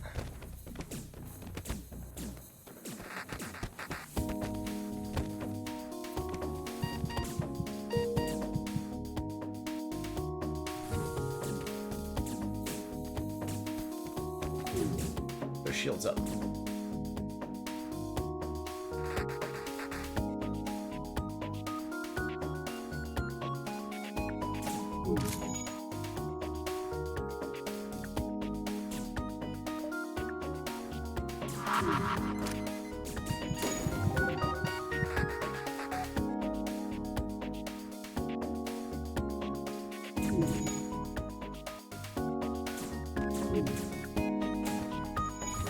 Break the shields if you have to, I guess.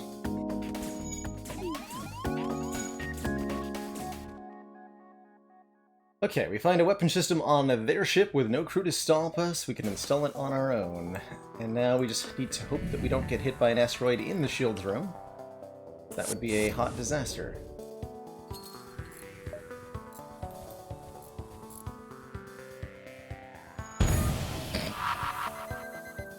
Yeah, that could have been worse. That definitely could have been worse. Whew. Can't actually rename my crew right now, but I'll get our outstanding name as soon as possible. Ion Center definitely could help with a boarding attempt, so that's potentially nice.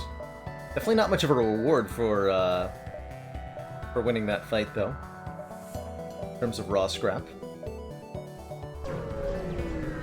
Yeah, that was a really intense first combat. Oh dear. Well, welcome to number 2. This time they have a med bay.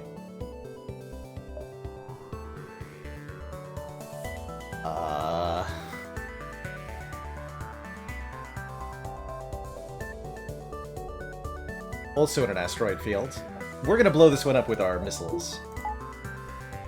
Actually, the Ion Stunner can take down their shields, too.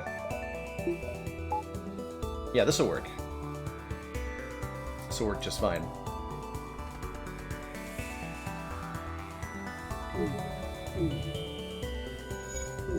I'll want to deactivate my shield so that their ion doesn't hit it.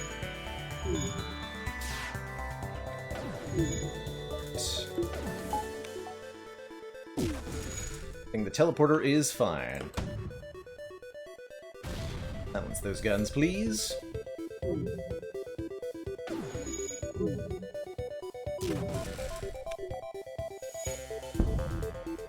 We just let the asteroids do the work for us. 5 missiles might actually be worth taking here, because this ship that we're starting with is very missile dependent. 10 scrap's not terrible.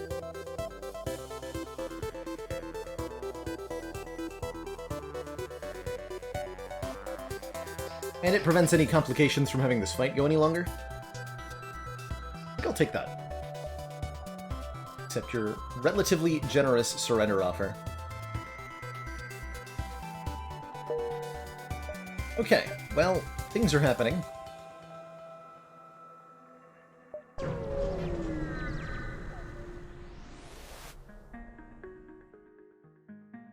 Across a space station under construction, we recently lost contact with a cargo ship that was set to deliver more stuff. Can you help us find them?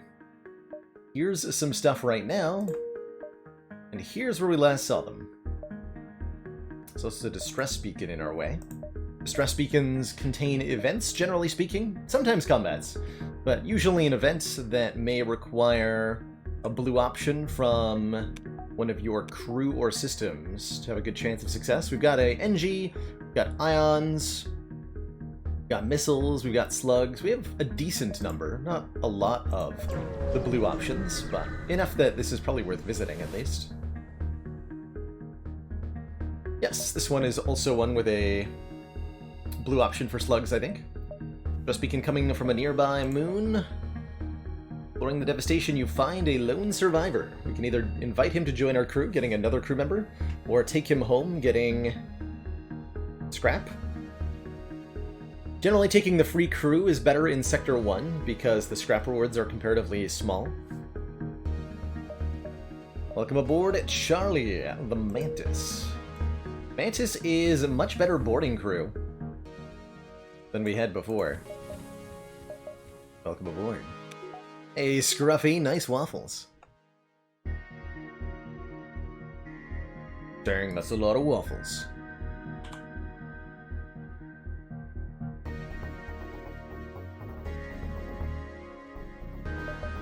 Dang. Another distress beacon. I'm in.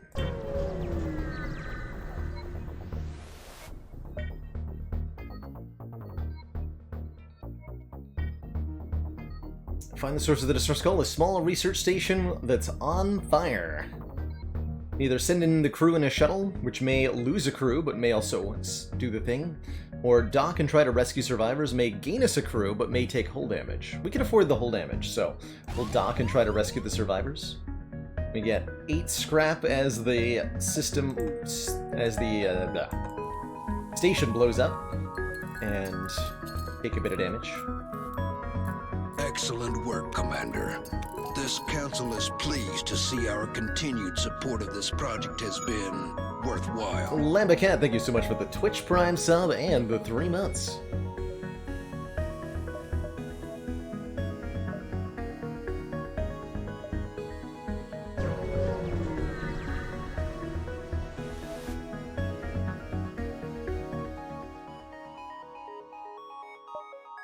Yeah, it's at least 0 sum. It's a lot better than losing a crew member, right?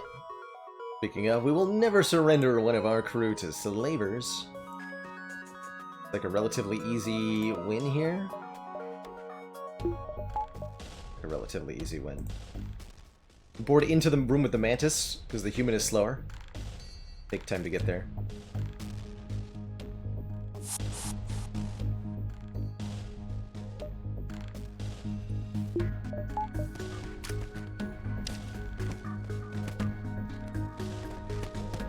Hopes and prayers, yeah, that's how we get there.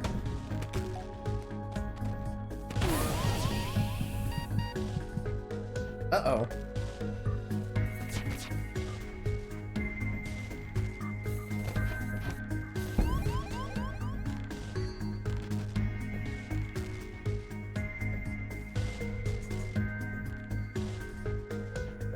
I've boarded this.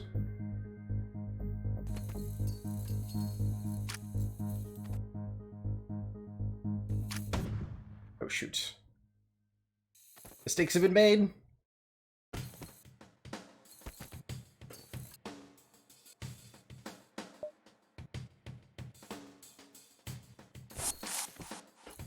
No!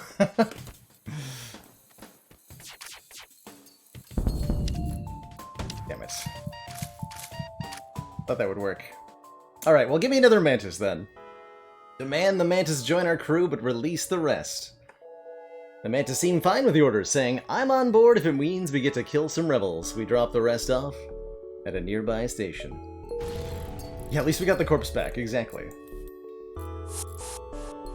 Got the good stuff back. We got the good stuff back.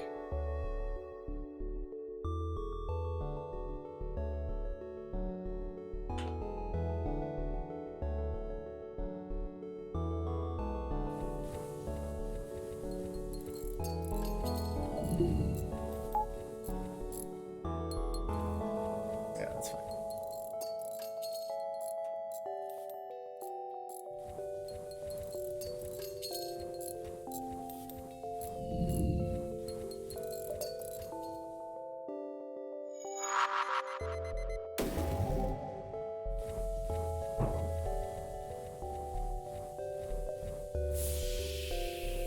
Alrighty. 2 Mantis boarding crew, let's go. What a janky Sector 1 this has been so far. Find the missing cargo ship docked to a rebel station. Discover where they're being held against their will and forced to, quote, donate their supplies for the war effort.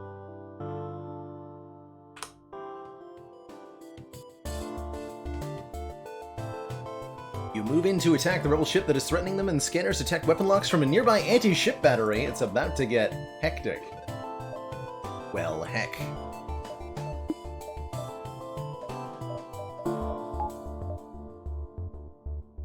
We pretty much need to disable their medbay before I can board. Which is unfortunately going to hurt a lot.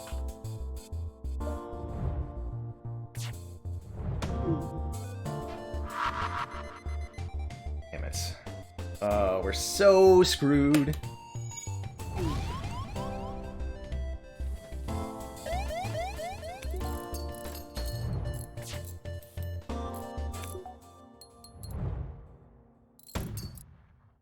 Oh, we dodged the first one.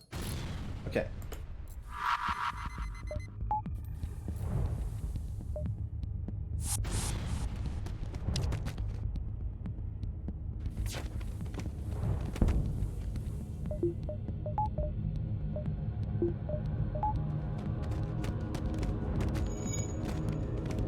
Optimize that very well.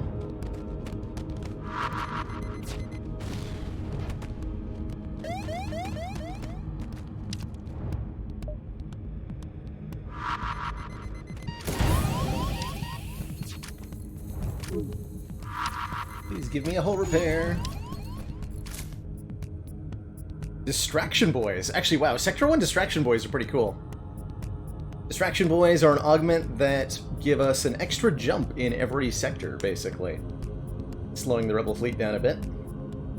Quite a bit of scrap as well, and the cargo ship jettisons some scrap towards us before they jump away too. Oh, the anti-ship battery is still going though, huh? Well, that's a slight problem.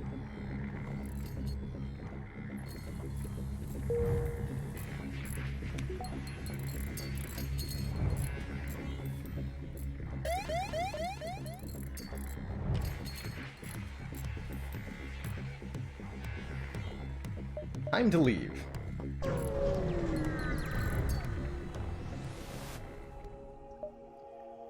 Free stuff. Okay.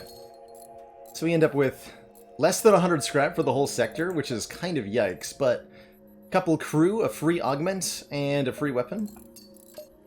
I'll take it begrudgingly. I will begrudgingly take it. Upgrade our shields to level 2 so that we can actually survive combat for more than 5 seconds. And we'll pray that Sector 2 is merciful to us. NG controlled sounds great. I'm not jumping into a freaking nebula, even with slug crew. Right? Yeah.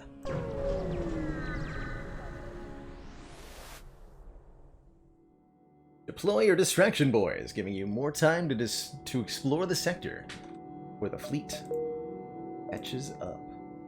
And there is, in fact, a store immediately. We'll probably visit a couple beacons before we head to the store. But we will go to that shop. We need repairs. We have stuff we want to sell.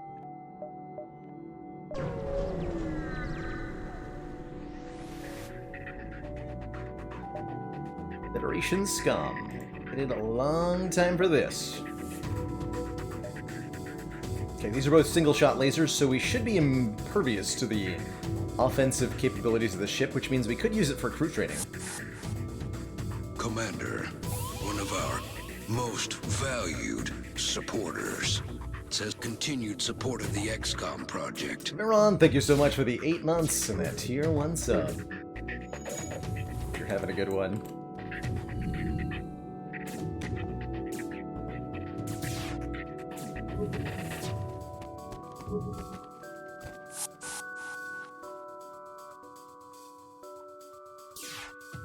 Yeah, they'll board us again.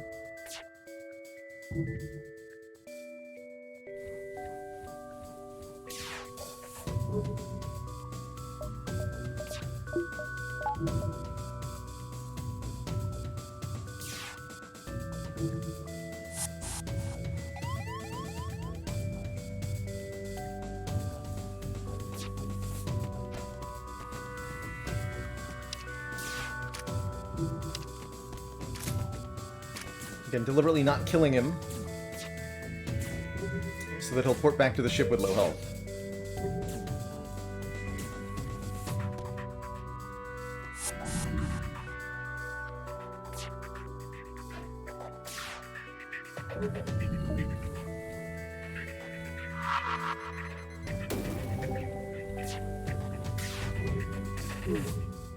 Now we probably want to wait here for a little bit just to get some evasion training before we go on and board them and kill them all.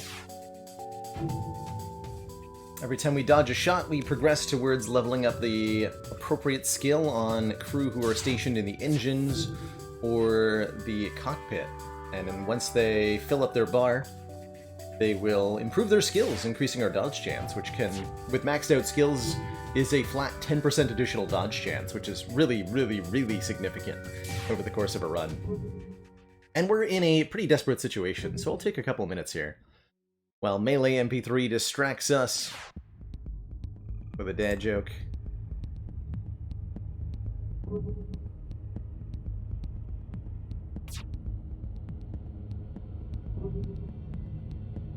What do you give an old dentist to help him walk? A Nova cane. Least favorite design element in FTL? That's fair. Anything that encourages the player to kind of wait is usually not a good game mechanic, I think. How's it going, Cartanigan? Cartaginian? There we go. Words. Words are hard. Okay, do I want to wait for the full? I think that 24% evasion helped a lot. Using the stunner would be training the slug in weapons, too. That's true. I definitely should have been doing that. No, well. I'm not too worried about weapons training, to be entirely honest. Okay, we'll take the full evasion, though.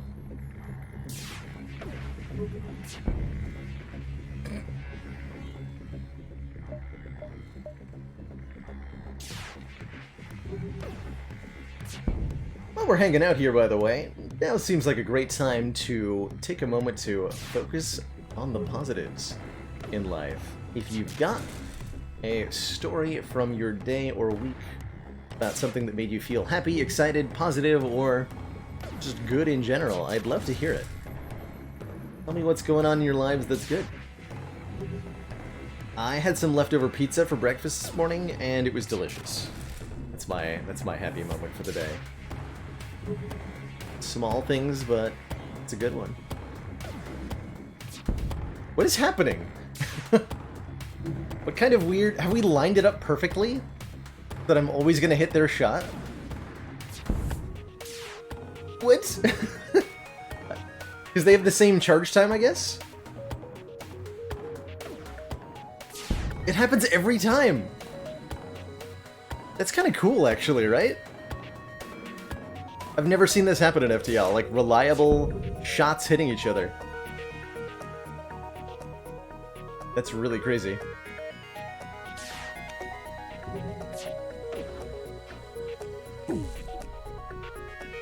When you auto-fire, it always comes in at the same angle, too. Oh!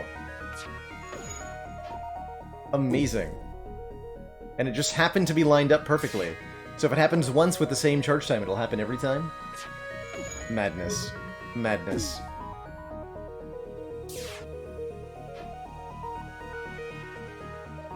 Expody saw a single dad struggling at the market with his kids in one hand, trying to carry all his groceries.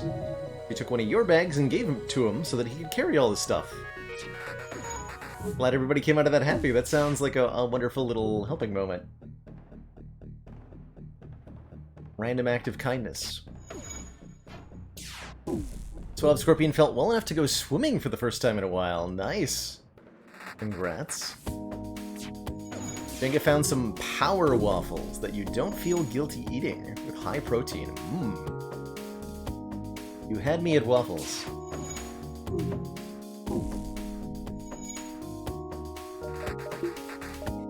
kill these guys.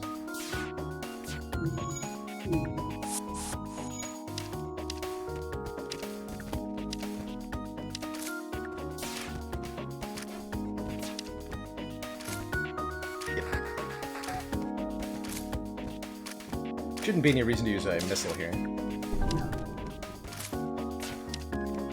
I hope not.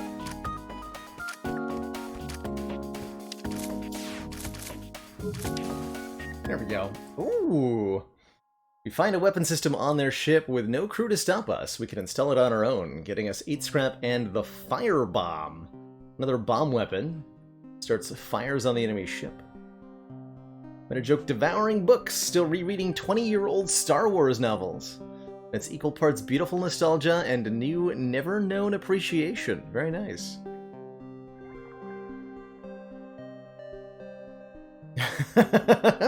Can't have leftovers if you always eat all the pizza, right?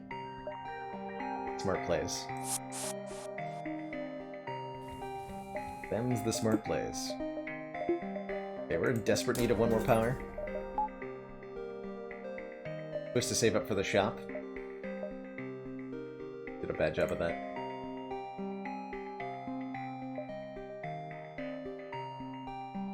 Any pizza is a personal pizza if you're brave enough. And determined enough.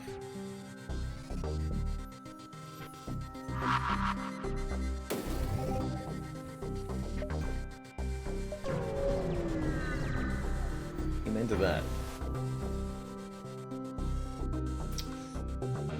I'll give you 5. This is a positive outcome here. Greetings, our supplies of mining explosives have run out ever since the rebels blockaded the system. Do you have any extra explosives? I can launch a missile. Will that help you? Well, I appreciate your enthusiasm. We have certain protocols for the use of explosives around the workplace. Launching a military-grade weapon into our mines isn't exactly what I would call union-friendly. Fair enough. Here, have 5. They give us a reactor upgrade. Deal. Done deal. Oh dear, not again. And mind control. Ooh, extra spicy. I can easily board and kill the crew, though. Once the mind control wears off. Okay.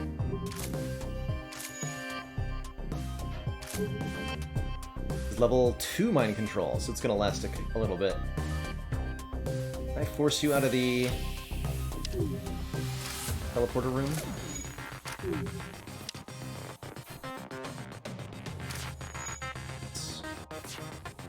Wait, you can go through locked doors as a mind-controlled crew? I had no idea.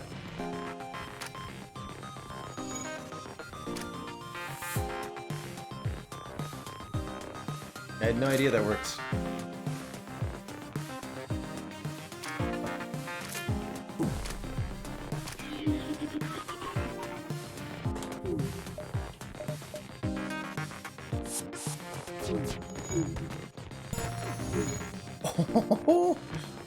The dodges.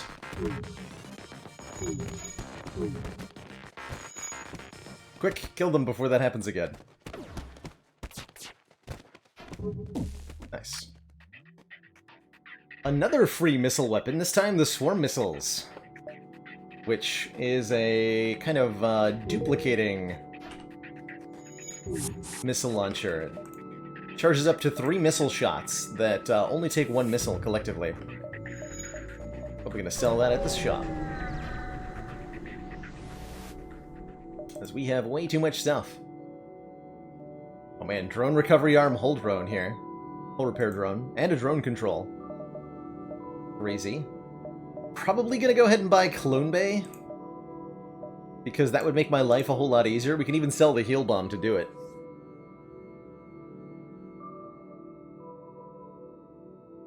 Also, how cool is it to go Clone Bay boarding plus firebomb?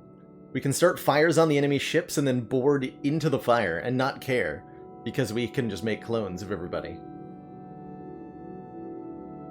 That's pretty cool. That's pretty cool. 32 scrap for the swarm missiles. 17 for the Ion Stunner. 30 scrap for Slug Repair Gel. Probably sell that too. Our starting augment making us repair hull breaches automatically, but it's not that great. And the 30 scrap is more immediately impactful. Definitely take the Clone Bay. Hacking would be great too. Although I don't think I can reasonably afford hacking. We're also actually like shockingly low on fuel here. And I would like some more hull.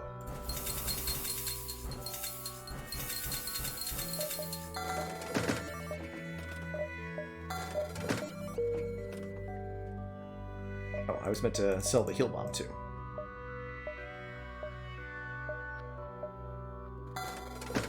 Alrighty. This will work. With scare quotes around the word work. This will work. Maybe. Try it.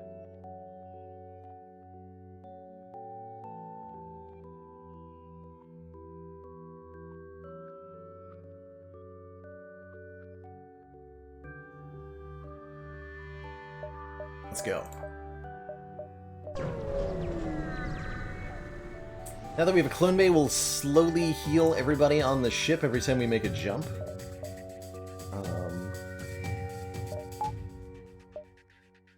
Kind of Ion Stone other weapons on this ship.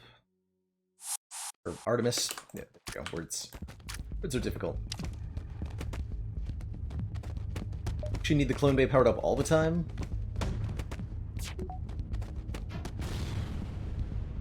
Fine.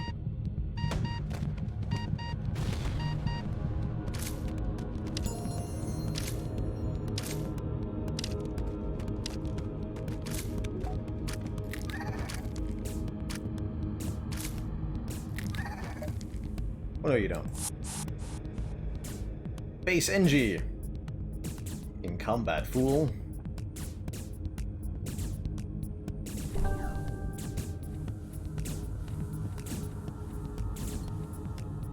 Huzzah.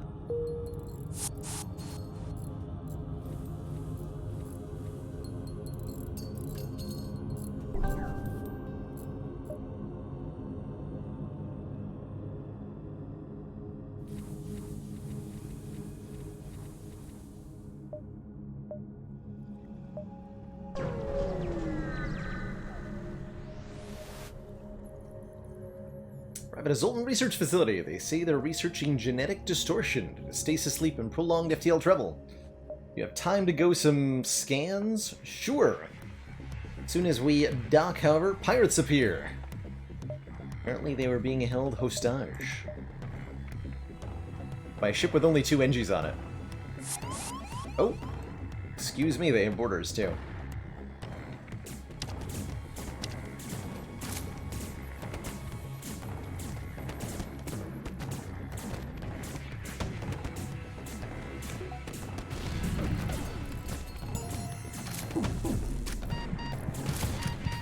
Even take out the missile launcher. Rude.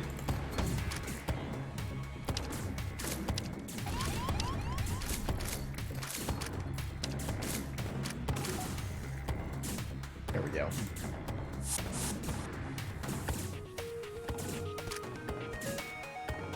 Disable the ship and contact the research station. Thanks for rescuing us. They held us hostage to ambush unsuspecting passers-by. Here, have a combat drone. Thanks for the combat drone. So when a clone is created, they lose 10% of all accumulated experience. Bodhi, I believe, is the loss. So there's a slight loss of XP each time they die. Usually not a big issue, especially for boarding crew, who will usually level up their boarding abilities faster than it'll degrade. We go for an early buffer point in the Clone Bay. It'll also heal us more between jumps. Which is nice. Okay, that does connect good.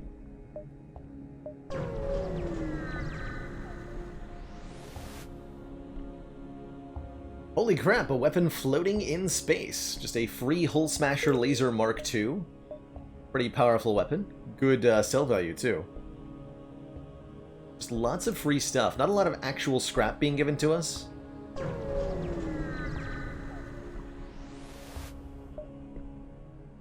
An NG ship in the vicinity, seeing you jump in armed to the teeth, immediately broadcasts its surrender. Subject goal, wealth.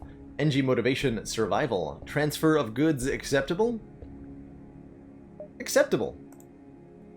They immediately transfer over the goods and get on their way. Money for nothing. I think there's like a chance you get a better reward if you say no. But I'll take the guaranteed reward.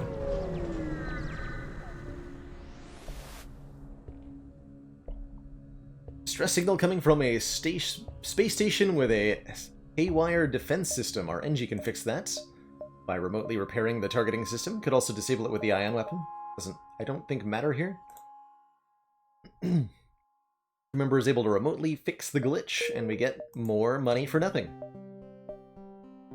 Cool, we're able to start pulling this together.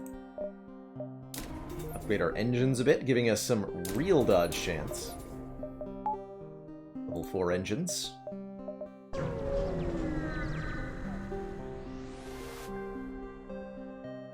Another free weapon, this time the stun bomb. And that actually gives us one of my favorite combos of all time in FTL, which is Firebomb, Stun Bomb.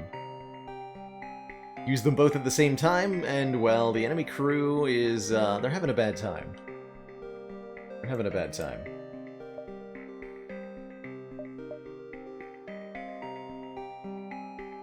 There is no upside to being friendly, it's the same reward, but 50% chance for being nothing. That sounds like FTL. There is no upside to being friendly. Indeed. Yeah, that sounds like FTL entirely.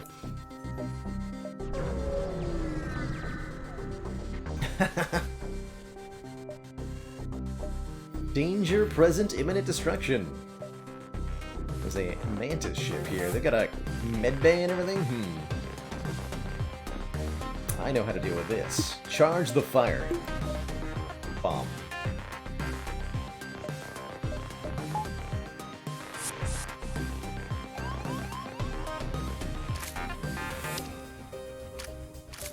The achievement missing for the slug ship, that would be Home Sweet Home. Jump to 30 nebula locations before Sector 8. A little bit of an RNG achievement here. You kind of have to get a decent sector layout and want to go to the nebulas. A little difficult to do.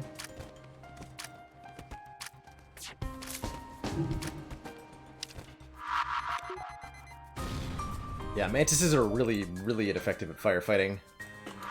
They're doubly ineffective when there's lots of fires in a big room.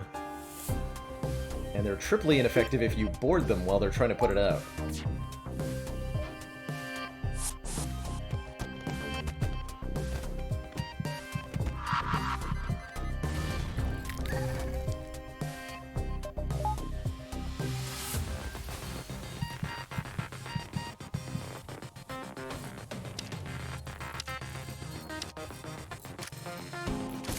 Don't break the O2.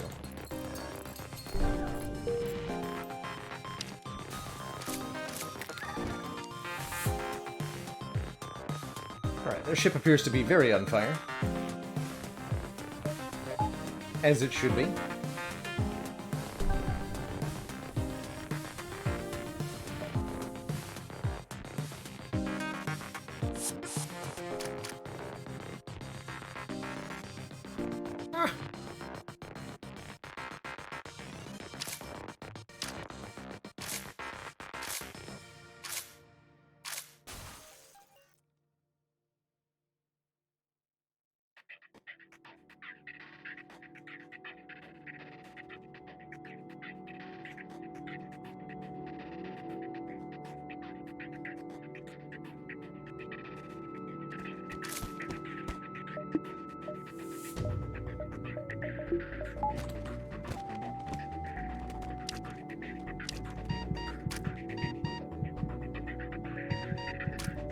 Oh, one of them didn't make it.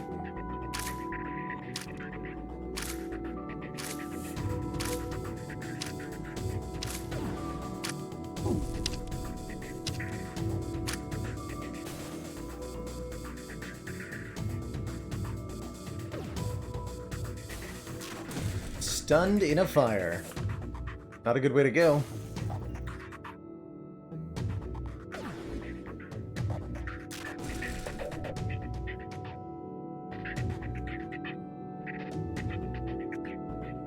No more life signs detected on the Mana ship.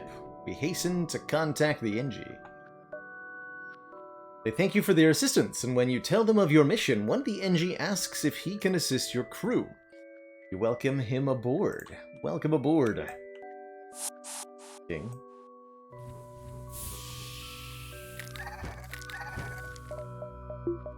Quick, to the medical airlock.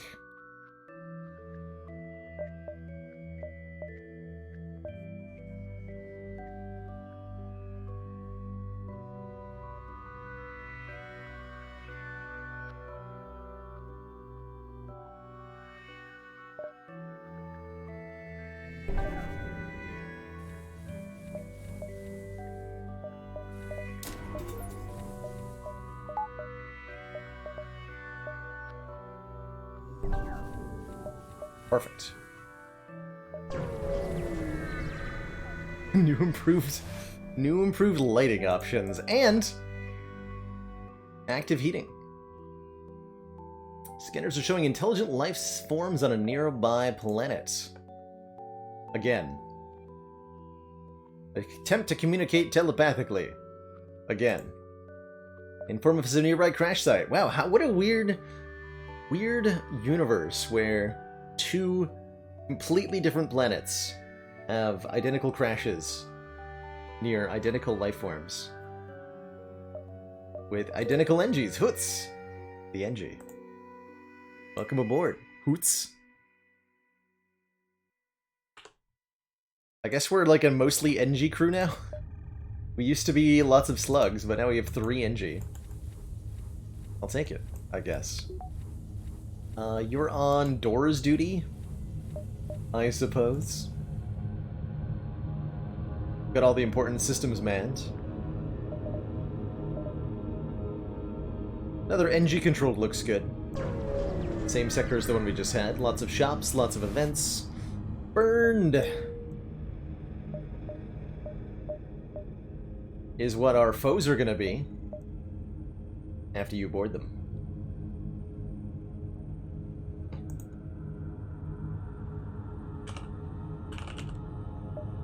Welcome aboard.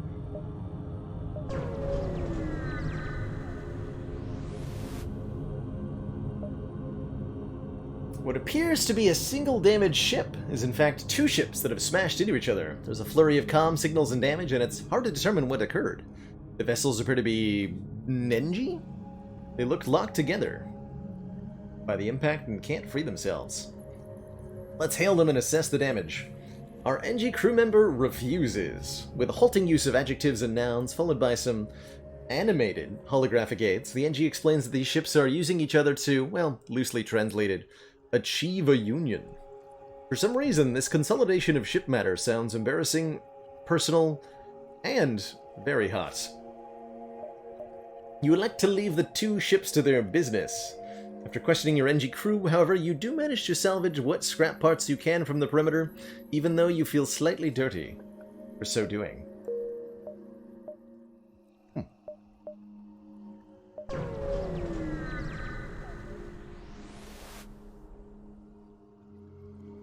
Destroy and loot those stinky pirates. Decide the pirate is not worth saving, but the pirates say otherwise. Charging weapons. Stinky pirates. Hopefully we can kill them before this missile launcher fires at us.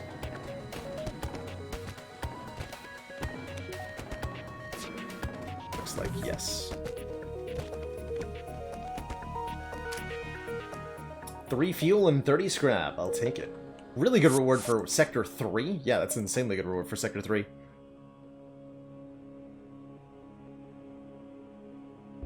Good question. The NG themselves are made of a collection of nanobots, right? Maybe their ships are just larger collections?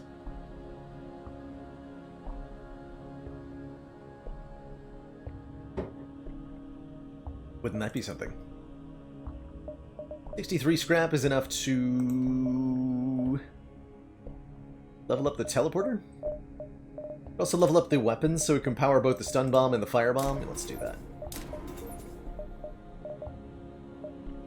let's do that.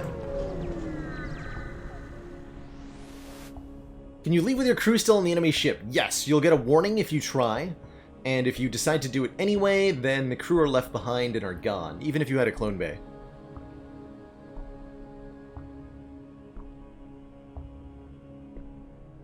But in times of dire need, it might be necessary. Take the 5 repair for 10 scrap. That's a good deal. How much do I have to sell? These 2 things? I don't know if I need to do that yet. For merchant ships passing through the area, no doubt interested in buying the efficient technology. PNG. If the enemy ship jumps away with your crew, I think same deal. Bad times. Definitely bad times. Lots of dead jumps. That's not good.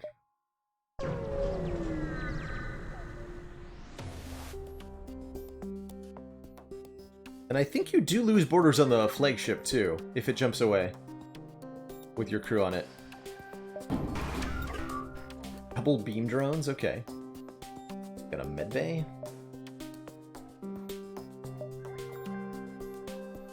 Looks most efficient to try to do this with an Artemis shot into their medbay. It's not going to be a ship to firebomb or anything.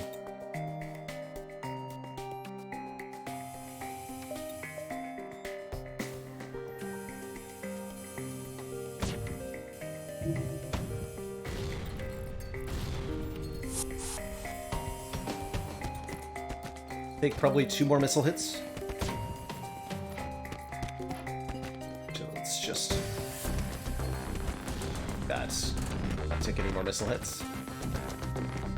Got plenty of missiles, right?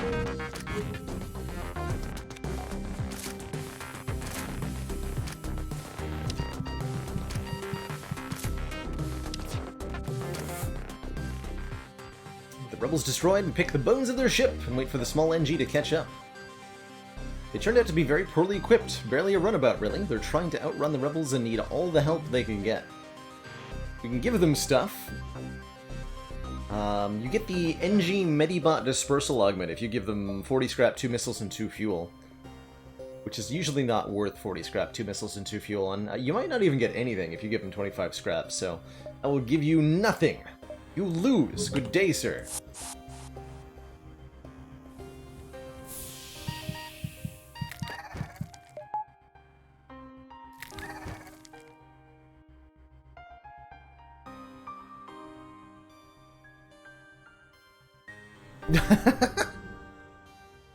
Why, I'm honored, Dozy Lion.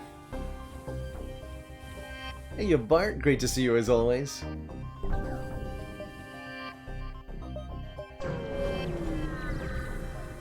Having a great time today playing some FTL. Search for the ship. Free stuff. Alright, good. What the... What? What is this layout? I can only jump to the exit from here and here. There's no connection here. Ridiculous. I have 6 fuel too. 1, 2, 3, 4, 5, 6. I'm sure we'll get 1 fuel in 6 jumps, right? I'll be fine. Truly a sight to behold, they say.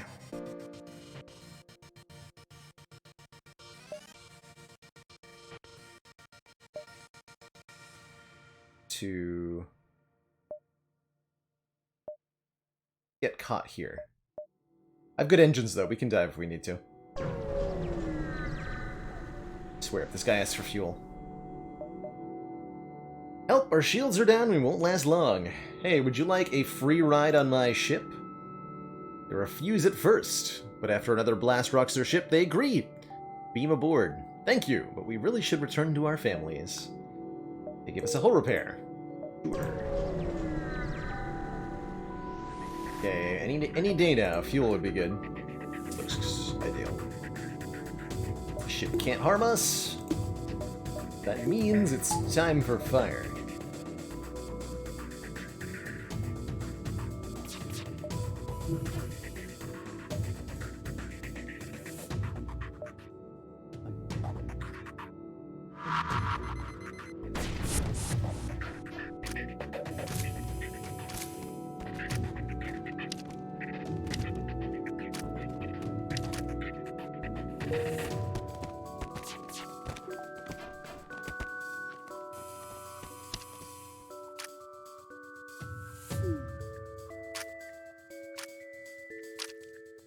Actually, I don't think I want to break the O2, do I?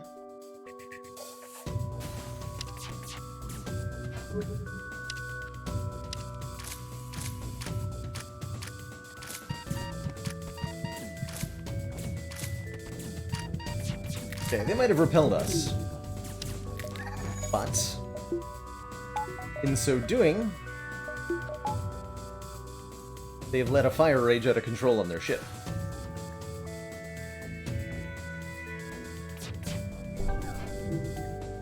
And I'll be back, too.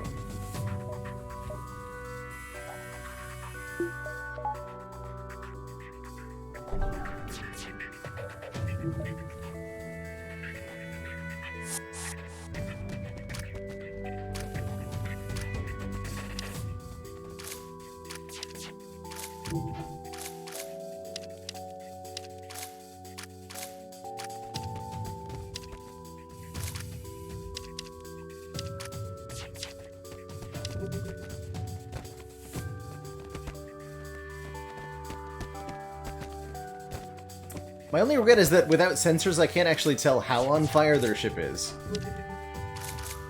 But I know that it has to be quite a bit. Not that on fire. What we can do now is ion stun the medbay, actually. What I should be doing.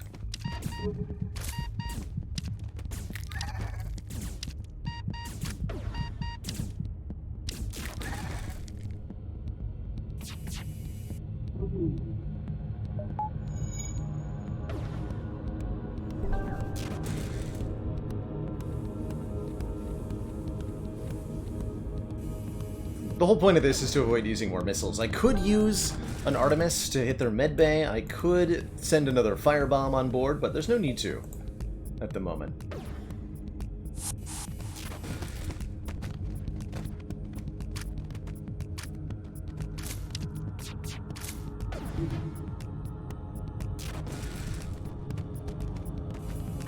And well, they're stunned.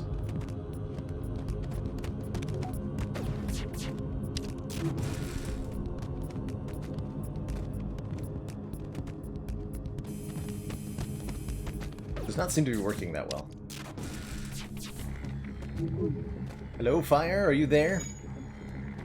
Hey, JFKZ. Been a while.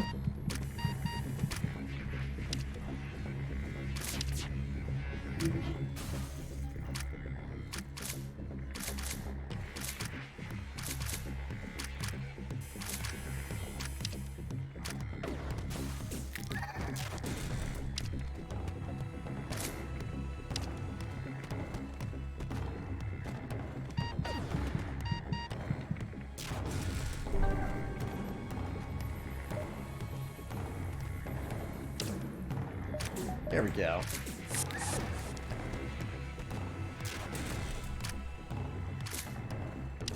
Stun micro. There are no more life signs remaining on the ship. We do get the 2 fuel we needed, as well as some good scrap. Times. I think we're gonna escape getting caught here too, which is even better. Good, very good. We can think about Shields 3 soon if we want to. Our offenses are quite capable of dismantling just about anything.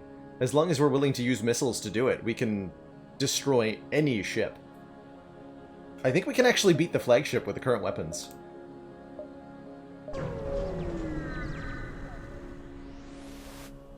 So I don't need a whole lot of stuff. Okay, booby trapping the cache will slow the rebels' pursuit down. We're already getting out of here in time, so let's just take what's inside. 25 scrap and a system repair drone, and conveniently a shop. with perfect timing here. One selling cloaking, which I will probably purchase. We can sell the hull laser, the system repair drone, and the combat drone, all stuff we don't need. That puts us over the threshold for the big cloak. Cloak our ship, adding 60 to our evasion temporarily and prevent enemy weapons from charging. Cloaking is pretty much the most powerful defensive system in the whole game. Really good. Really, really good, and we can buy the additional fuel that we need, but we can't also buy the sensors, which is mostly quality of life, but I kind of want.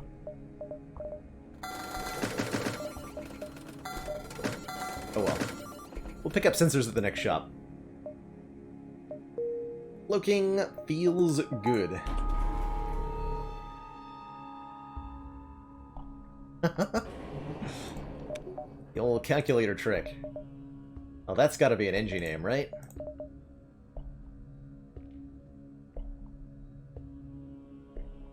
Five, 3, 1, 8, 0, 0, 8. Sure, that must mean something, but only an NG would be smart enough to know what. I ever played Immortal Redneck? I have never heard of this game, Andrew. Attack those stinky rebels. Yeah, I can't say I've ever heard of anything called Immortal Redneck, but I love the name already.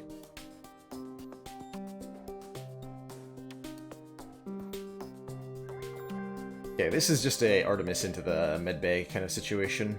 Learned my lesson.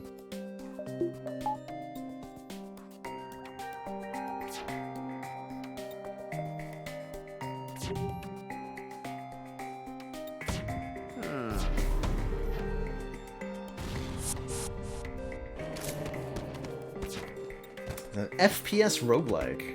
Oh man. It's a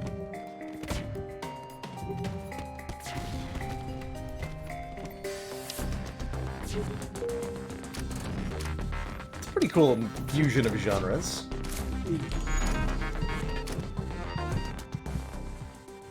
The rebel crew dead, we stripped their ship for equipment. They had already made their delivery to the civilians. Steal the civilian supplies. Colonists hand over the supplies and you load it onto your ship. As you jump away, you crack it open and discover nothing more than vaccinations. Aw. I was hoping for their farming supplies.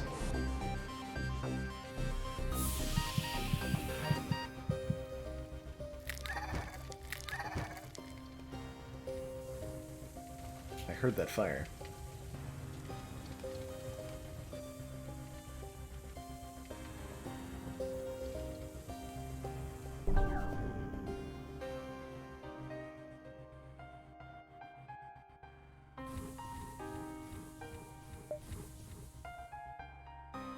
Meow. The time is meow.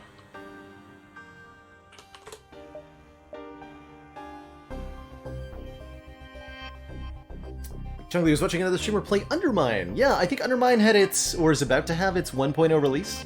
We checked Undermine out on stream on a random day, like, almost a year ago, I want to say. It seemed like it was a kind of cool little Binding of Isaac remix, is how I like to think about it. Seems like it's gotten a fair bit of work during its early access, so hopefully it's doing good now. Distraction boys, go! Okay, we found our way to the Zoltan homeworlds, where we might find the Zoltan peace envoy. But we also might not. How do we deal with Zoltan shields? We have an ion stunner? Okay, that's what that's for? That's what that's for. I knew we had a reason for it. Single life form, investigate. Find a man living alone in a cave. From the appearance of his wrecked ship, it seems he's been here for many years. He looks healthy, but his mental state is questionable. Have the slugs breed his brainwaves. Slug after a pause says, the person is stable and with good intentions. You offer position in your crew and it is graciously accepted. Turing. Stinky Human is allowed on board, but they have to live in the rear of the ship till the time such as they are needed. I should have upgraded. Yeah, can manually search, right? Ooh, you spy 2 pirate ships lurking in the nebula here. They remain unaware of your presence. One is carrying fuel, the other ammunition. If we are able to kill the crew of this enemy ship, we'll get a large amount of fuel, which we definitely need. So let's go for the fuel supply here. Halberd beam. Terrifying.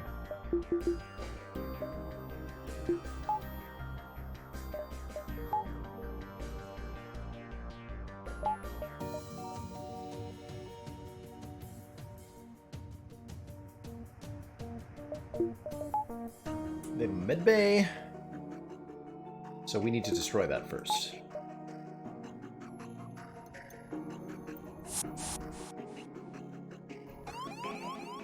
Alright, Stinky Human, you're on duty. Go.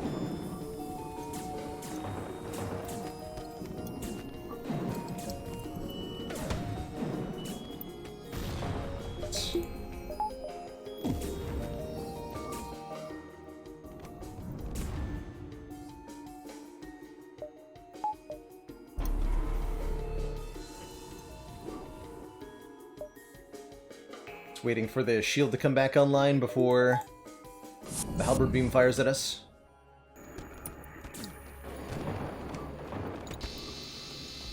That's why I cloaked.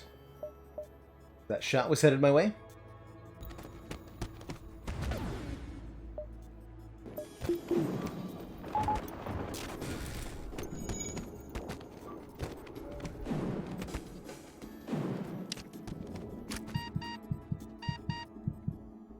My brain got mixed up for a second. I thought we found 40 fuel in the ship. We got 3 fuel and 40 scrap, which is a ridiculous amount of scrap for Sector 4. Heck yeah. Alright, human, back to your quarters. Oops. I accidentally opened the airlock. Cursed Key can only be the appropriate name for this human.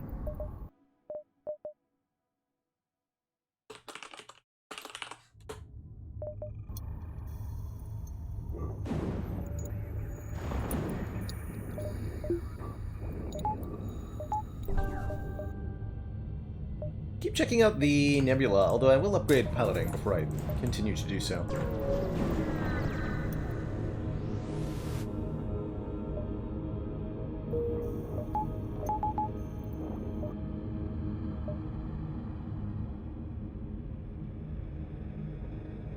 Disconnect.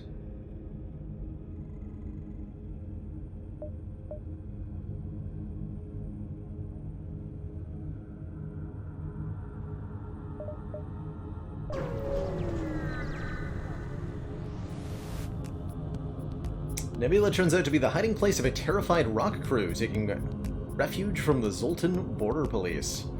They don't seem prepared to risk us leaving with their coordinates, and they open fire. By the time we went for Shields 3, I think. Let's see weapon loadouts like this one.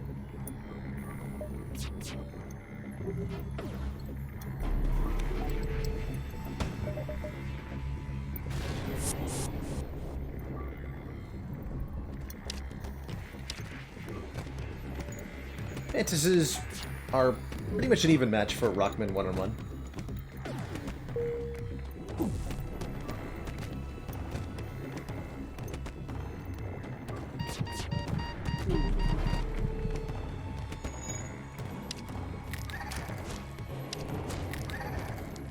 Almost.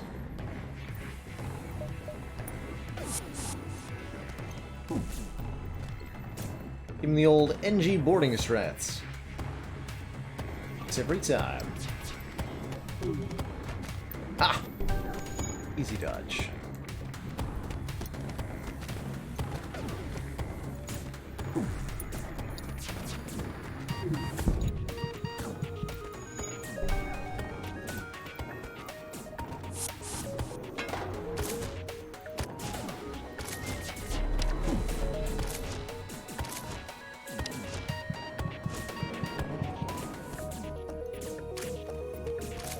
Get them, stinky human. Yes. Get a meager amount of fuel and missiles, and more importantly, a huge amount of scrap. 30 to 40 scrap per fight is going to keep us well afloat of all of the needs of our ship, which, quite frankly, aren't even that high. We can go up to Shields 3 really soon, and they'll be really sitting pretty.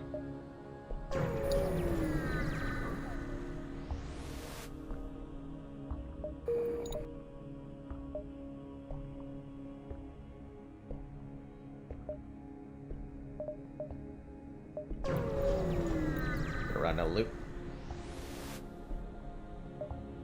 Gotta admit, Zoltan Space is a beautiful and peaceful place indeed.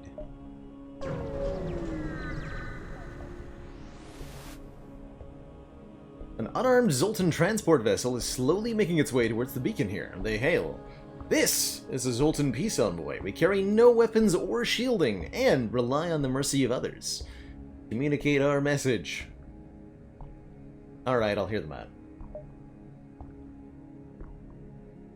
Take our silence for interested contemplation. They go blah blah blah, whatever. Peace talks. Please spread the word of enlightenment to those who have not heard. They give us a quest beacon. What? Over there?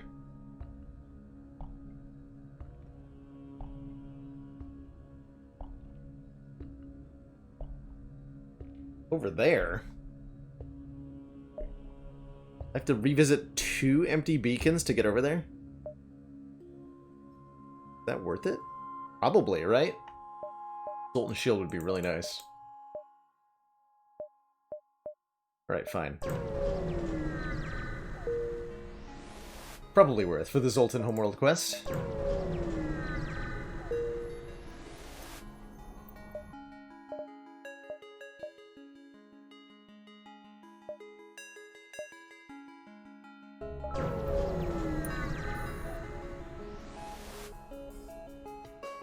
Small Rebel research station overlooks a pulsating star.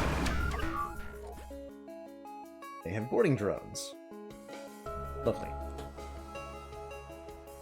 And a defense drone. Means we're going firebomb here.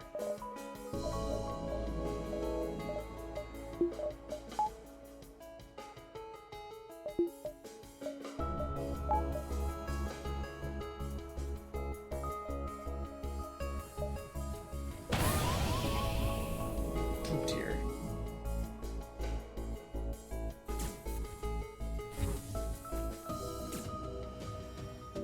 Right, stinky human.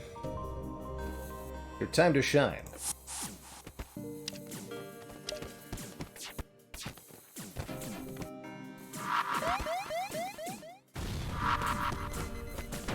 Hang on. Oh, that's right, there's a pulsar. Oh, this is dangerous as hell.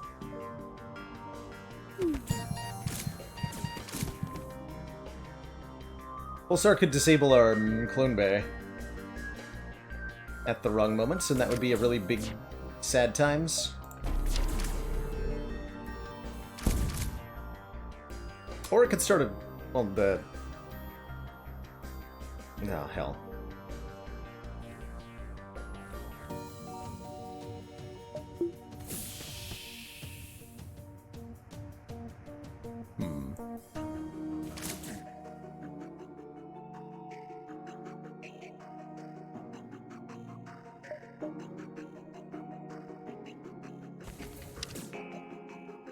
Yeah, this is really dangerous right now.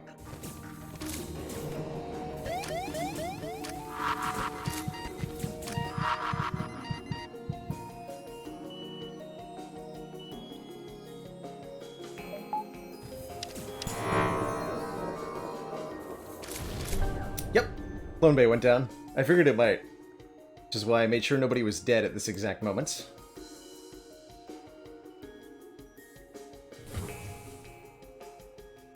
Or did I?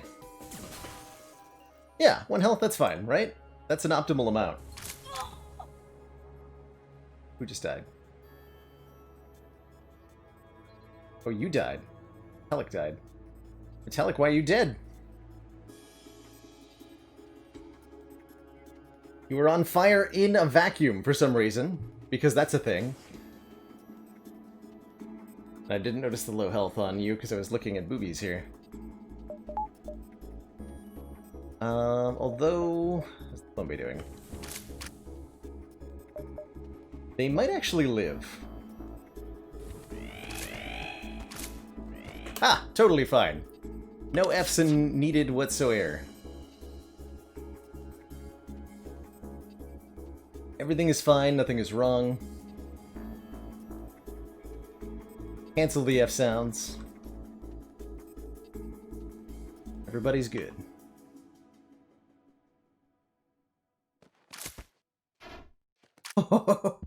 Also good dodges. Alright. Thanks for not dying, anybody. Good talk. Okay, let's take out their guns. Done deal.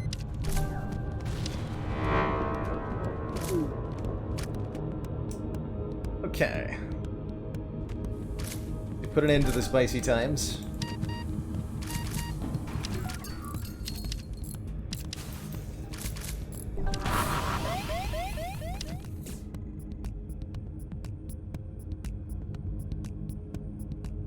Got their defense drone back online, so I won't be able to fire this missile at them.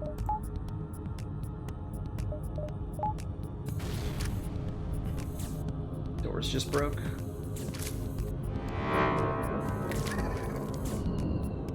Now, I'm starting to think I'm safer on their ship.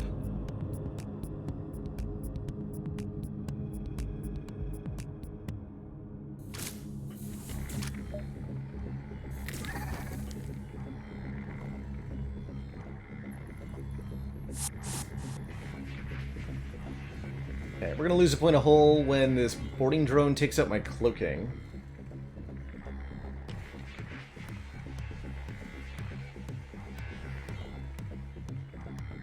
I should probably be charging the ion stunner. Getting it at that.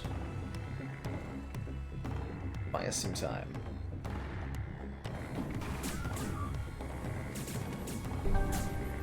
Not fast enough to, yeah, prevent that hull damage.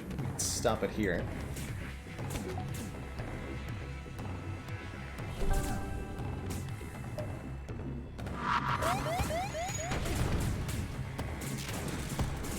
Enjoy being stunned in a fire, nerd.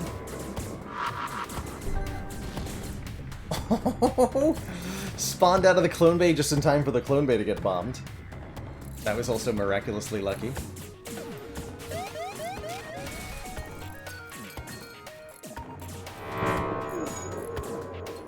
Let's just be grateful nobody died here.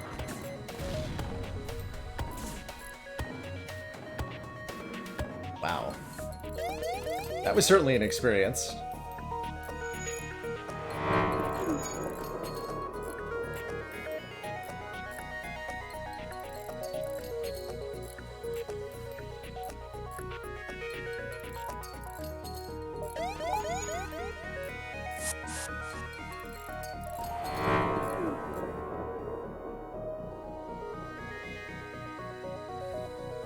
Certainly an experience.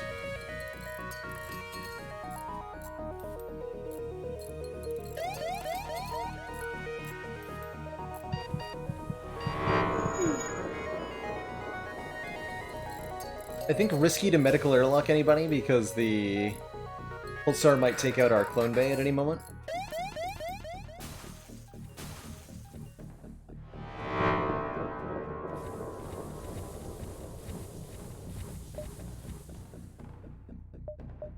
But we know the peace envoy is safe, so let's jump here.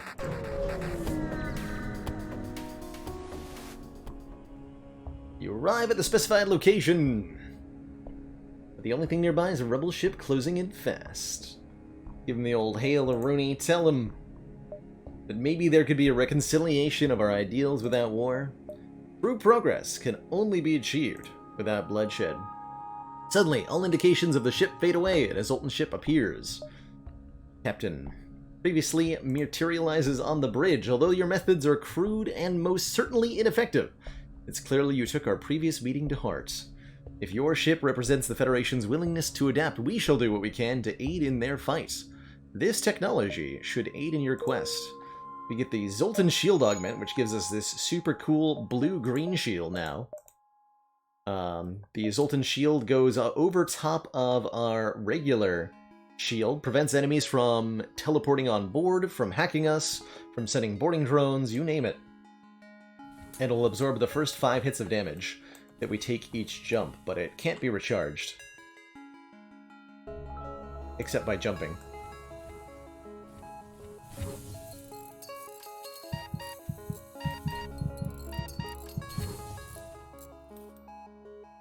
Alright, let's heal some people. By upgrading the Clone Bay. Because level 3 Clone Bay would have stopped a lot of the devastation last combat. If you get an event with intruders on board while having a Zoltan shield, there will be a line added about, hey, they must have had a bypass unit because they managed to get on board anyway somehow, smiley face, winky winky. And then you still fight them. But it at least acknowledges that you had something that should have stopped them, even if it didn't. So that's nice.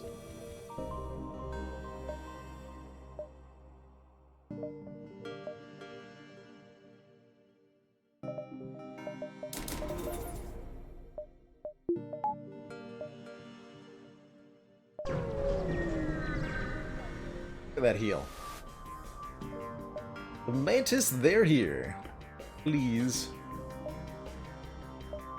Please firebomb them for me.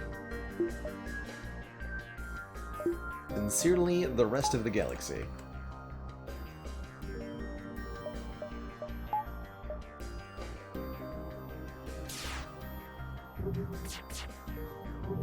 Oh, a 50. I like that idea. A 50% chance that they have one. Why didn't I destroy their medbay and board into that? Not sure.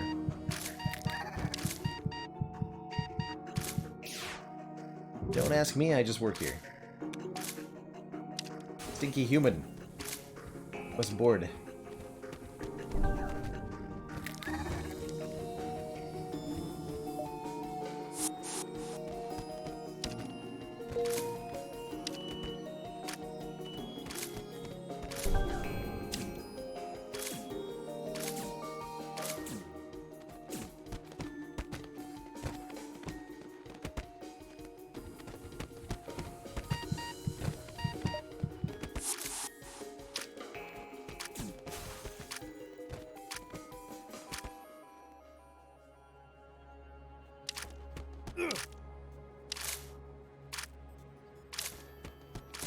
Probably will actually... too fast to die going back through the fire. Am I down to a meager 25 missiles? That's unacceptable.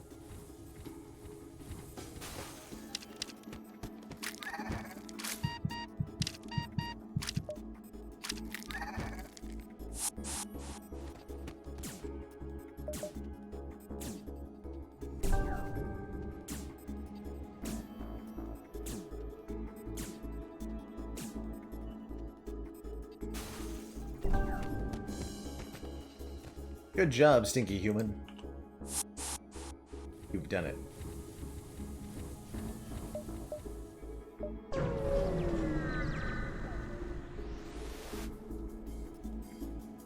Personally, says the rebel captain, I'd have stuck with the Federation, but I'm a soldier and I'm no use to without a war to fight.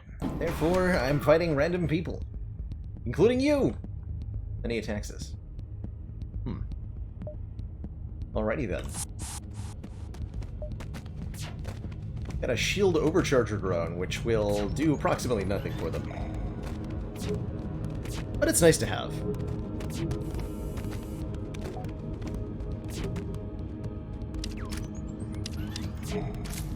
Looks like we need to upgrade our reactor like 5 times.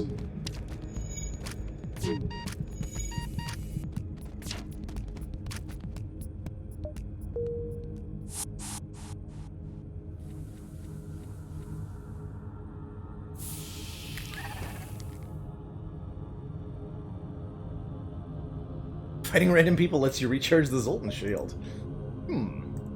Smart.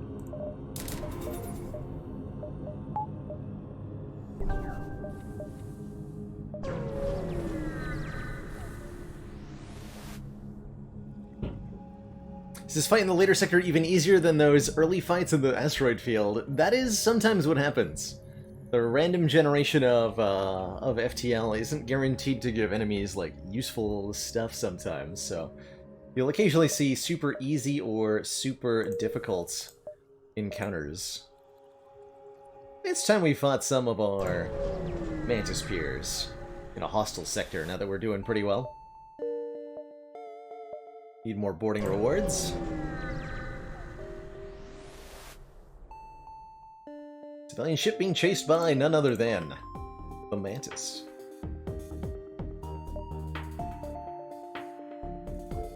You can't board us, fair enough.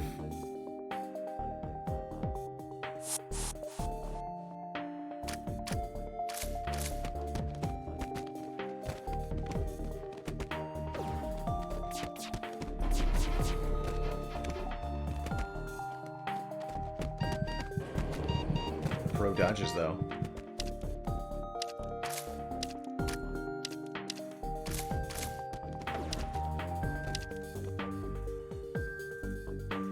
Alright, stinky human.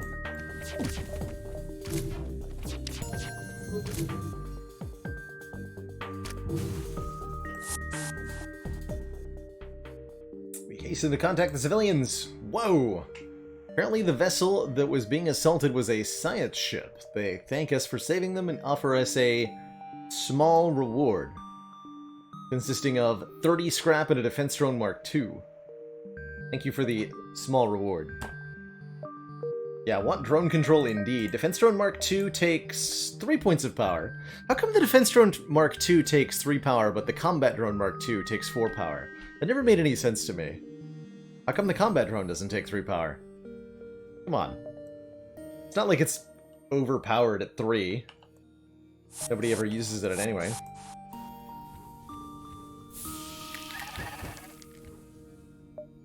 Ridiculous. And a shop, where we could potentially buy a drone control. Okay.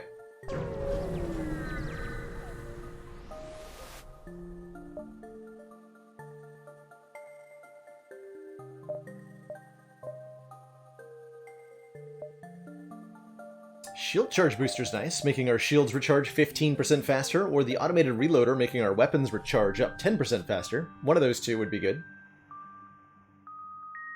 Any reason not to wait for respawn before jump? If we're going to a shop, it doesn't matter. But if we were going to somewhere other than a shop, then yeah, we would definitely want to wait. For sure, Z's. We can't take both without selling one of our augments already. We can only have 3. So I keep the defense drone Mark II in the hopes that we get a drone control. And then use it. We have cloaking, so I doubt it. Let's not do that.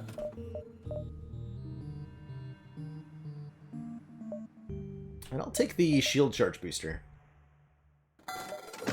So our augments currently are the Zoltan Shield, the Distraction Boys, giving us 1 extra jump per sector. And now, faster shield recharge rate. Currently in Sector 5. We're close to the point where we could sell the Distraction Boys and have it be okay. Okay, now I should have definitely waited for the respawn here. Sure we finished doing that.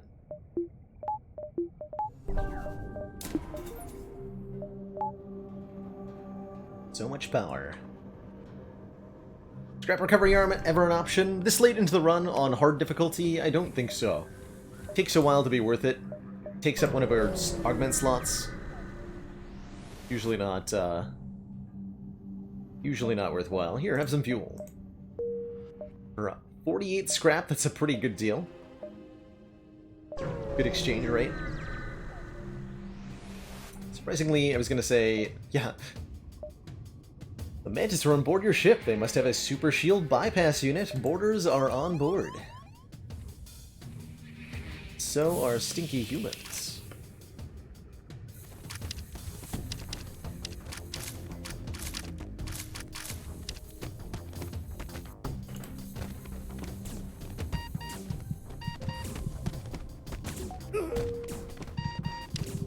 What nerds? I got a clone bay, so I don't actually care if we all die. come back angrier than ever.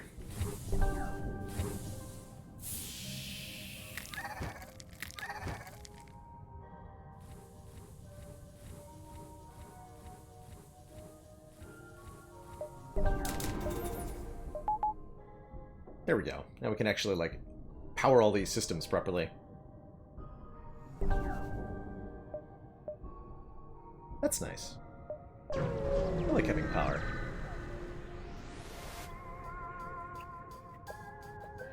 All non-meta ships that enter our territory are forfeit. Lower your shields and surrender if you value your lives, they say.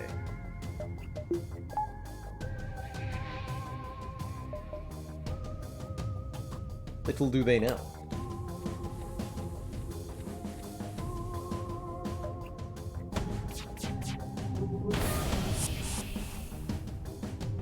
I've boarded into a breach. Well, that's fine. We got a clone bay.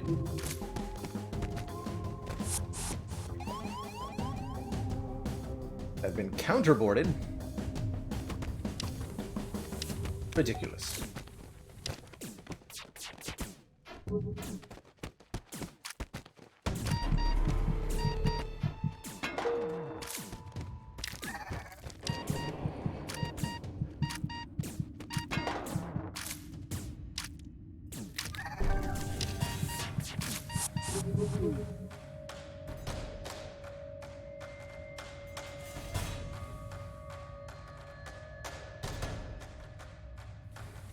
Brace for big missile impact. Actually, don't brace for big missile impact. Shoot them.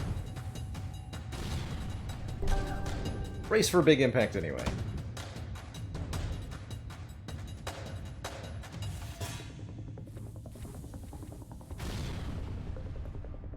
Ouch. My cloaking.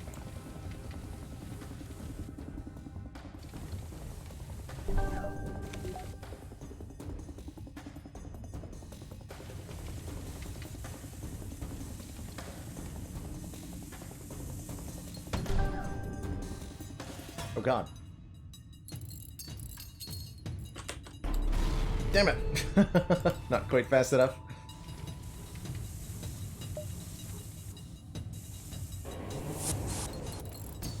I think we didn't need to take any damage in this fight, but we did take 6, so... Whoops. A little complacent there. Probably fine.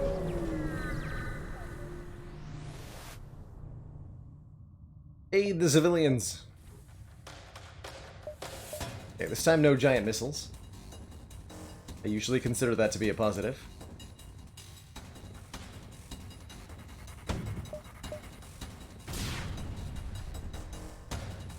Threshold for cloaking a missile is the boundary of your shield level, if your shields are up.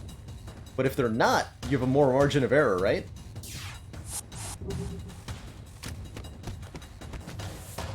Something weird like that.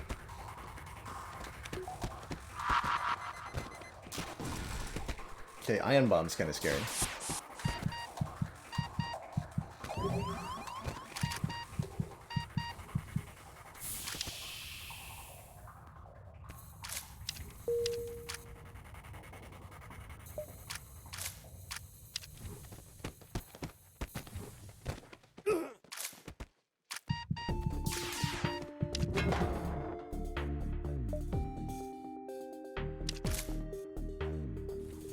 Just vent them.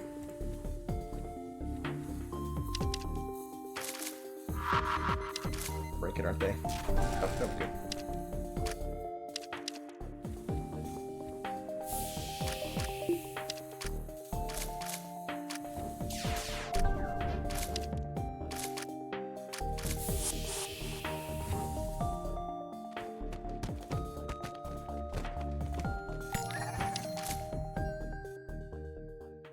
No more life signs detected on the pirate ship. Unfortunately, the civilians are super dead. Oh well.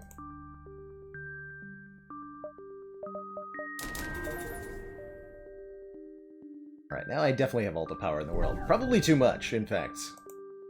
But that's okay. We're in a good position. So I don't need to be particularly optimal here. He says, about to run out of fuel. Children on Earth are told terrible tales of the blood-red mantis invasion ships, much like the one bearing down on you now, which once threatened the planet. You order weapons charged.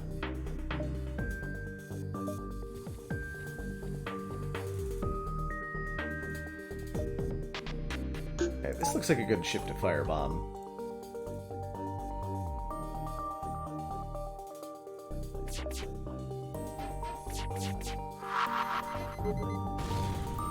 Dodges, though.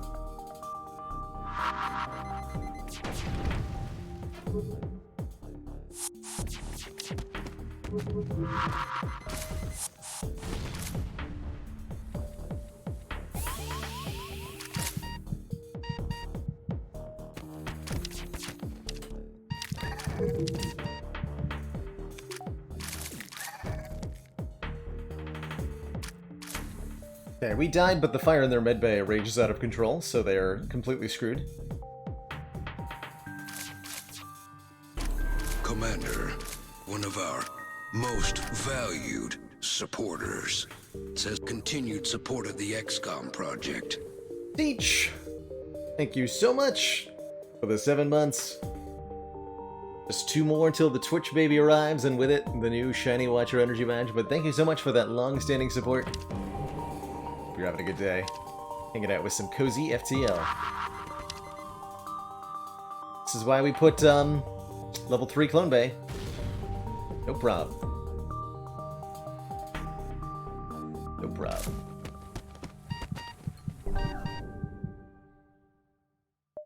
Alright, we got plenty of missiles. Let's use another one on them.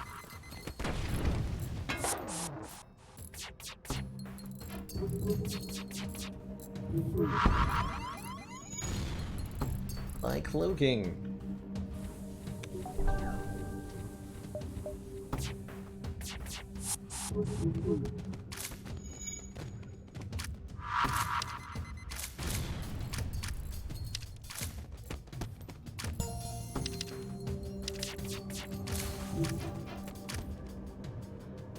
There are no more life signs remaining on the ship. We get another free drone, this time the combat drone Mark II, as well as 34 scrap and 1 point of fuel to keep us going. Or just a little bit longer here. Hopefully there is a shop sometime in the immediate future. Else we might have some difficulty getting around.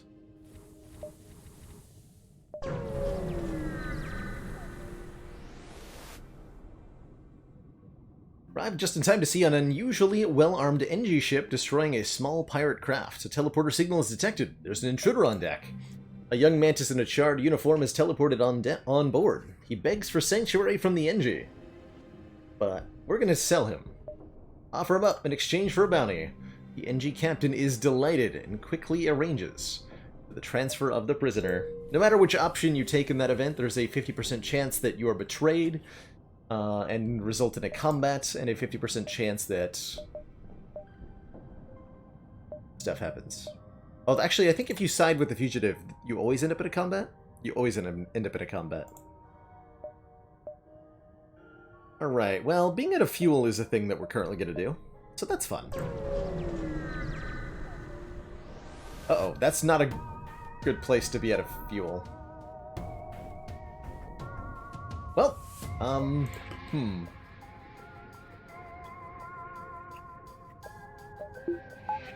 interesting. Not actually sure how this handles. Normally, if you run out of fuel in an asteroid field, you at least get some distance from it. I don't know how that works for a sun. Maybe they'll drop fuel, and we don't have to find out? That would be nice.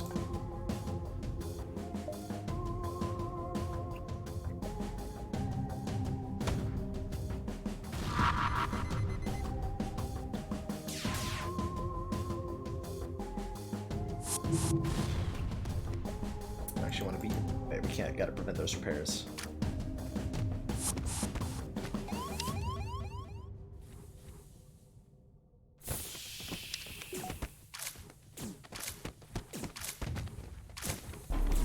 Oops. Not sure why I thought I needed to cloak at that moment.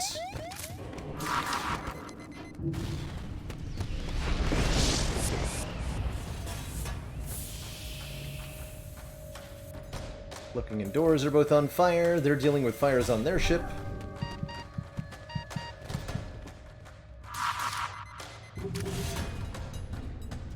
Quickly now.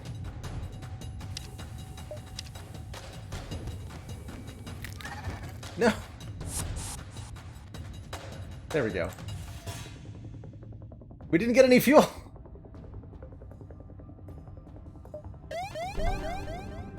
Oh no!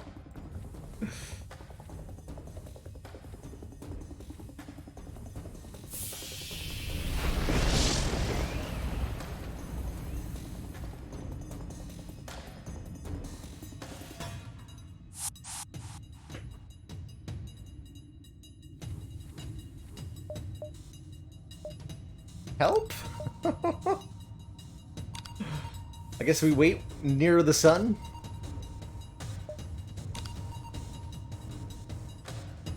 While waiting for help, you drained what little power you had left to pull away to a safe distance from the sun. Small ship arrives with a message. This automated ship will provide refueling services once a monetary exchange is complete. Complimentary amounts of fuel are available in emergencies only. The ship offers us a completely reasonable deal for 5 fuel. We could pick a fight with it, but we're not really that good at killing automated ships, so it might get away from us. Let's take the 5 fuel. Good deal.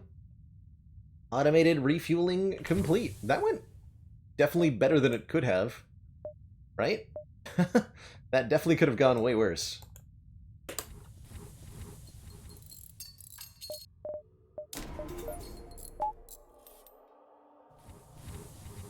Well, I don't have oxygen upgraded. We've got plenty of spare scrap at the moment. The weapons we never really need to upgrade.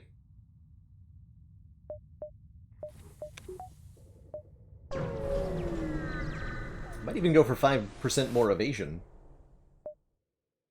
Small rebel ship nearby that's been refitted for transport rather than combat. This is one of those ships that gives you bonus rewards if you can capture it intact, which we are most certainly going to do. Probably. Let's also charge the firebomb. We need to make sure they don't get away.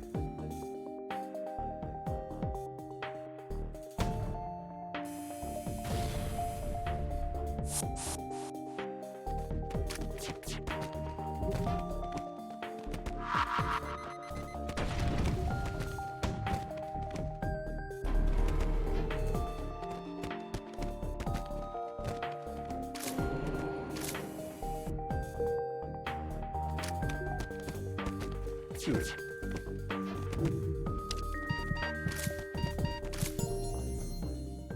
Ship refuses to fight, but we still detect life signatures. Apparently, this was a prisoner transport. The single survivor offers to join our crew in exchange for their freedom.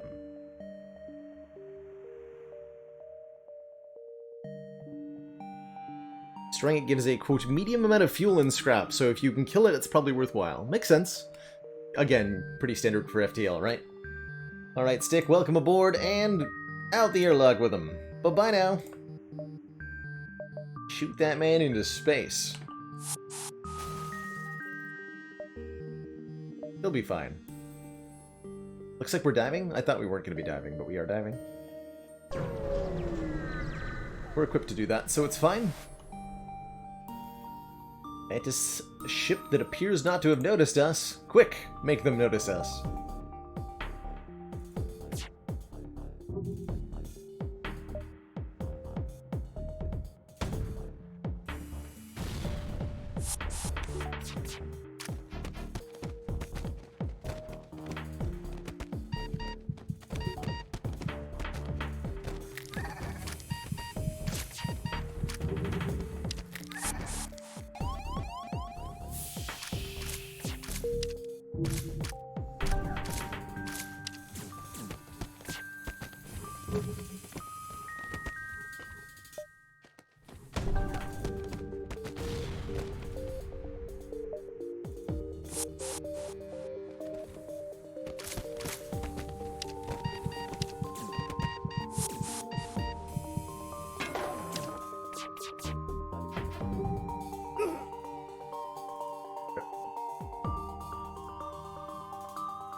Probably time for a teleporter level 2 as well.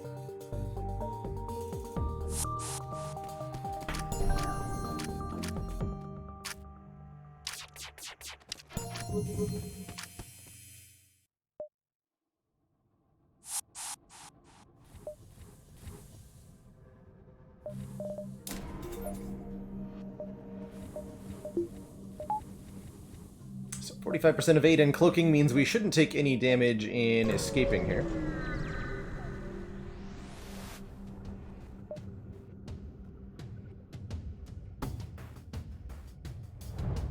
Could try to fight this ship, but I won't.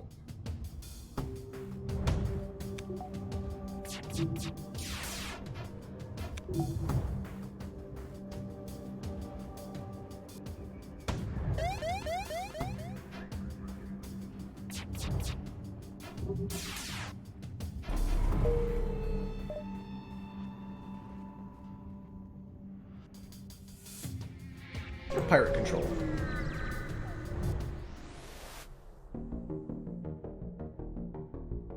Deploy your distraction, boys. They distract everybody.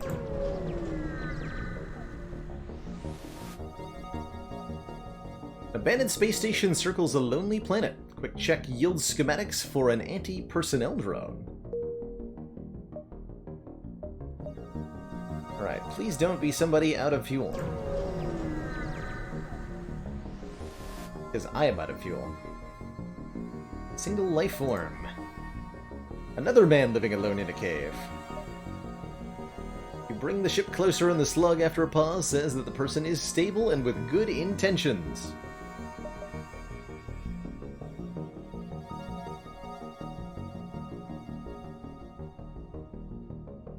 Shoot them into space. Goodbye now.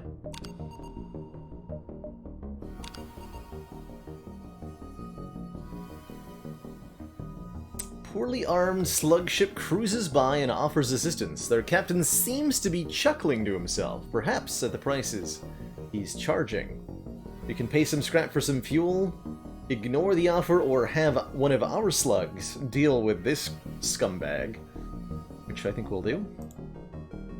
As soon as he sees your crew member, the slug stops his incessant chuckling. The exchange appears to go smoothly, although you wonder what mental battles are telepathically occurring between the two slugs.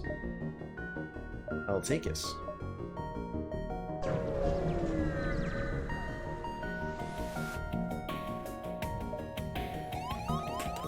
Intruders on board.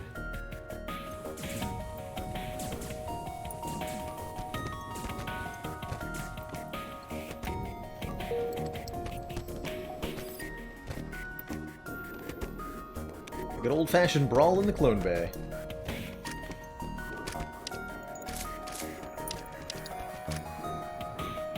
Like we came out decisively on top thanks to the maxed out skills of our mantids.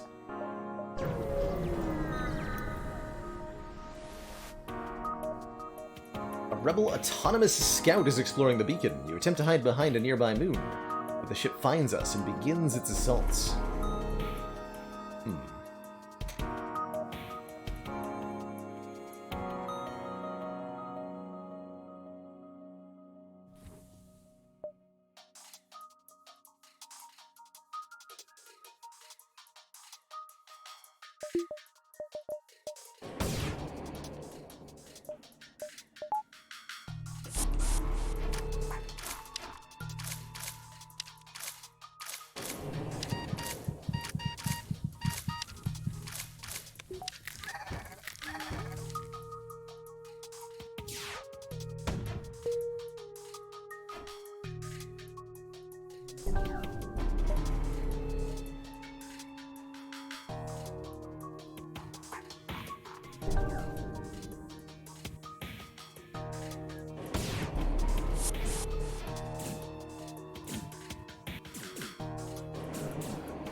Take those guns down.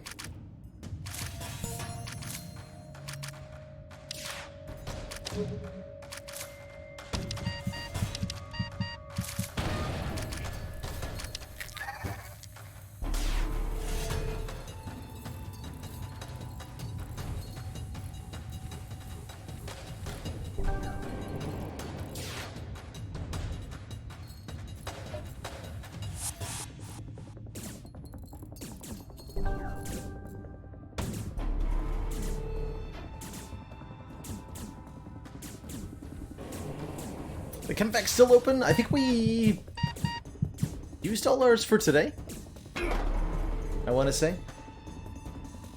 Or astronomy facts as they are right now. But yeah, those are still happening. Still a channel feature.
The second highest mountain that we know of? Ooh, that's a good question. Second highest. I think a lot of people know the highest one off the top of their head. Olympus Mons on Mars. But second highest? Actually don't know that one off the top of my head.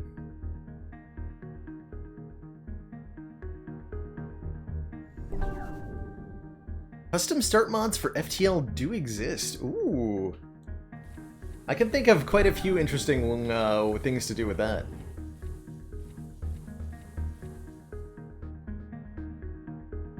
Oh, it is Olympus Mons on Mars is the second highest. We found a higher one? What? What? Where? Who? Who dares challenge this Mars record?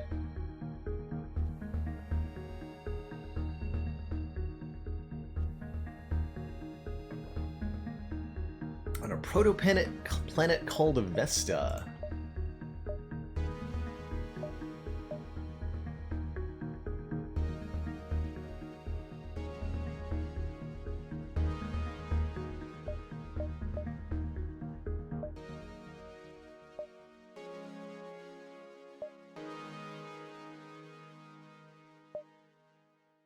To hit these two? Take a weird route through the sector if I do that.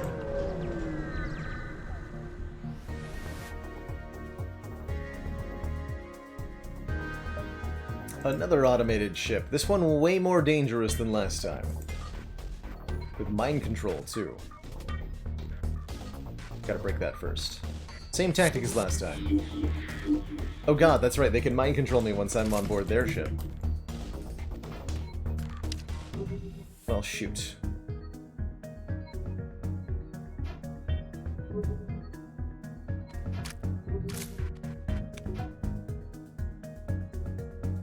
Well, that is very annoying.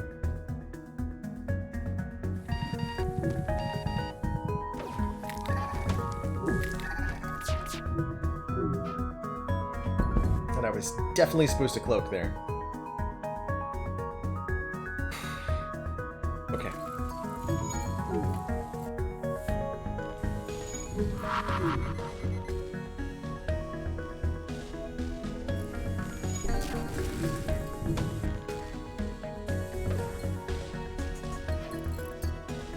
I'm out of here. I don't want to deal with this.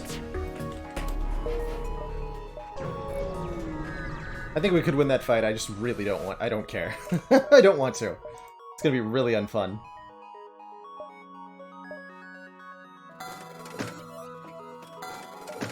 So no thanks. Hacking, now that's good stuff. How about some sensors? We said we'd buy them, right?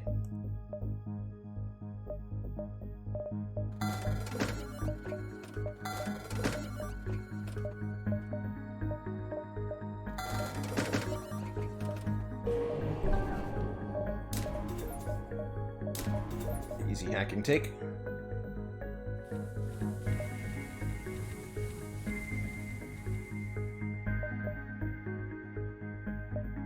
Was another store? No.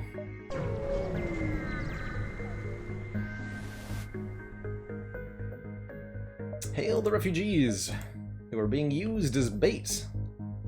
How unfortunate for them.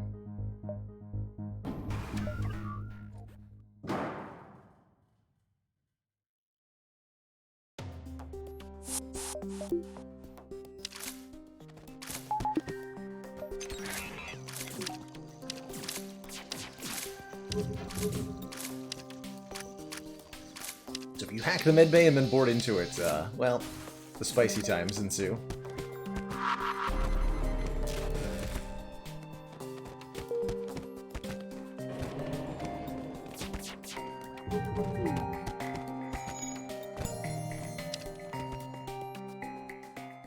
Pirate ship now empty of life forms provides easy salvage. The refugee ship claims pirates have been following their trail since they left their homeworld.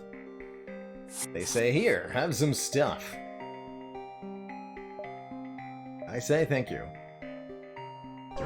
for the stuff. Finally, after months of waiting, somebody has fallen into our trap. Brilliant.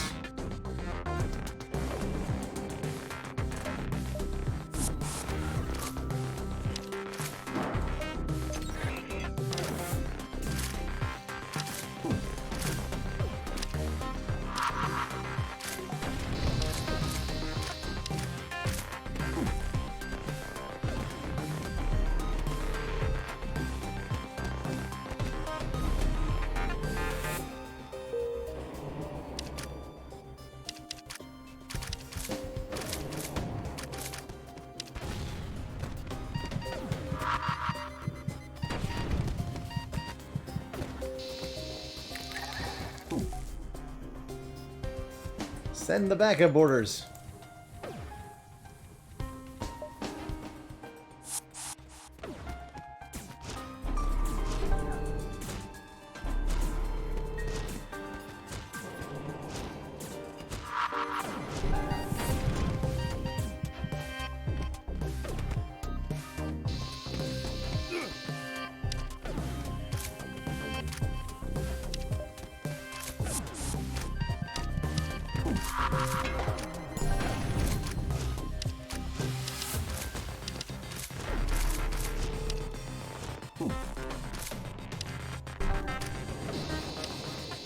Easy peasy.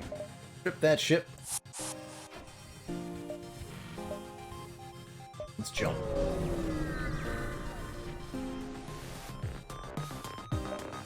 Intruders on board.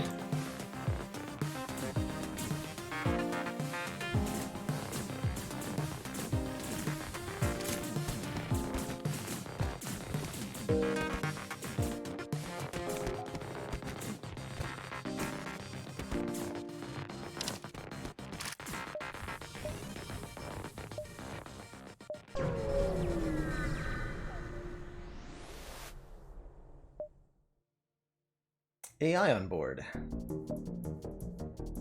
Again with a mind control unit. This time I've learned my lesson.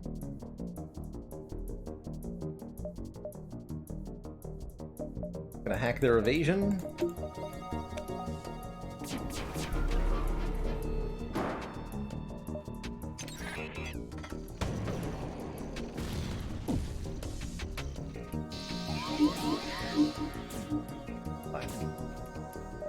now I can board.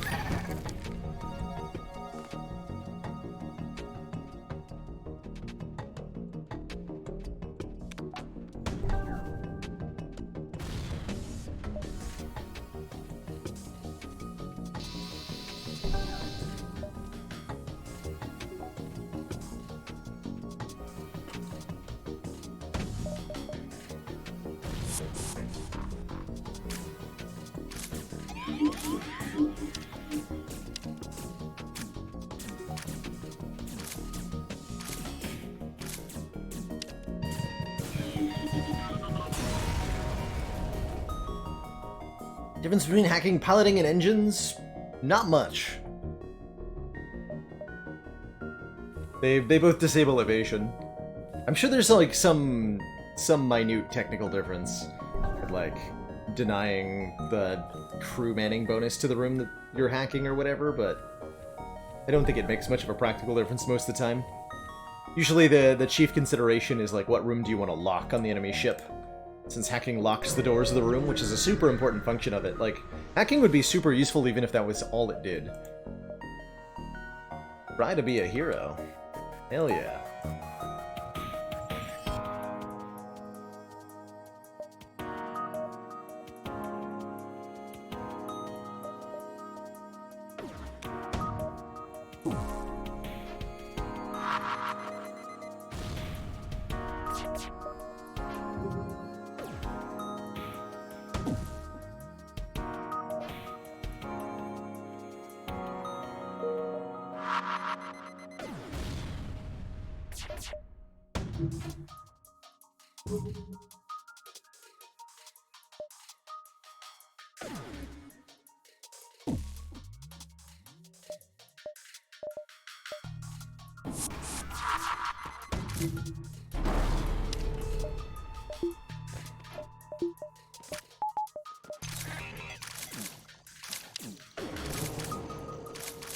Got him. Scrounge what we can before contacting the former prey, who give us a 10 hull point heal. Very nice. A partially repaired room is damaged. Good question. I actually don't know. Off the top of my head. Not going to the Slug Nebula. I actually do not know the answer to that question off the top of my head. Good question. Okay, we can sell our distraction boys here, along with some other stuff. We can get our own Zoltan shield bypass. Oh boy, we should probably get that. Allowing crew/bomb teleportation and mind control to work through enemy super shields. Super helpful against the Phase 3 of the flagship in particular.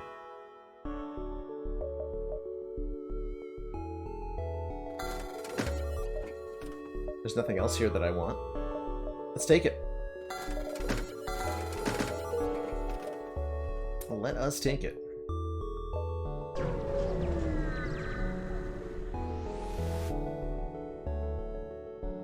Defend the outpost.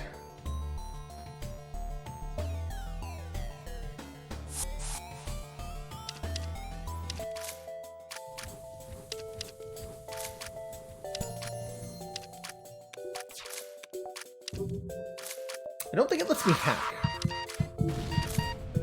But I'm not actually sure about that.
Salvage what we can. The outpost hails us. Thanks for the help.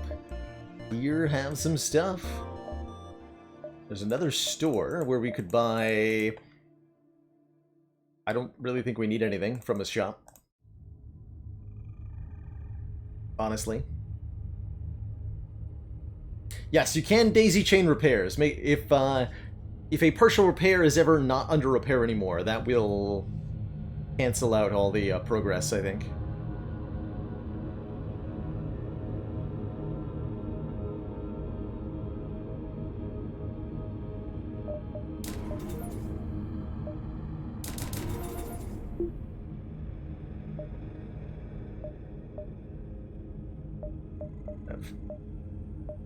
Oh, it even sticks us in a dead end to go check it? Yeah, it's not worth checking. Not worth checking it. I did want to upgrade the teleporter, so let's do that. Oh, pledge to do what we can! There's a Mantis work camp only a few jumps from us. Absolutely, we're gonna go there. Because there is a special reward for a particular weapon at that event. And we have a thoroughly upgraded ship right now. Why are my doors destroyed? Hello?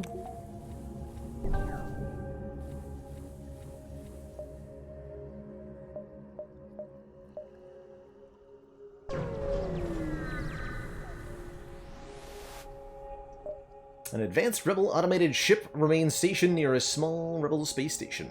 For military goods. Attack!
Likewise, partial damage is lost once you stop doing the damage.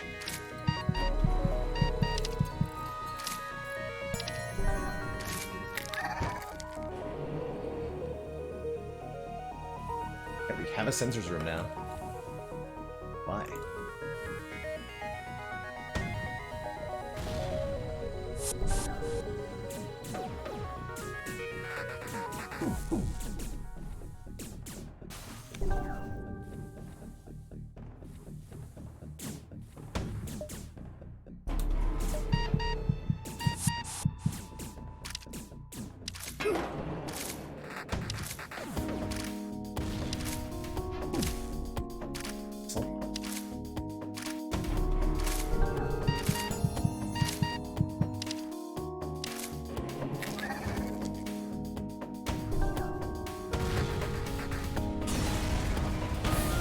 Rude. Salvage what we can from the broken ship, 48 scrap plus 25 more scrap in a Hermes missile launcher. Relatively useful missile weapon that we can sell. I'm probably not going to actually use it, even though it is relatively useful.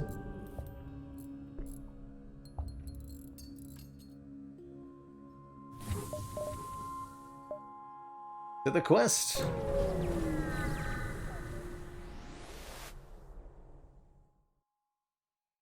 You find the Mantis encampment, but there are far too many of them to count accurately. You send a long-range message back to the settlement with your findings. but unfortunately there's not much you can do. It would be suicide to attack directly. Gonna leave before they notice us, bombard their key structures with a missile weapon, or teleport fire bombs into key structures. And I think this is the only way to get a really good outcome out of this event, is to have the firebomb with you. Blam. It appears they have not set up a teleporter disruption field yet. You deposit one bomb in a fuel depot and another in the barracks. Mantis comm channels fill up with panicked chatter, and you watch a number of structures go up in flames. With most of their ships and forces focused on the chaos, you slip undetected into a nearby depot. You find some useful resources and an NG slave, who gladly accepts your liberation. Alright, Hertz, you're out. Sophia, with maxed out shield training, you're in.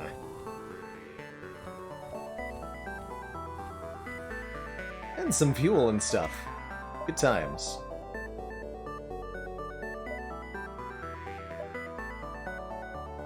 Commander, one of our most valued Ugly Wombat, supporters, thank you so much for that Prime sub, says and of continued course the support of 6 the heckin' XCOM months. project.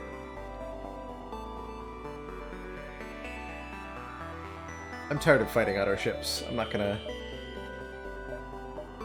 fight this one. I'm just gonna sneak by, steal the combat drone Mark II. Call it a day.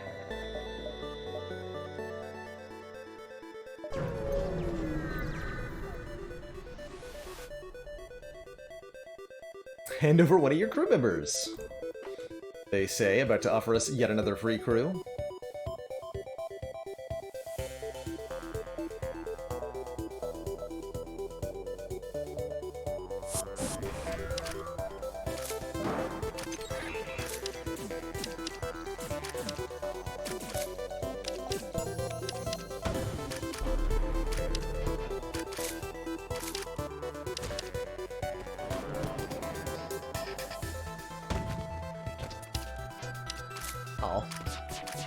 Close enough.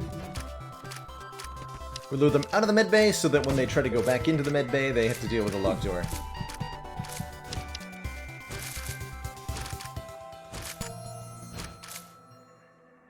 Here's the slaves did not survive the fighting. You find their burnt bodies in the hold, but before you strip the ship, you hear faint noises in the walls.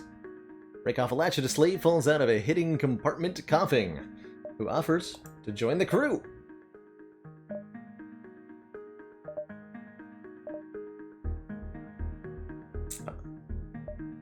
I'm gonna get rid of Cursed Key. You could turn Cursed Key into a Mantis, maybe. Not gonna dismiss anybody who's named. Don't want to get rid of Jack. Okay. See you later, Maxwell. Whoop. Like my crew just as it is, thank you.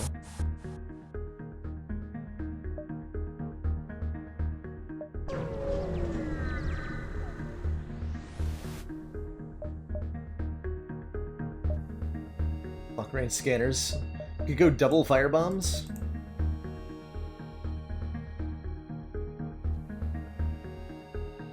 Golden shield bypass. I don't need the ion stunner anymore, right?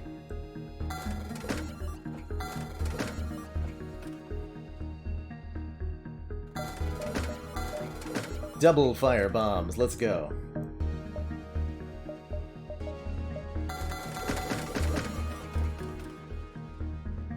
Yes. Excellent.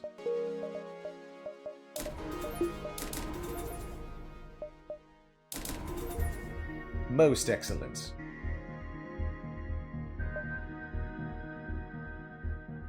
What's Reconstructive Teleport? It's an augment that fully heals your crew members when they teleport. It's one of the lesser known ways to get your Slug B run off the ground. If you find this before you find any other way to heal your crew, it's kind of works.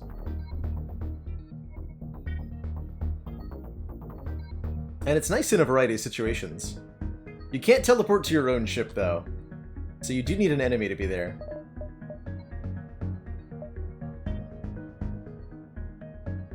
Okay, we're good.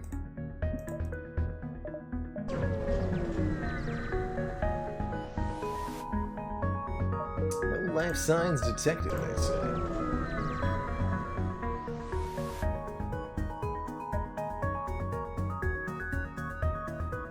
As we arrive, our screen lights up with warnings. A nearby pirate has hacked our engines.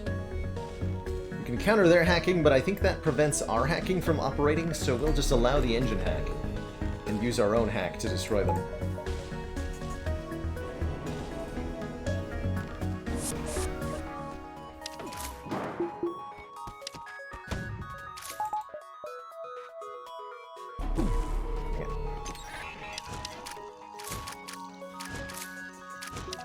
Got 2 missile launchers.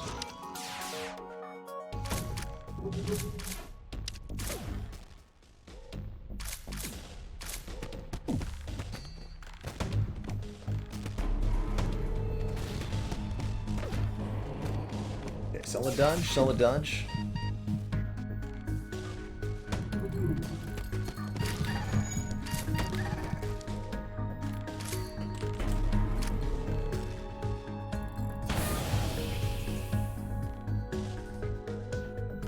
Oh, because our engines are hacked. Fair enough.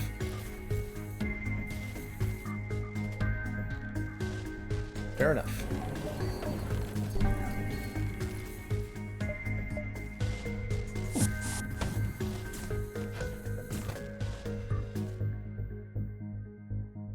I'm not happy with how this is going.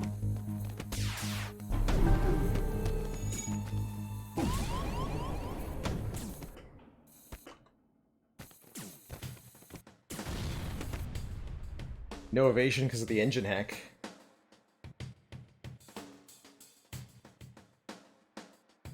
And they've dodged every missile I've shot at them, pretty much.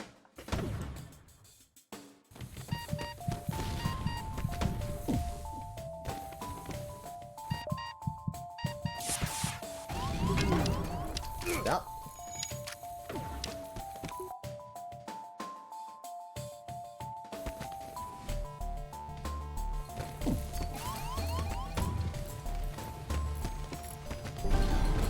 Wow.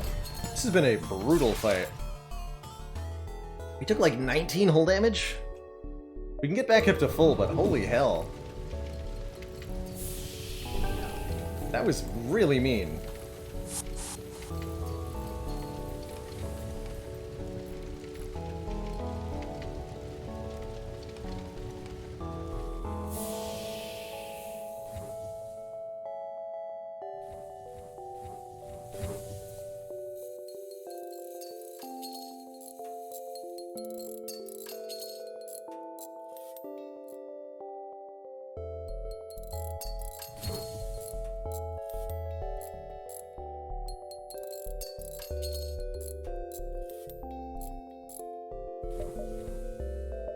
I'd say it's time to leave.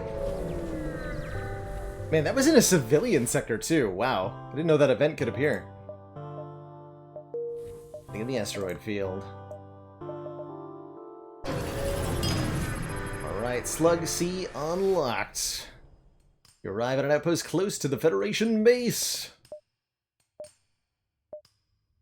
Settled. The rebels will be here in a matter of moments. We will do what we can to hold off their warships, but you must succeed in destroying the flagship. Gula, they say, wishing us our, repair stations, you say? About that. Well, that's annoying.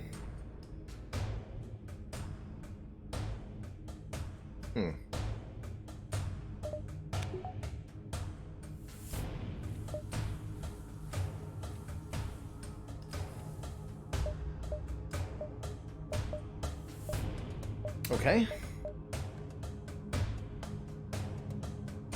Wow, this sector layout is awful. There's not even a connection here. Like, this repair station's completely inaccessible because it doesn't even connect to the other side of the map. There's only one way to go. We have to go straight to the base. God, that's awful. Okay, okay, sure. Put out here.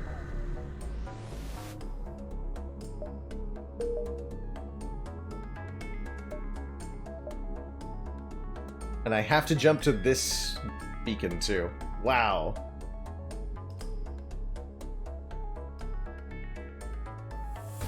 Wow, that layout. So rude. Whatever. We have means.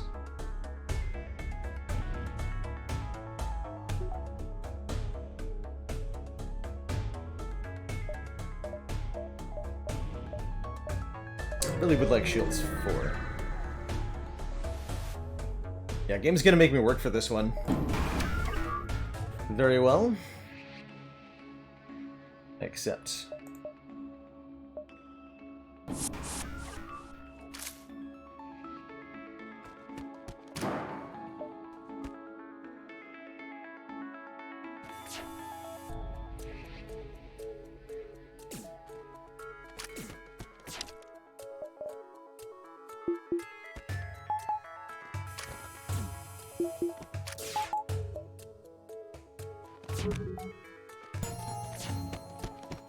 this one shouldn't be too bad.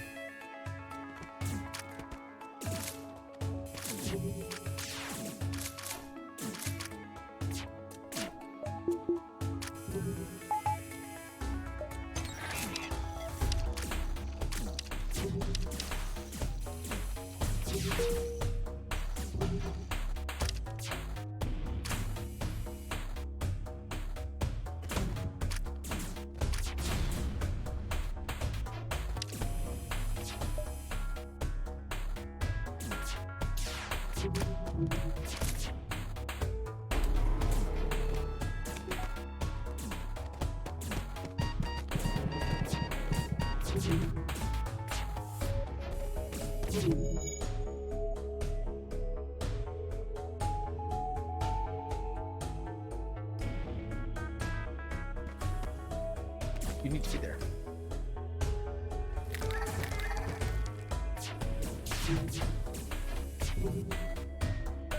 Oh, just let him in. Back to them. There we go. There isn't time to salvage the enemy ship, but our crew made off with a few nearby materials. Okay.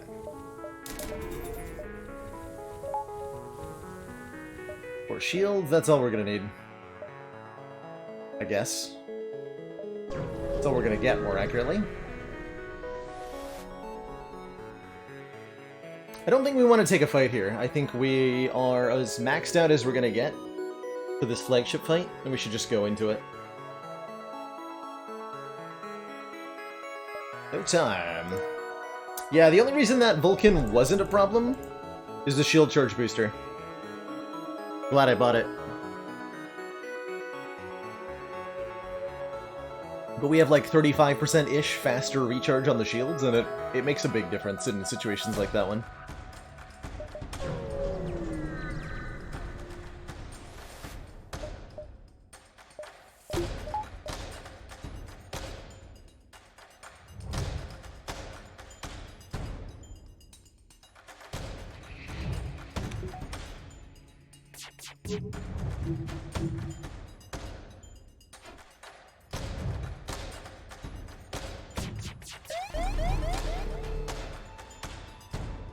Sneaky ship.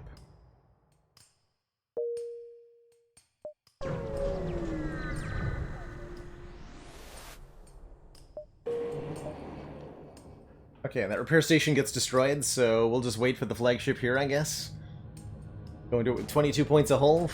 15 missiles is a little on the low side, quite frankly. The 20 drone parts is plenty, though. Yeah, 15 missiles is a little bit on the low side, but do what we can.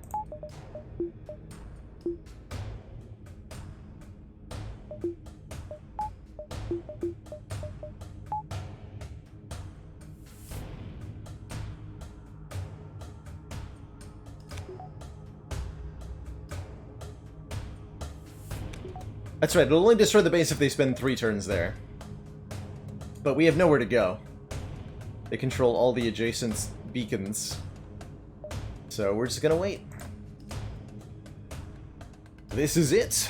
The Rebel flagship. If we're able to destroy this monstrosity, Federation fleet will have a chance of surviving. No turning back.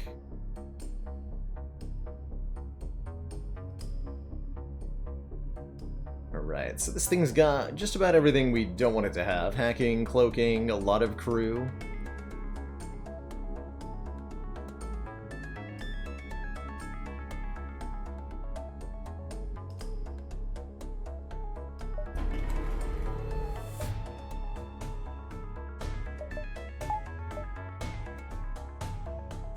Not sure what I'm gonna hack. Probably shields? MFK, that's a good question. There's a little insignia in the middle with those 3 letters. I have no idea what that means. You could hack their cloak, which could be nice.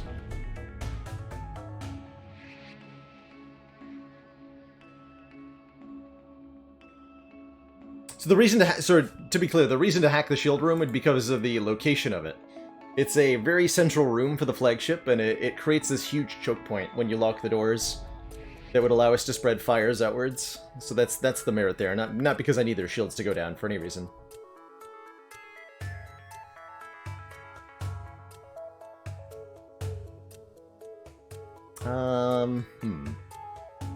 Could even hack the missile launcher, try to take less damage this phase. That wise? Maybe. Feels like an odd choice. Can hack their doors? Oh, I love that idea. I've never hacked the flagship's doors before. We do in fact only have 1 Mantis on the teleporter, good call. I've never hacked the flagship's doors before. Kind of want to now.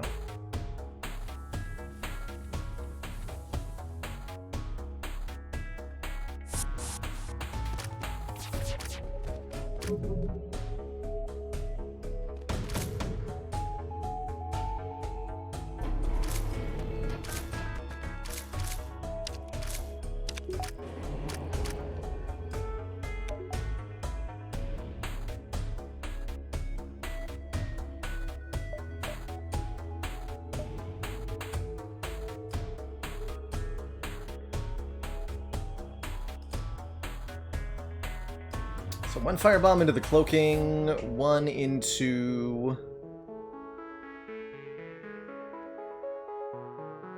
I'm not sure.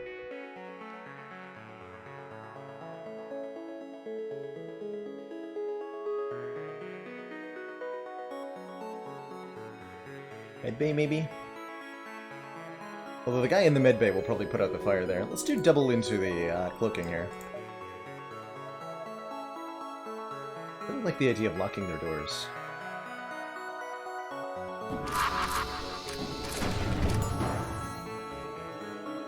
Yeah, that's a problem. This is why we hack piloting usually.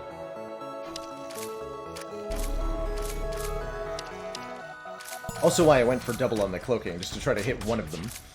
But apparently not.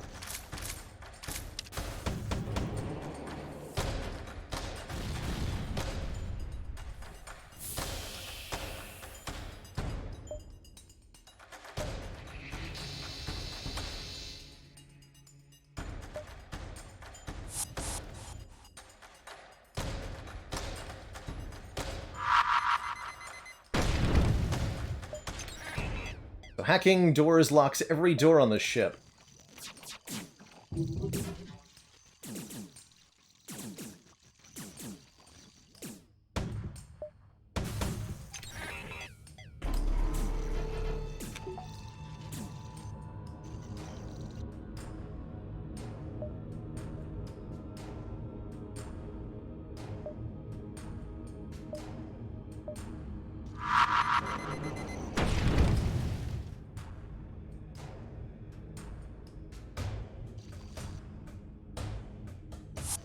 Pick up that missile launcher.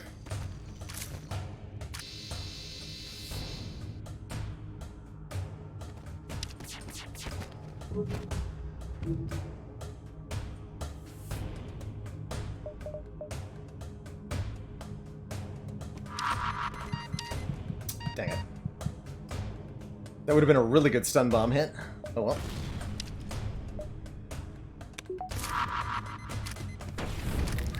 Okay, killed one of them.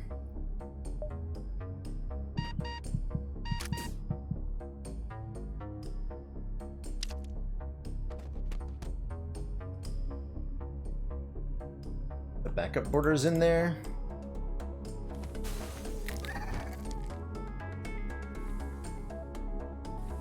Okay.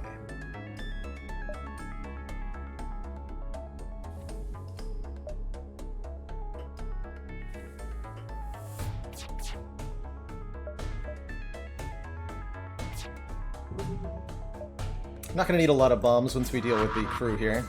Stop missing! Damn it. The evasion of the flagship with nobody in it is only like 20%. With nobody piloting it. So that's kind of stinky. But, oh well.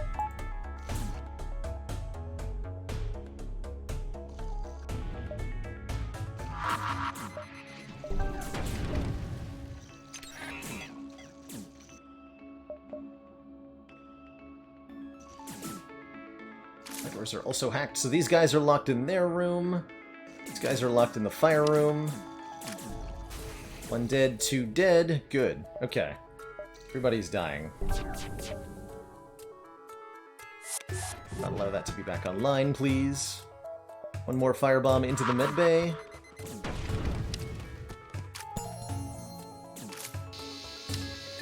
And one last stun bomb into the medbay. That's a 15-second stun on the crew in there. Okay, I think we got this under control now.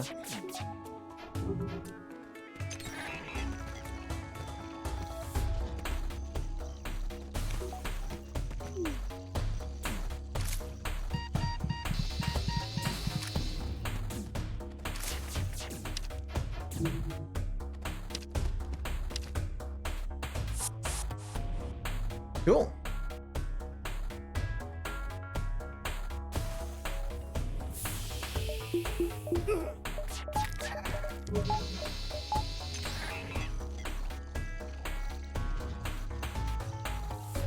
I actually need to get a crew kill here because I can't actually destroy the hull.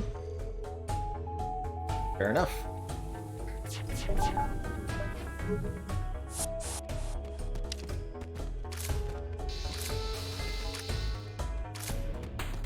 Cool. Here's the ship is also equipped with an advanced AI system. Now that the crew is dead, it has taken control. We do have bypass, yes. Yes, we do. Otherwise, we would be unable to beat the third phase, right?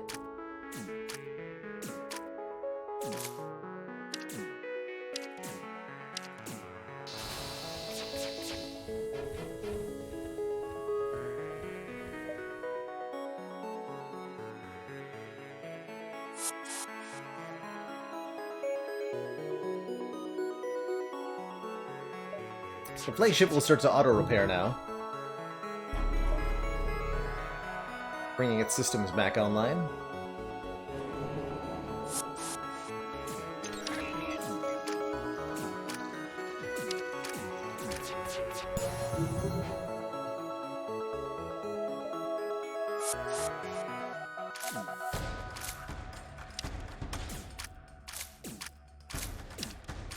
And now we have to plink away at its hull.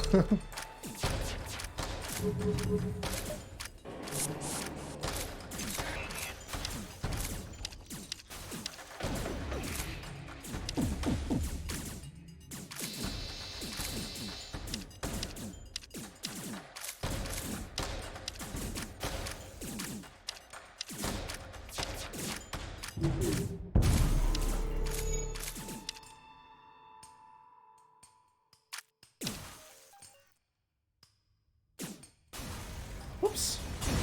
My entire crew.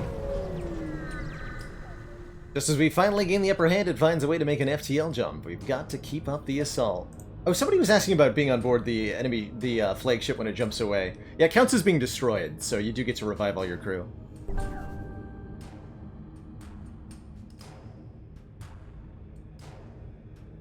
That's right, it's impossible for us to kill the flagship without having a crew member on board when it blows.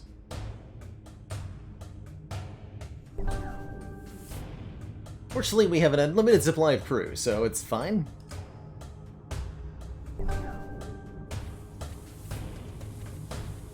Seems fine.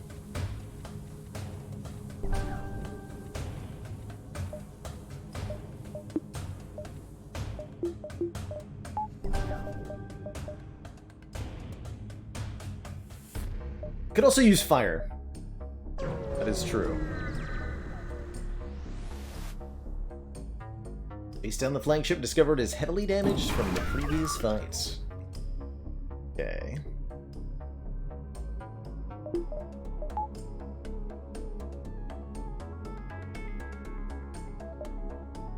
Let's take out those missiles immediately.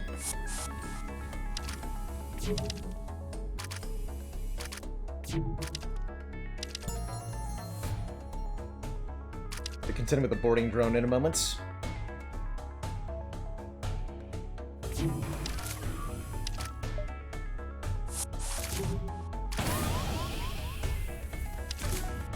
And the weapons room is fine. I'm gonna fire one and only one firebomb here. To the drone room.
I probably shouldn't have destroyed the oxygen. Oh well.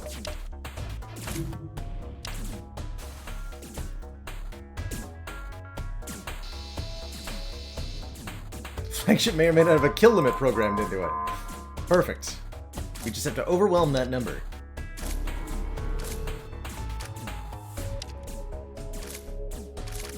Look past these drone waves, no prob.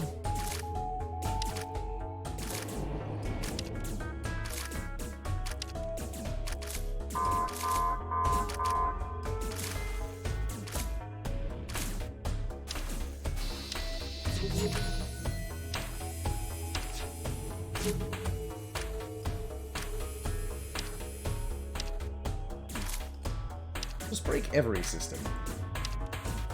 It's fine.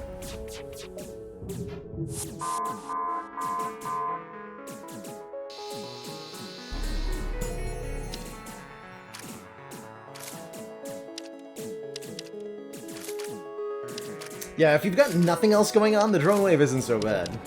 It's only when it's combined with the other offensive capabilities of the flagship that it becomes a real problem.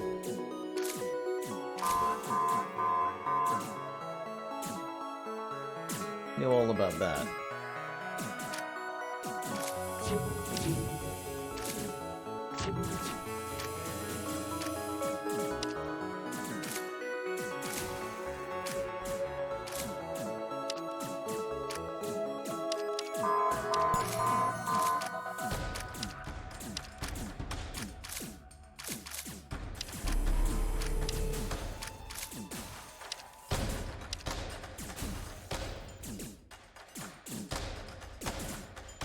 Break all the things.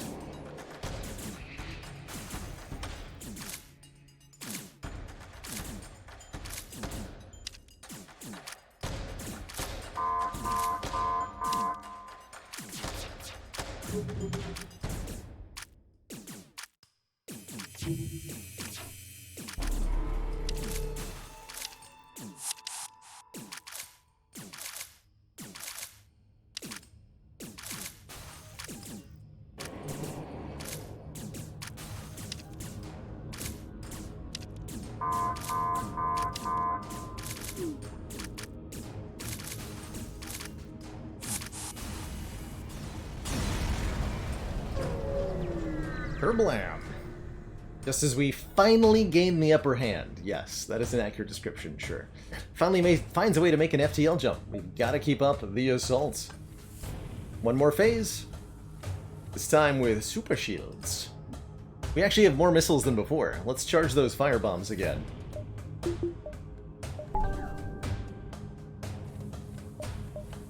Alright, flagship.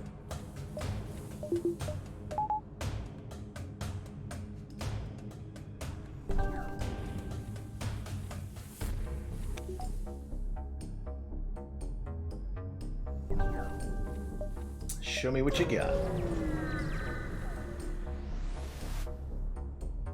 We're not certain how it's able to keep fighting with the amount of damage it's sustained. Looks like it's transferred power to the teleporter as well as some sort of super weapon.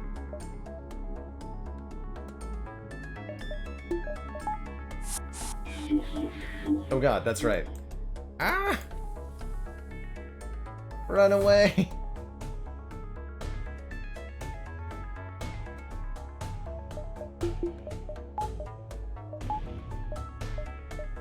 Yes, you cannot... So, also to answer the earlier question, you cannot, even with the Zoltan Shield bypass, hack a ship that has Zoltan Shields active.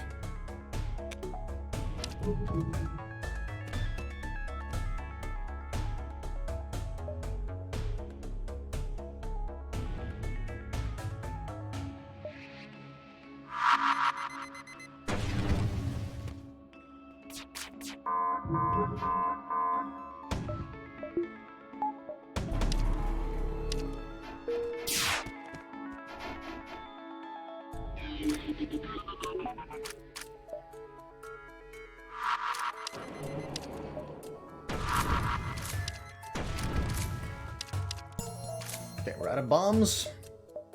Forever.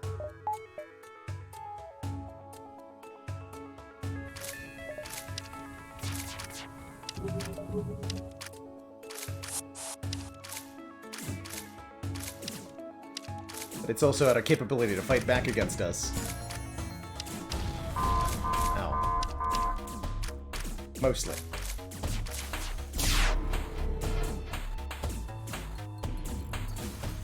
Mostly. I may have lit it too much on fire also. Just a little bit too much. If you kill all the shields, the super shield will remain. Can't take it out that easily, unfortunately.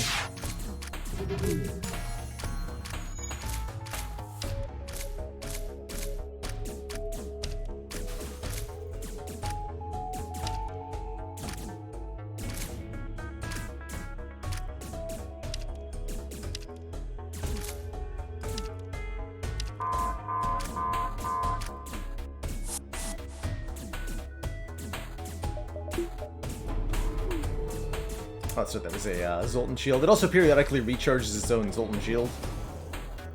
Yeah, that'll put some of the fires out.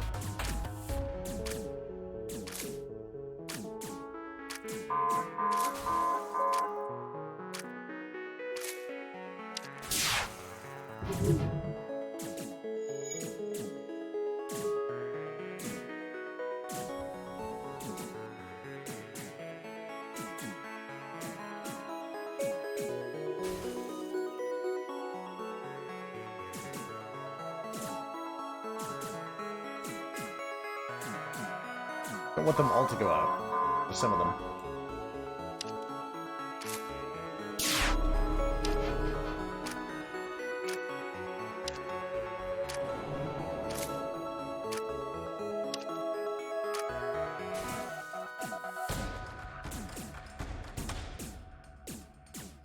Only when playing on hard, that's right. That's right. Normally, on normal and easy, these two weapon rooms are disconnected, so they're very easy to board and dismantle with a teleporter, which makes boarding strategies on the lower difficulties especially effective against the flagship.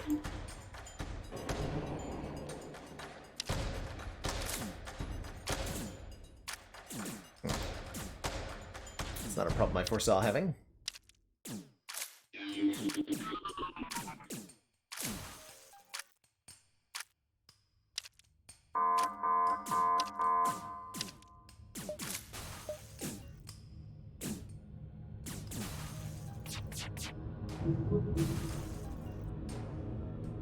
Only one more point. Let's keep everybody alive this time around. Oh! They didn't all they didn't all make it there. We got shoot. Well, one of them made it off. They're all listed at the end screen though, so it still counted. Thanks to the valiant effort of the slimy chair and her successful crew, Cloaking, Metallic, Jack, Burn, Meow, and the others. GG. GG, everybody. We got there. Cursed Key. Might even call that one a little sluggish. Robzor. Amazing. Amazing. GG, everybody.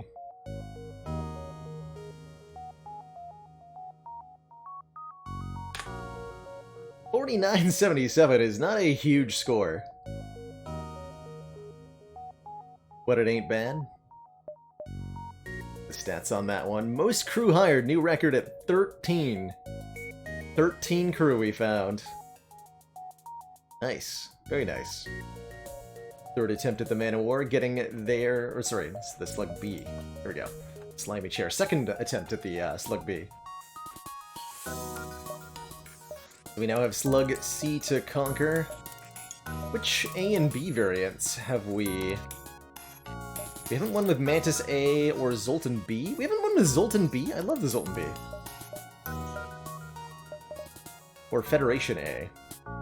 Or Stealth A or Rock B. Oh god, I gotta win with Rock B. Oh dear. Okay. We're getting close to having a win with every ship. Cool. We unlocked Slug C. This thing starts with mind control and hacking, which is a very powerful combination. Cool. Very cool.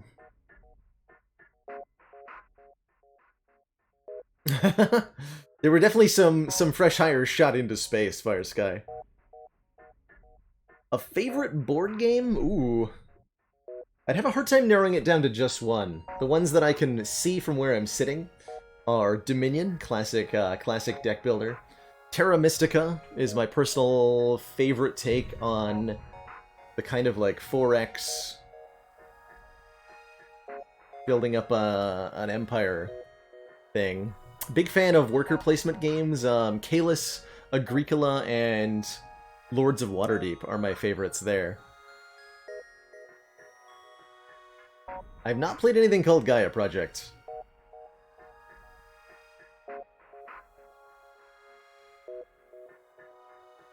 So I can't say that I've tried that.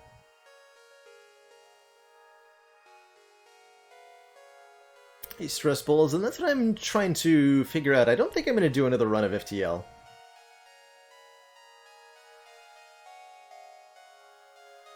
Close look to my NG on the enemy ship. You start repairing things? Terra Mystica in space. Well, that's high praise. I did play BattleTech. Yes, I've played a little bit of tabletop BattleTech. Although if you're talking about the game from Harebrained Studios, I also played that, and quite enjoyed it. It does feature in our intro music sometimes. But I've been a longtime fan of the tabletop version of that game, since like 2005, I want to say, is when I learned how to play BattleTech. Mostly online games, using the Megamech adaptation of it. I find the actual tabletop of BattleTech to be a little on the slow side. As much as I like the mechanics at play. Because, like, the roguelike of worker placement games, yeah. Yeah, there's a heavy randomization and a brutally punishing difficulty. Sounds accurate. Sounds accurate. Let's see, we're at 6:15. I think I'll call it a little bit of a shorter stream today for our Sunday content. It's been a very lovely day of stream today. We will be back tomorrow. Not later than not later than noon Eastern Standard Time, probably with some Slay the Spire to start out, and then who knows where the day will take me. While I've gathered you all here, I think I'll throw a raid on over to the one and only Sneaky Teak, who's playing some Griftlands today. A neat little deck-building roguelite by Clay Games, which is still in alpha by their own admission. Or I think we're actually in official early access now.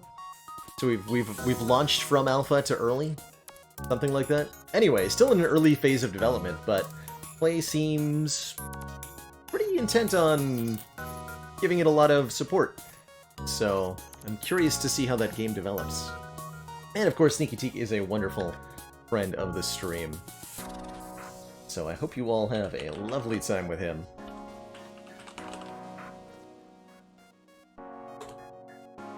Thank you so much for watching, everybody. Ta-ta for now. I'll see y'all next time. And I can't wait to have you all back sometime soon. Ta-ta for now, everybody. Catch you all next time.